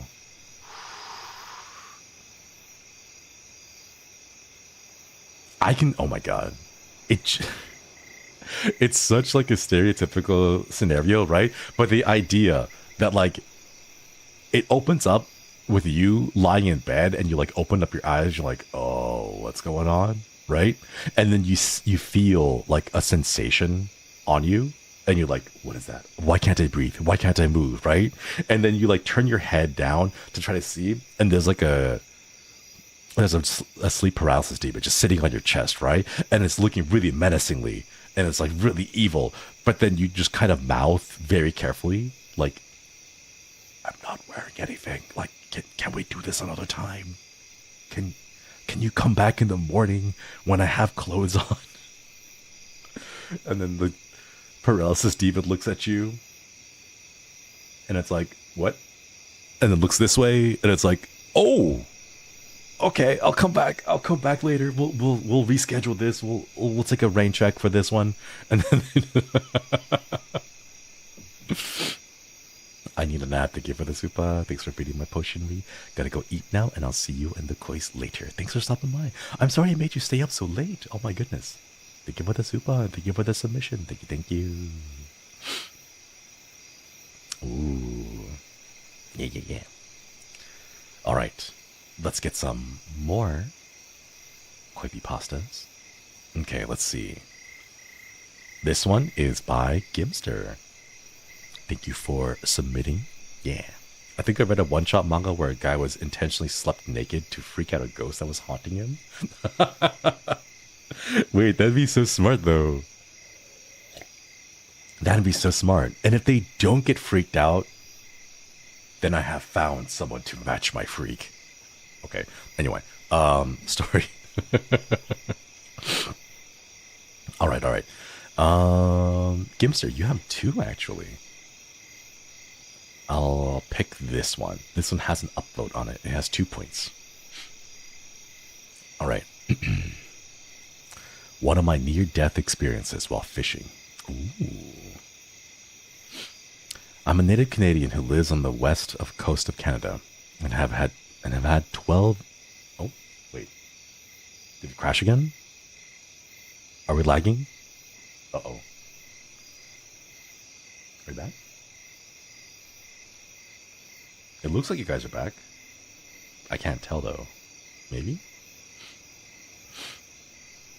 We're back. Just a small hiccup. Oh, okay. Nice. I'm a native Canadian who lives on the west coast of Canada and have had 12 near-death experiences in my lifetime, 9 of which happened before I was 21, and mostly fishing related. During a trip, me and the men of my family went to go get cockles, a type of shellfish. We went during the winter to avoid what we call the red tide, which is the fuel and oil that comes off of boats and ships that seeps into the sands where shellfish live. Whenever we go into for cockles, or any shellfish for that matter, we have to go when the tide is at its lowest, which happens 3 to 4 times a year. It varies due to lunar activities. During the winter, our daylight lasts around 9 a.m. to 4:30 p.m., and the trip going to our digging spot took up all the daylight. The boat we had at the time had no shelter from the elements, and we were at the mercy of nature. That particular day the water was flat calm and no wind, so we went full nearly speed to get to our digging spot, which amplified the winter temperatures of negative 20 degrees Celsius, or negative 4 degrees Fahrenheit, to a bone-chilling negative 30 degrees Celsius, or negative 22 degrees Fahrenheit, which was made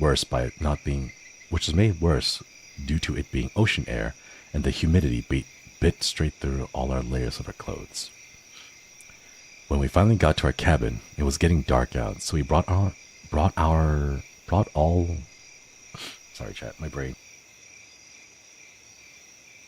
When we finally got to our cabin, it was getting dark out, so we brought all our clothes and food inside and rested until the next day. When daylight finally came, we took stock of everything we needed, buckets, our tools for digging, and a gun, and set out to the beach to dig, but went slower than usual due to the temperature. When looking for signs of cockles, you need to look for small holes in the sand and spot the telltale spurt of water that they shoot out. It's like a small water gun that you give to a toddler, and sometimes 4 or 5 inches under the sand, you'll find them spurting out water, and you'll find more further down and around them. We were digging for all the daylight hours, and it got dark, and something that most big city folk don't understand is that when it gets dark out, it really gets dark. The kind of dark where the trees are almost black and the only light you see is from the stars. While we were digging and using headlamps to see in the dark, we heard something walking on the beach near us, and, while exhausted, I picked up the gun. To give an example for gamers, it was like the cowboy repeater from Fallout New Vegas, and aimed it in the general direction of the footsteps and almost yelled for someone to shine the light for me. In the midst of the darkness and low to the ground, we saw a pair of eyes glowing from the flashlights. I asked my grandfather if I should fire a warning shot, and he immediately said yes. So I aimed in front of it and aimed to the right and fired and reloaded right away and aimed between its eyes. That thing slowly took 3 steps towards us, then stopped. After about 5 seconds, it slowly backed away into the darkness and walked down the beach. We didn't say anything, but we all knew that if we had stayed on that beach, we would not be returning home. So we packed up all our gear, went down to the boat, and started slowly driving back to our cabin. When we got to the middle bay that the beach was in, we heard the entire bay echo with howls. We were being hunted by wolves. We didn't say anything driving back to the cabin, but we all knew that we saw death's gaze and barely avoided becoming a missing persons report in the middle of winter, hours away from civilization, or any people for that matter. In the midst of the darkness that is the Canadian wilderness, I will give this advice that most Canadians abide by. Be nice to people, because you never know when the end is near. Ooh. Kimster, thank you for the submission. Thank you for stopping by. Happy Halloween. Need to mind some bleach before bed. Triggered myself because I didn't remember that part. So sorry again, bot gang. No worries, Glee. It's all good. I hope you're able to take a quick little breather and a relaxer. Like a palate cleanser, hopefully. Something cute. But yeah, thank you for stopping by. Hope you have a wonderful night. Get some good eats and good sleeps. And Gimster, thank you for the submission. Oh my god. That's kind of scary. Like, I don't know. Because, okay, here's the thing. For me, whenever I watched kind of Rough Bay Me sometimes, that's spooky though. My, a lot of the stuff I've seen about animals comes from like animal documentaries and stuff online.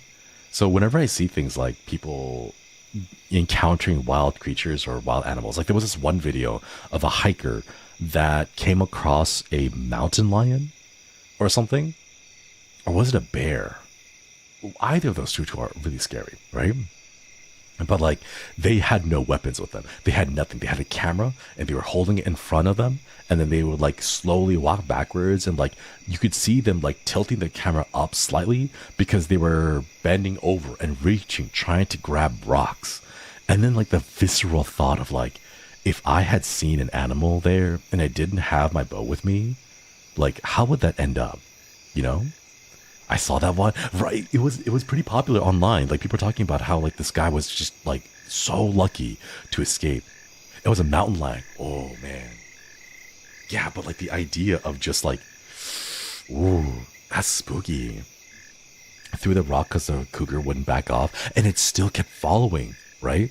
And like every now and then there was a moment when the mountain lion like dashes forward. Well, it doesn't really dash, but it like postures, it like gestures to like moving forward. And then the hiker mentioned that like, yeah, that was every single time I turned my head slightly just to see if I could pick up a different piece of rock or like a stick to throw at it, right? Every single time I turned my head, it was ready to like pounce. And like, man, that like the fact that it's that brutal out in nature, sometimes we forget that like we are still just animals. We are still like fleshy meat bags with bones, just like every other animal out there, you know? I've heard of bears breaking into campsites of campers and eating their food. Yeah, you gotta make sure that you have like a food sack, and then you carry the food sack over, you like throw it over a branch, a really tall branch, so that if it does smell, it like floats in the air, because you don't want smelly food inside your tent, or else they will rip open the tent to try to get the food, and in the process rip open the tent and get at you. So yeah, I think the hiker accidentally came across their cubs. Oh, that does sound familiar. Yeah, I think that was the story. Yar, as city peeps especially, we pray for them. We're praying. Yeah, ran into a bear once. It was less than 5 meters away, but luckily the bears in my area are scared of people. And that's really good. That's really nice. It's better than like that's kind of the fear of why you shouldn't feed wild animals. Because in the same way that wild animals should be afraid of you, you should also be afraid of wild animals. Don't go and like, oh, we have a spare sausage, so we're going to feed this coyote. Ha ha ha, it's so cute, right? Because that coyote has friends. And those coyotes are going to come and visit you at nighttime when the rest of their friends also want a meal, you know? Like a single coyote, absolutely cute, super adorable. A single fox, same thing, sure, right? Don't feed them. Please do not give them food if they're wild animals, you know? Reminds me, I saw a video of a guy facing a bear in his garage, and you could see the bear charge at him, but then the guy intimidated by being loud. Yeah, being loud is definitely a thing. Because like animals, in the way that the animals work, they have a internal calculus, and the calculus is very simple. Do I think I can kill that thing in front of me, humans, the person in front of it, without taking that much damage? That's what animals think, you know? When they see you and they're sizing you up, that's what's going on in their mind. Can I eat you without taking damage? And if you can show them through by like taking your jacket off and like stretching it out to make it look really big, or playing lots of loud noises and, you know, sounds to try to make them think that you're a dangerous target, that's probably the best way that you can like defend yourself. Do not be petting and hugging animals, even though they are cute, unless you are literally a certified Disney princess, and have control over animals, you know, like Aquaman, but on land. Unless you're a Disney princess, please do not go petting wild animals, no matter how cute they seem. That includes possums too, okay?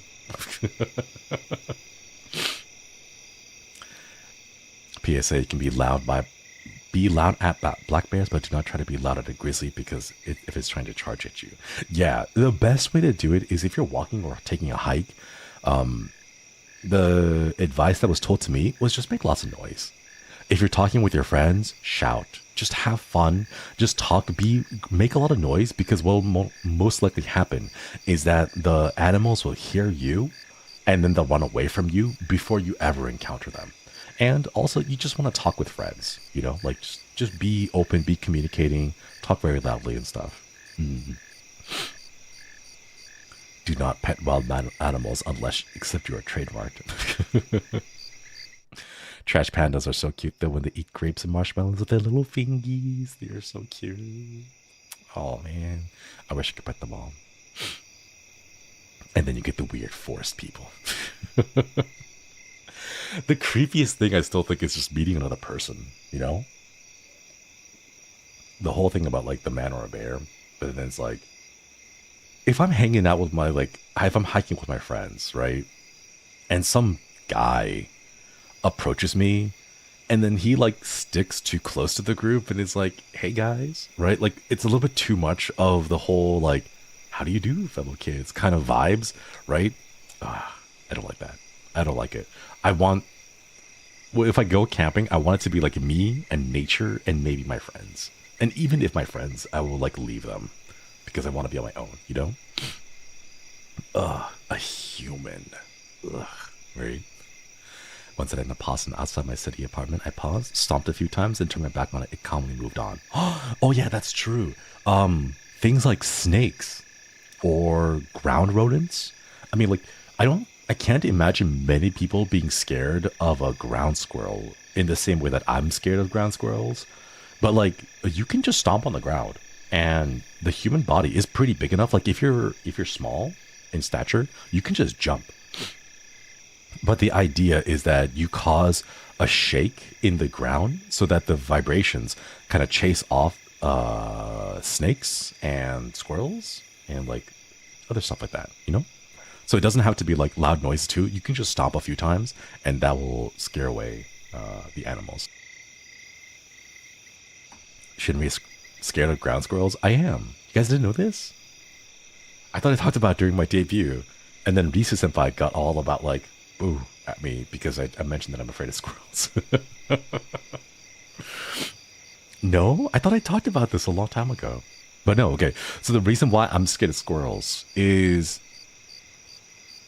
it depends on the distance they are from me. Okay? Elaborate on the ground squirrels. I'm new here. Okay. I am fine with squirrels as long as I can track them with my eye. Okay? As long as I can track a squirrel with my eye, I am fine. However, the instant the squirrel comes within like 1 meter of me and becomes very difficult to track, in my mind, I don't know why, but I have this vision of every single squirrel being those little, the Survey Corps soldiers from Attack on Titan. And I always fear that one day a squirrel is going to sprint between my legs, crawl up my pants, back up the shirt, and then like slice my neck where they slice the Titans, right? Because of how fast they are. And the thing is, like, the squirrels are so fast, they could be on you. They can climb up and be on your shoulder before you even recognize that they are climbing you. Okay, that's, yeah, the squirrel on your shoulder pulls out 2 blades, right? And then does some like crazy spin attack, right? Why is it so specific? Because I'm 30 and I only have very specific fears now because everything else can be explained with logic and reasoning. So I don't get scared of things I can understand, but it's only very specific things that I don't have like a defense against, you know? Like, I'm just saying, chat, okay? Like, if you had a squirrel who was professionally and militarily trained to be an assassin of Titans, and you are the Titan, okay? Do you know how dangerous that would be? Shaka, thank you for the super 2-sentence horror story for Shinri. Ninja squirrels exist. They are rapidly approaching your location. No, but really. Okay, and here's the thing. They don't even need a sword. Okay? They don't need a sword. They can just run up you and then just bite the neck part that like severs your spinal column with the rest of your body, like they can just run up and bite you in that like in that spot, and then you're dead. Like there's nothing you can do, right? So like that's why. Yeah, how do you stop an assassin squirrel? Exactly. That's the thing. And here's the thing. You tell people I'm being chased by assassin squirrels who know how to use the Omni gear and fly around and like is gonna kill me, right? What do you say to people?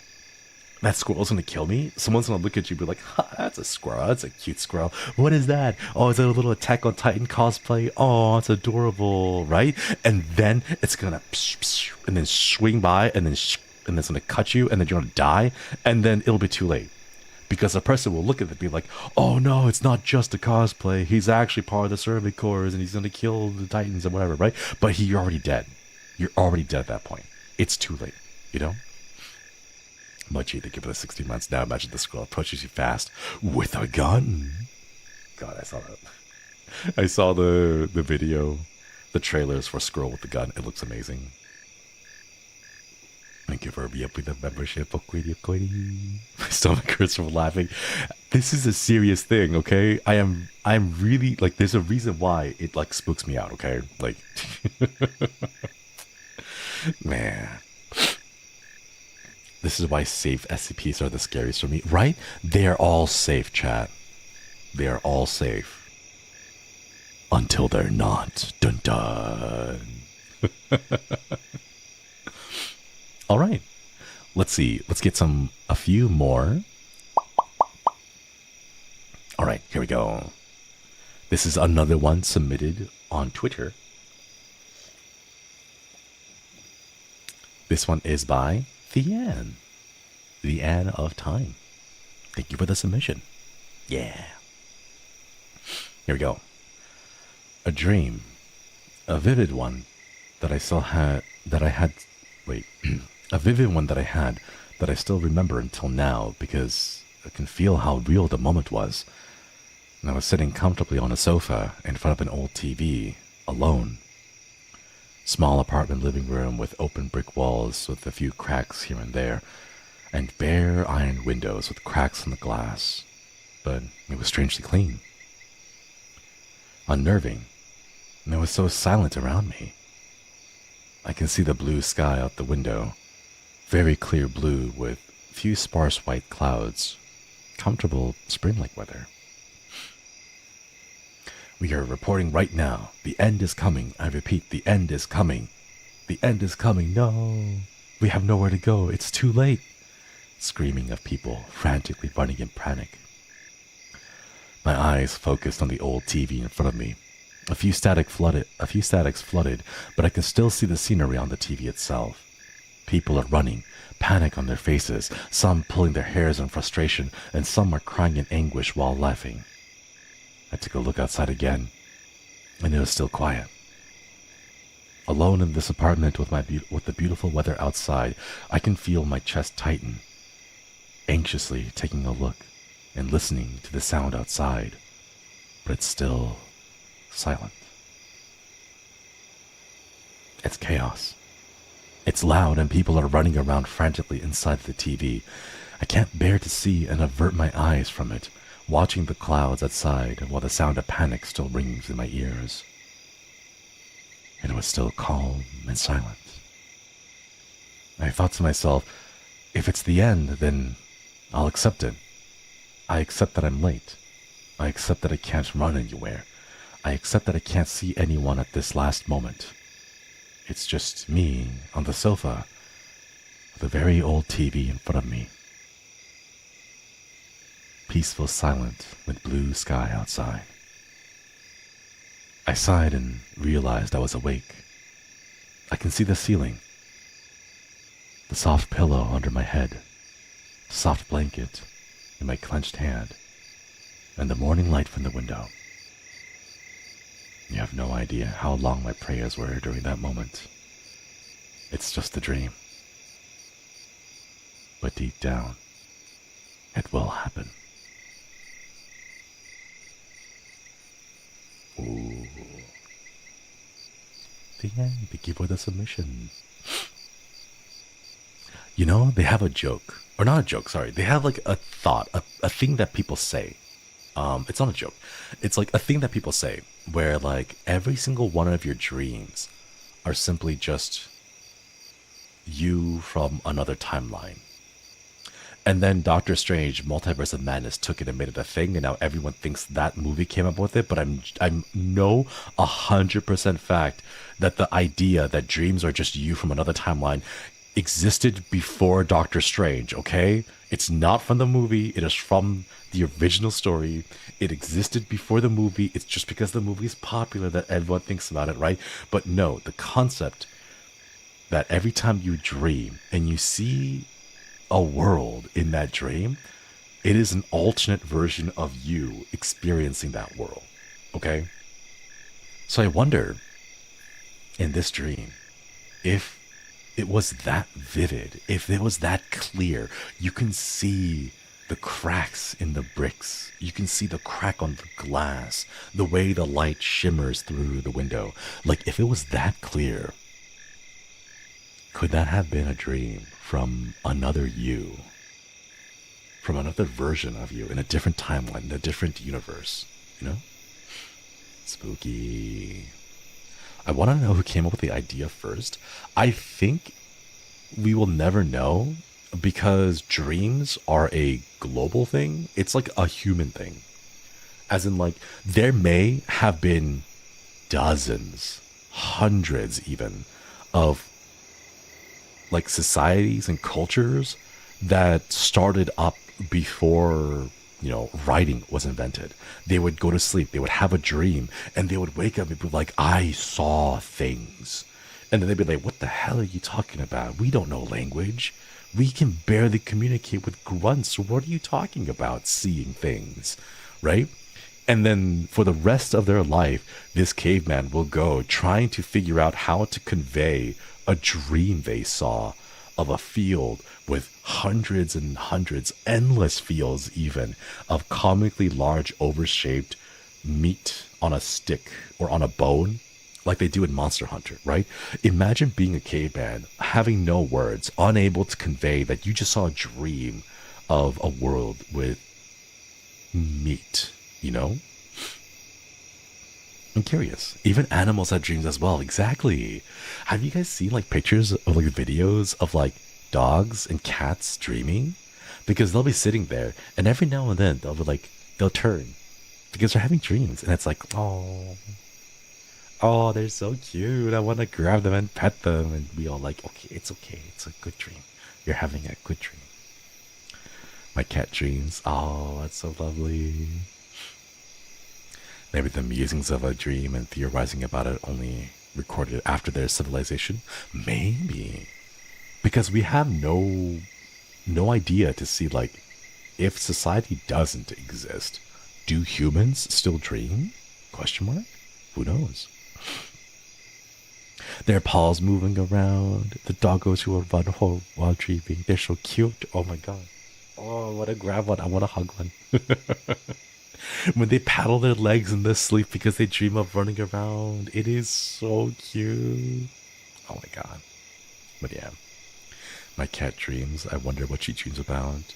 I want to know. I wish you could. I wish you could dream. Or I wish you could see cats' dreams. Or just pets' dreams. Man. Alright. The end. Thank you for the submission. Thank you. Ooh. Alright. I am out of water, so I gotta go pour some real quick. Getting sleepy. Gonna take a nap. No doubt. Thanks for stopping by. Hope you have a wonderful week. What's going on? We need dream technology. We do. There it is. I have dreamed of you. I hope I am as cool as I am IRL than I am like in a dream version of me. I think I might have sent this story twice. Can't remember though. I see your submissions on the Reddit thread. Yeah. Ever had dreams like you're in a game world? No. I wish I were, but sadly my brain is like, it jumps to reality way too quickly. So sadly I don't have like, if I did start a dream, in a game, it wouldn't end in a game. It would be like a brief moment and then it would quickly break apart. I dreamed of you helping me park my car. Oh, nice. See, I could do that. I could do that. Haka and I saw this, but when we went to Indonesia, there were like people who we found out later that they're not actually employed. They're not real employees, right? But instead, they were just people who would beckon you. And then they'd be like, all right, pull in. And then that's it. Like, that's all they would do. And then they would take money from you because that's what they do. They would beckon you and then take money from you. Hello, Rosarians. Hello, Liz. Thank you for the raid. I hope you've been having a good Halloween. We are reading some spooky stories. Ooh. Hello, Liz. Good to see you. Hello. Welcome, welcome. If you said anything, I couldn't see it because the thing just like appeared and vanished. So, hello, everyone. All right.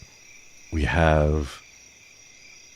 I don't think we have enough time to read another super long creepypasta. Because the next one I have listed up here is 86 minutes. And I'm not sure if we can read 86 minutes worth of a creepypasta. Maybe not this time. We've already read Candle Cove and Ben Drowned. What's a good one that we haven't read yet? We just finished Eyeless Jack. There's the Zalgo one, which I don't know how to read. The Cursed Letters. But I guess it's a shorter one. We could read that. It's only 10 minutes long. 86. No, we're not going to read the 86-minute one. That one is Ted the Caver. So I can't read that one. That's way too long, sadly. My favorite is Ted the Caver. Oof. That's the 86-minute long one. That's to read, not to read out loud. So for me, it'll be like 3 hours if I did that. Okay, let's see.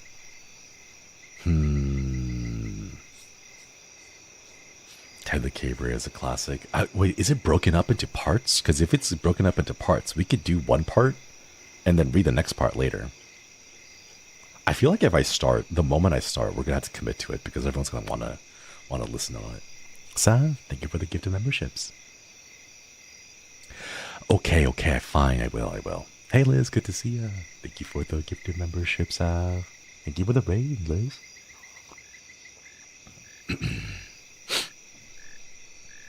Okay, happy Halloween, Senpai. Aw, happy Halloween to you too. Yeah. Next part next year. Yeah, we'll read the next part in the next year. All right. Here we go.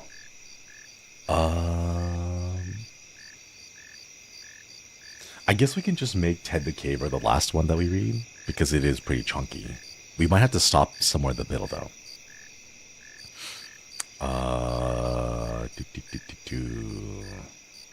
Okay, here we go. Just go 11 hours. Yeah, we'll do 11 hours.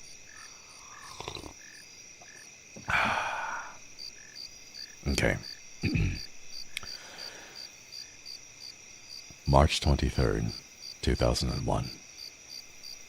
Due to the overwhelming number of requests I have received to tell about my discoveries and bizarre experiences in a cave not far from my home, I have created this webpage. I will outline the events that happened to me during the past few months, beginning with my journey into the familiar cave in December 2000 and ending... Well, it actually hasn't ended yet. I'll use my caving journal as a text to tell about my recent experience. I'll give them to you as I experience them, in chronological order. I've included photographs that were taken during my many trips into the cave. I've also created a few illustrations to help the reader get a better idea of what things looked like in the cave. All the photos were taken by me, or one of the few people I went into the cave with. I want to point out a few things before I tell you about the events. 1. Oops, sorry. 1. Most of the pictures were taken with the Kodiak disposable type camera. I took a better camera into the cave on one or two of the trips. Pictures on this site are all original photos and have not been messed with or enhanced, other than where noted. As a rule, I get my pictures put onto disk at the time of developing so I don't have to scan them later. This ensures the best digital quality. 2. I will not reveal the names of the other people involved in this experience. If you know me well enough, you probably know them already. 3. I will not reveal the location of the cave to anyone for any reason, so please don't ask. I refuse to be held accountable for anyone's life but my own. I will refer to the cave as Mystery Cave. That is not its real name. If you think these events sound far-fetched, I agree. I would have come to the same conclusion had I not experienced them. I will try to finish the site as soon as possible. Check the date on the main page to see when I've made updates.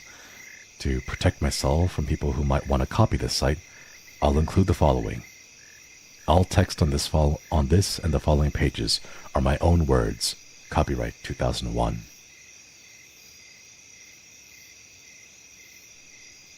10. I will divide the text into two colors for the sake of clarity. Plain text is taken directly from a caving journal.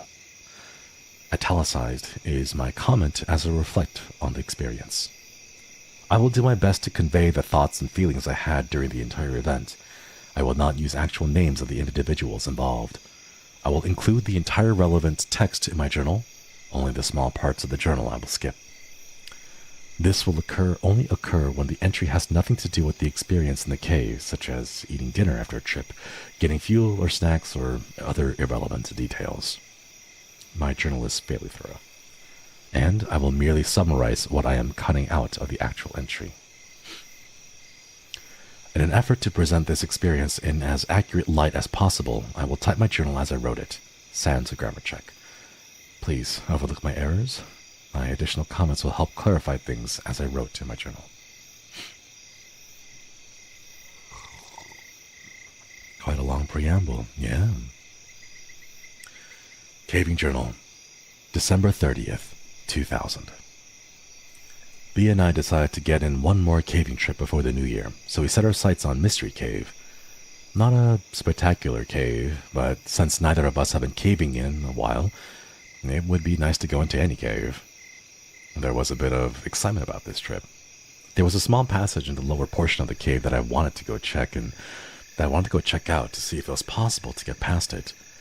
It had a small opening, but lots of air blowing through it. Even though it is way too small to climb through, I had never even checked to see what was inside the passage. We got our gear loaded up and hit the road at 3 p.m. We got to the cave in great time, since B likes to drive fast. We anchored from the usual tree and began to rappel into the cave. I went down first and got my gear together when B came down. Thoughts. I will refer to B many times. We've been caving together for many months now. He was injured in a caving accident a few years ago and told me he would never walk again. Through hard work and perseverance, he not only walks but can get around well in caves. The trickier parts of a cave might slow him down a bit, but he can make it. He patiently works through obstacles until he gets past it. Diary entry. As for the reference to the small opening in the cave, there's a saying among cavers. If it blows, it goes. Meaning, if a passage has good flow of air, it's probably worth investigating. After we explored all the usual passages, we climbed down to check the hole. The hole is located deep in the cave, near the lowest part of the cave. It is on the side of a cave wall and about 3 feet from the floor. To look inside the hole, I had to kneel down and duck under an overhang of rock. I used my backup mini mag light and held it inside the hole to see what I could see. I was excited by what I saw. The wall around the hole was about 3 to 5 inches thick. It led into a tight passage. The passage opened up just a bit inside the hole. It continued back about 10 to 12 feet in a small crawl space. After that, seemed to really open up, although how much we couldn't tell. This could be a virgin passage. Obviously, no one had passed through here this route, but there could be a way into the passage from the other side. To even get to the crawl space, we would have to enlarge the opening. Currently, it's about the size of my fist. Once we get past the opening, we would have a tight crawl back to where it opened up. It would take some work, but we thought we could do it. We sat down for a few minutes to rest and contemplate our plan of attack. While we sat there in the darkness, we could hear the wind howling from the other side of the passage. It was a low and eerie noise. We could also hear the low rumble from time to time. No big deal, though. The cave is in the vicinity of a highway that had heavy trucks drive on it. We figured the rumble was the effect of the trucks resonating through the rocks. We determined that our best plan would be to haul a cordless drill into the cave to drill into the rock. Then we would take a bullpen or a small sledgehammer and break up the rock. Seemed pretty straightforward. We would widen the hole big enough to squeeze in and see what was on the other side. The efforts to haul in all the equipment down the hole would be a pain, but we hoped it would be worth it. I named the passage Floyd's Tomb, after Floyd Collins. It seemed to look like a tight spot where Floyd spent his last miserable days on Earth.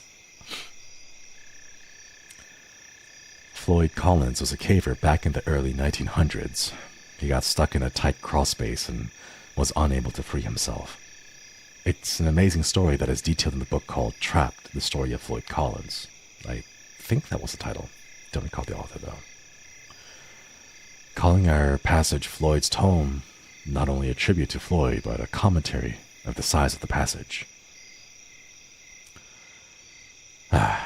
In retrospect, it is funny how simple I thought it was going to be. I figured a few hours of work and we were going to be in. Had I known how long it was going to take, I doubt I would have even begun the project. Had I even known I was going into experience in the cave, I would never have returned. We gathered up our gear and headed to the surface. Normally, I couldn't care less if I came back into this cave. I thought nothing special of it. But now, I was psyched out about going back and getting through. We hadn't even left the cave and we were planning our return trip. The rest of this journal entry talked about the climb out of the cave, our dinner, and the trip back home. January 27th, 2001. B and I were both excited to get back to the cave and get to work. I figured with about 4 hours of work, we could be in and see what was on the other side. We had arranged to borrow a DeWalt cordless drill to bring with us. We also had masonry bits to drill with, sledgehammers, 2 of them, to break up the rock, bullpens to insert into drill holes, and a few other tools we ended up not using. Getting the tools down to the work site proved to be a challenge. One of us would climb down the rope and stop at a ledge or a good resting place. Then the other person would lower the tools. We kept repeating this routine until we got to the bottom of the cave. Then we had to drag the tools to the hole. It took about an hour, finally, to get to work. B took first turn at the hole. After an hour of exhausting work, we could tell that we were not getting through in one session. We kept trading off after we worked ourselves into a sweat. One would take a break, get some food and water, and then the other would went to work. The routine went like this. To begin the work, we had to get down on our knees and do our best to avoid smacking our heads on the ceiling. Working in this awkward position, we would drill into the wall around the hole. That was difficult work. We had to push on the drill, and it was really slow progress. Then, we inserted the bullpen into the hole and hammered on it until the rock broke up. Then, we would repeat the process. To give you an idea of how slow it went, the typical size rock that would break off was about the size of a fingernail. If you broke up a large piece, about 1/3 of the size of my palm, it was cause for celebration. From time to time, for variety, we would just wail on a cold chisel with the 5-pound sledge. It was slow progress, The problem with the sledge was that we couldn't take a good swing because of the tight quarters. Even though we had spent many hours and several trips working through the hole, we never did find a better technique for widening the hole. The drill, bullpen, hammer got the best results for our efforts. We came up with some crazy idea about breaking up the rock. Everything from TNT, which we never seriously considered, to hauling a generator to the mouth of the cave and then running an extension cord all the way down to a jackhammer. We even thought about using liquid nitrogen to freeze the rock and make it more brittle. Entry. After a couple of hours of hard work, we realized that our limiting factor was going to be. It was then that our first battery met an abrupt death. We had a second battery, so we swapped them out. The second battery lasted longer because we hammered and chiseled a little more often and a little longer each time. Finally, after about 3 more hours of drudgery, the second battery died and we called it a night. Phew. I could tell that we had done some work in the cave, but it was not much. For the first time since we got in the cave, we sat back, both of us took a break. It was nice to check out the results of our hard work. Then we noticed the howling again. Seemed to be just a little louder than last time we were there. We just figured the wind was blowing a little stronger outside. What we could not figure out was the rumbling. It, too, seemed louder and more frequent. This time, we could not attribute the noise to trucks. The road that the trucks drove on was not very busy to begin with. At that time of night, it should be dead. Yet the rumbling continued. It seemed to be coming from deep within the passage. B said he would ask some veteran cavers what could be causing that noise. We didn't spend a long time admiring our work. We still had to haul the gear up and out of the cave. Actually, we left some of it in the cave. It was still difficult work. What made it worse was that we were both exhausted. Our original plan was to be done with this cave and hit a couple of other caves in the area the next day. Instead, we decided to crash at a nearby motel, charge up the drill batteries, and go back to Mystery Cave. Thoughts. My journal goes on at length about the night after we left the cave. We got a room, dinner was excellent, I didn't sleep good despite the fact that I was exhausted, etc. We both slept in, so we got a late start back into the cave. The second day working on the cave went about the same as the first. We worked until both batteries were dead again. We were still not even getting close, though. The howling and rumbling continued as the day before. On caving. Before I continue with the next journal entry, I thought it might be helpful to the reader to explain a little bit about caving and about the atmosphere in the cave. As I reread and think about my description of the cave, I notice that much of the language I use in my caving journal and the descriptions, or lack thereof, assume that the reader has knowledge of caving and what it was like inside a cave. In other words, I write my journals for me. I'll take the time to give a more detailed description of the cave, and I will tell what it was like while he worked in the cave, and I'll summarize our feelings up to this point. The cave was discovered, air quotes, several decades ago when construction in the area unearthed its entrance. From that time to the present, it has been visited by mostly locals in the area and avid cavers in the region. Beer cans can be found intermittently in the cave, mostly in the upper half. When the cave first entered, it was probably beautiful. Dust, graffiti, vandals, pigeons, and the regular use have diminished its appeal. There are still places in the cave where small formations remain undisturbed, as a reminder of what the rest of the cave used to look like. To enter the cave, one must have a good length of rope in order to rappel down into the rock. A nearby tree serves as a good anchor point. Once the rope is tied to the tree, about 20 feet away from the small cliff, it can be tossed over the edge of the cliff to a small ledge 15 feet below. Cavers can then descend the short distance to the entrance. Once inside the cave, artificial light must be used. My source of choice is a battery-operated helmet-mounted light known as a TAG, or tag light. Safe caving calls for at least 2 sources of backup lighting. For my backup lighting, I have a mini-mag light mounted to my helmet and another helmet-mounted light in my pack, which I always carry with me. I also have glow sticks that I carry with me. They are not considered good sources of backup light by some, but they are good use for taking lunch breaks, and they could be used to get out of a cave if other sources fail. After a short climb over large rocks, the caver comes over to a large pit. The same rope is used to reach the bottom of the pit. The drop is only 50 feet or so, but it is not free hanging. In other words, you can't slide down the rope, which is preferable. You have to snake your way around sharp objects as you descend. The ascent is made more difficult for the same reason.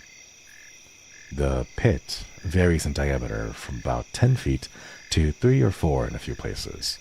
The walls are lined with a sharp white rock called popcorn. Let me correct that. It used to be white, but it is now covered with dust and dirt that was kicked down from the above by years of caving. The popcorn makes it painful to brush against the side of the pit. My clothing of choice is Levi's, t-shirt, gloves, and knee pads. I usually leave the cave with the few scrapes, but at least I'm comfortable while I climb around the inside. The temperature is stable year-round. It feels cool in the summer and warm in the winter. We've gone in on freezing days. 10 feet into the cave, it's warm enough that coats are not needed. It's a good temperature to work in, as we learned. For the drop, I usually use a figurette descending device.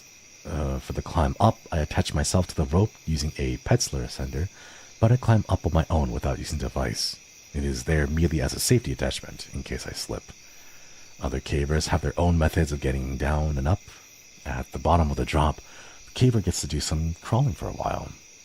There is a small room, about 6 by 6 feet, and the bottom that gives the caver a spot to leave his harness and ascending gear. Since there's no more steep drops, the harness is not needed and will only get in the way. Once the caver gets down into the 6 by 6 room, he can take a break under the ledge while the rest of the party comes down. Then, he must drop to his knees and negotiate a 10-foot-long passage that is only a few feet high. This is where the knee pads come in handy. The floor is covered with soft dirt intermingled with bits of broken rock from above.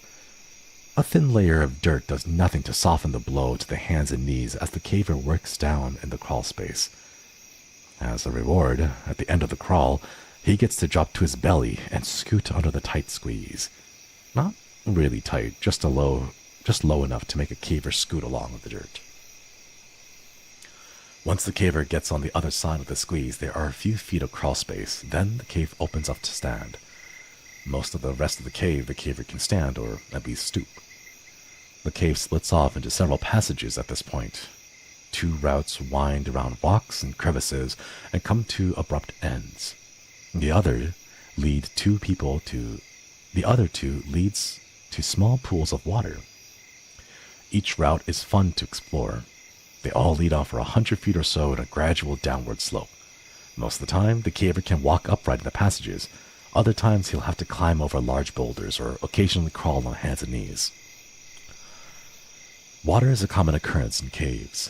I have been told that one of the local residents was one of the first people in the cave, and that his cousin dove in the pools using scuba gear. He said that the cave continued down for a couple of 100 feet underwater. What they were hoping for, and what happens frequently, is that the passage comes up somewhere else, with virgin cave passages to explore. Unfortunately, I don't possess the knowledge to give more detail about the types of rock in the cave. When we were drilling, we would have some parts that were easy to drill than others, and there were some different colors in the rock, referred to the photos in the cave, but that's the best I can do to describe the makeup of the cave. At that point, the cave splits into 4 routes. The 2 passages that dead end are to the immediate left of the caver. Straight ahead and to the right are the passages that lead to pools of water. The entrance to the passage on the right is the largest of the 4. The arched opening rises nearly 10 feet in the air, ending a mere foot below the cave ceiling. As the caver enters the passage, the ceiling gradually lowers until it is about 6 feet high. It continues at the same height for about 40 feet, that the passage travels in a continuous direction. This section of the cave resembles a hard rock mine, its arch nearly perfect and the floor flat and easy to walk on. It is easy to picture rusty minecars and rail lines, and dust-covered miners with blistered hands gripping dull picks.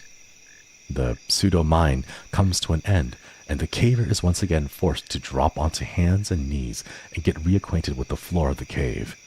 This time, the crawl lasts about 20 feet.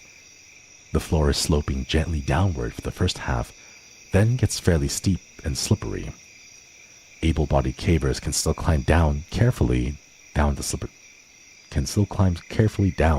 slippery slope. When I go with B, I carry the end of the rope that we used to get down to this point. I usually need to tie another short length of rope to the first one to make sure that he can use it to reach the bottom. The crawl lasts a few feet beyond the bottom of the slide. Over the next 10 to 12 feet, the caver slowly begins to regain the standing position. No. Just absolutely no. Who goes into caves? Why would you go into caves? After walking a few feet and climbing down a short drop-off, the caver arrives at a small level area which has a passage leading down immediately to the left. The passage ends 75 feet later at one of the small bodies of water. To the right is a rock. Straight ahead is an indentation in the wall which goes back about 3 feet. On the wall at the rear of the indent is a small hole the size of a softball. To get near the hole, the caver ducks underneath an overhang and kneels upon the rocks that rise above the floor by a few inches. By the time the caver reaches this point, he is either warm or sweating, and the first thing he notices is the cool breeze blowing out of the hole. It was my recognition that this hole has a potential as a doorway to an unexplored portion of the cave that ultimately led to this telling of my experience. And, as it has been tradition for all these years I've been caving, the party reaches a point in the cave, usually the deepest part of the cave, that all the lights are extinguished. Complete blackness fills the eyes. For a moment, the individual caver strains the eye muscles, focusing in and out with the expectation of catching a crumb of light somewhere in the false night. After several futile moments, the caver turns his head at the sound, perhaps another caver, only to have their senses return and then heighten. The sounds, smells, and feelings that have been overlooked to this point come racing to the caver in perfect detail. The pain of their own behind, sitting on the cave floor, the smell of dust, sweat, and guano, the sound of modern material shifting on age-old rock as cavers attempt to find comfort on this solid foundation. At the back of every caver's mind at this time is, what if? What if a person had to climb out of this cave with no light? Would he make it? Would he find all the turns and the bends which got him to this place? And if not, would a rescue party find him in time? The depths of darkness recognized at this time is something that is very rarely experienced outside of a cave. Many first-time cavers erroneously declare that they have to hold their hands within 2 to 3 inches of their face before they can see it. The truth is, the human eye is incapable of seeing in the absence of light. If they did not hear something coming toward them, they would feel it before they saw it. Complete and total darkness. This exercise is a great way to remind people to take backup lighting. As we proceeded to work in the cave, we developed a system pretty early on, and little changed in succeeding trips. The first time in the cave, B took the first shift at chipping away the opening. After about half an hour, he needed a break, so I took over. He told me what worked best, and I continued doing the same. We would try new things from time to time to use new muscles, but usually stuck to the same method. We would use the masonry bit and press the drill as hard as we could and drill out a hole in the rock. Safety glasses and dust masks were not working. Then we would insert the bullpen and hammer it into the rock and break out small chunks of the cave. Then we would drill another small hole and repeat the process. Occasionally, the drill would hit a soft spot in the rock, and that step would be shortened. We would work until we became too tired to continue. Then, B and I would trade. While one of us was working, the other would remain in the darkness, either to eat or drink or just lay down on the cave floor, padded by rope bags. After a few rotations, we were tired enough to catch a nap while taking our break. The only light we used was a helmet light on the head of a worker. Since it was pointing toward the hole, the resting person was left mostly in the dark. This was a welcome benefit, since the resting person was usually, resting. The rest break was also a chance to cool down a bit, which didn't take long at the cooler temperature of the cave. Fortunately, the temperature of the cave allowed us to work pretty hard and not overheat much. I remember that I frequently looked at the hole and thought, hey, it's big enough. I think I can squeeze through, only to be disappointed in my attempt. However, even after the first attempt and failure, I knew that I would keep working on the hole until I got through. This despite the fact that I knew it would take many more hours of hard work. It actually became an obsession with me. I tried to get out of the cave and work as often as I could. I hoped that the passage would lead to an even larger cave that we would be the first ones to enter. I guess the explorer in me wanted to find out the new frontier there in the cave. Since V was such an avid caver, he was motivated by the same desire to find a new unexplored cave. And what we did was not at all what I expected. Oh. Are we having issues again? Oh no.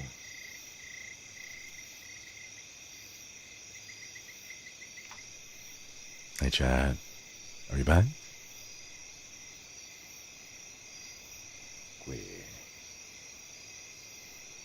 I hope it stays stable. Fingers crossed. Alright, let's keep going. Okay. I don't know where we left off, so I'm just going to reread the same paragraph again. I guess the explorer in me really wanted to find a new frontier there in the cave. Since B was such an avid caver, he was motivated by the same desire to find a new unexplored cave. What we did find was not at all what I was expecting. February 10th, 2001. Scarcely 2 weeks had gone by, and already we're on our way back out to work in the cave. We admit we had become obsessed with the idea of going through the passage. That may be a sign of how exciting our lives really are. It's not that we think there is going to be some great beyond the passage. We just like the idea of being the first humans on the face of the planet to set foot in a virgin part of the cave. Although if we found a hidden treasure, that would be fine with us. We got a late start and drove part of the way in the dark. When I tell people I go caving at night, they wonder why. They don't stop to think that it's always night once you're inside the cave. All the way out to Mystery Cave, we talked about the new ideas to speed up our work. B also told me he talked to some caver friends that he had come up with some explanation about the rumbling noise. They thought that it might be the sound of deep water within a cave. Possibly explained why the noise seemed to come and go. To me, it is just one more reason to get through it, so we can solve the mystery. This trip, we took B's dog, Whip. Oh, did it go again? Oh my god.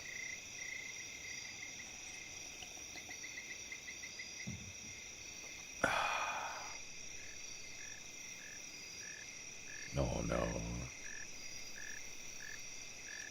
Oh no, Chad. There's a ton of this left over. I don't know if it's gonna survive. Choo choo, thank you for the super ISP fun. Thank you. I think it might. Oh my god, there it goes again. There it goes again. Mr. V, thank you for the gifted membership. Thank you. I'm staring at OBS right now, hoping that it like fixes itself, but it is fluctuating hard today. No.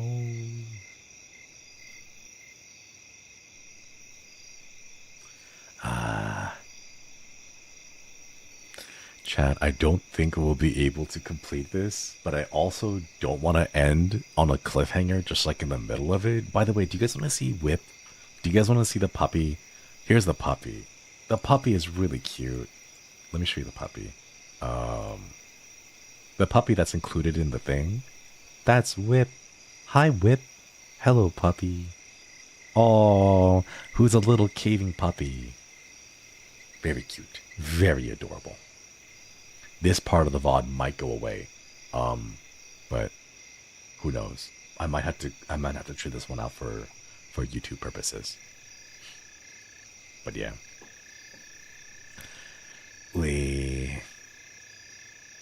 He's literally about being in the cave? Yeah. They're cavers. Of course they took down the cave. Or of course they're cavers. As in like they're people who go and do cave things. And then they brought their puppy with them. Yeah. Darn. It's been almost 6 hours. I probably shouldn't have started this one. Can we chat, would you guys be okay if we finished reading the story another time? Because I am feeling a little bit exhausted and I'm worried that the ISP is gonna just keep getting worse over time tonight. Because it's been like cutting it out relatively frequently. I hope it doesn't go as soon as I say that. I'm staring at the OBS lights to make sure that it's okay, but wait. As long as it's in the title so I can watch? Yeah. I've fallen asleep like 4 times. It is almost midnight too. Yeah, I do need to get some sleep. Okay, how about this? Actually, tomorrow's a full day.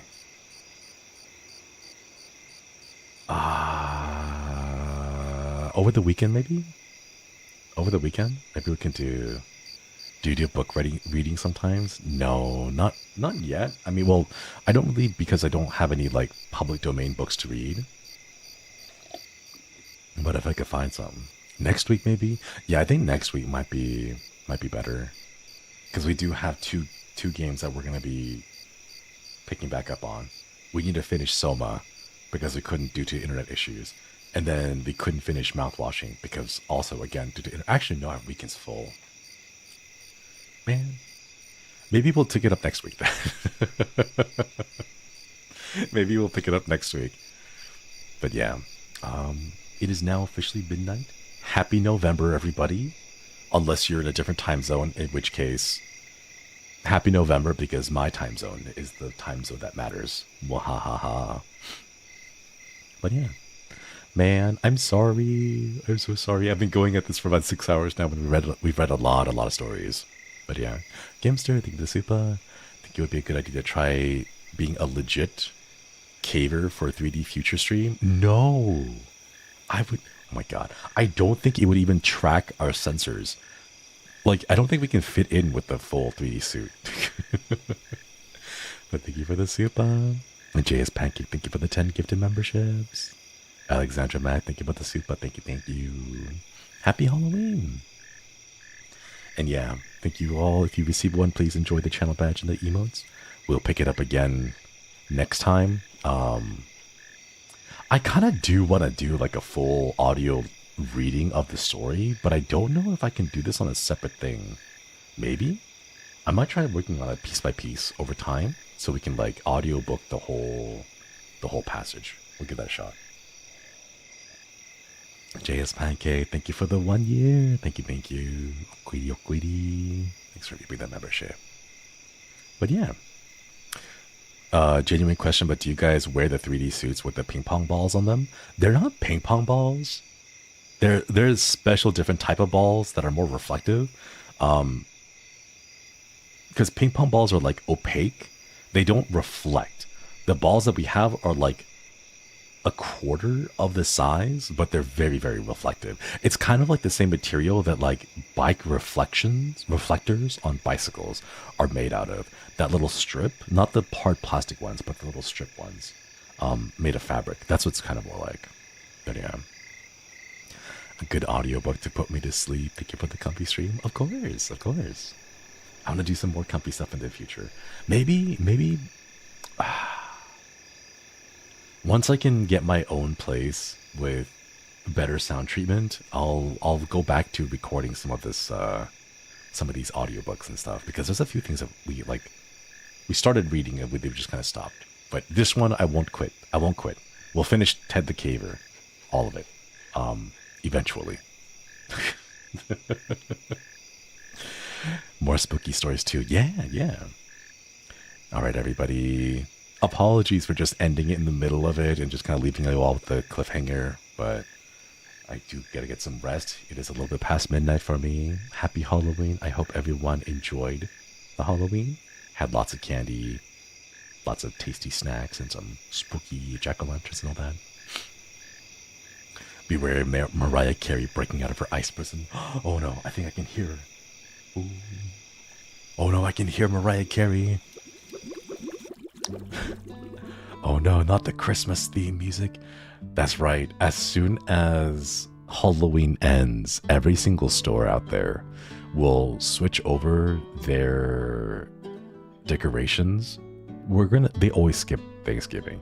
Like maybe a turkey, but the turkeys are generally hidden there amongst the pumpkins anyway. So like they'll hide one or two pieces, but then they'll switch immediately to the reds and the greens and the jingles and stuff.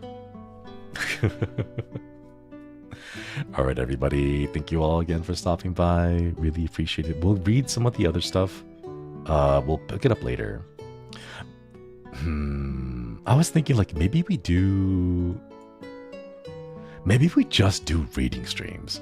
Why should we have to wait until Halloween every single year to do some reading streams? Why can't we just do reading streams at any point in the year?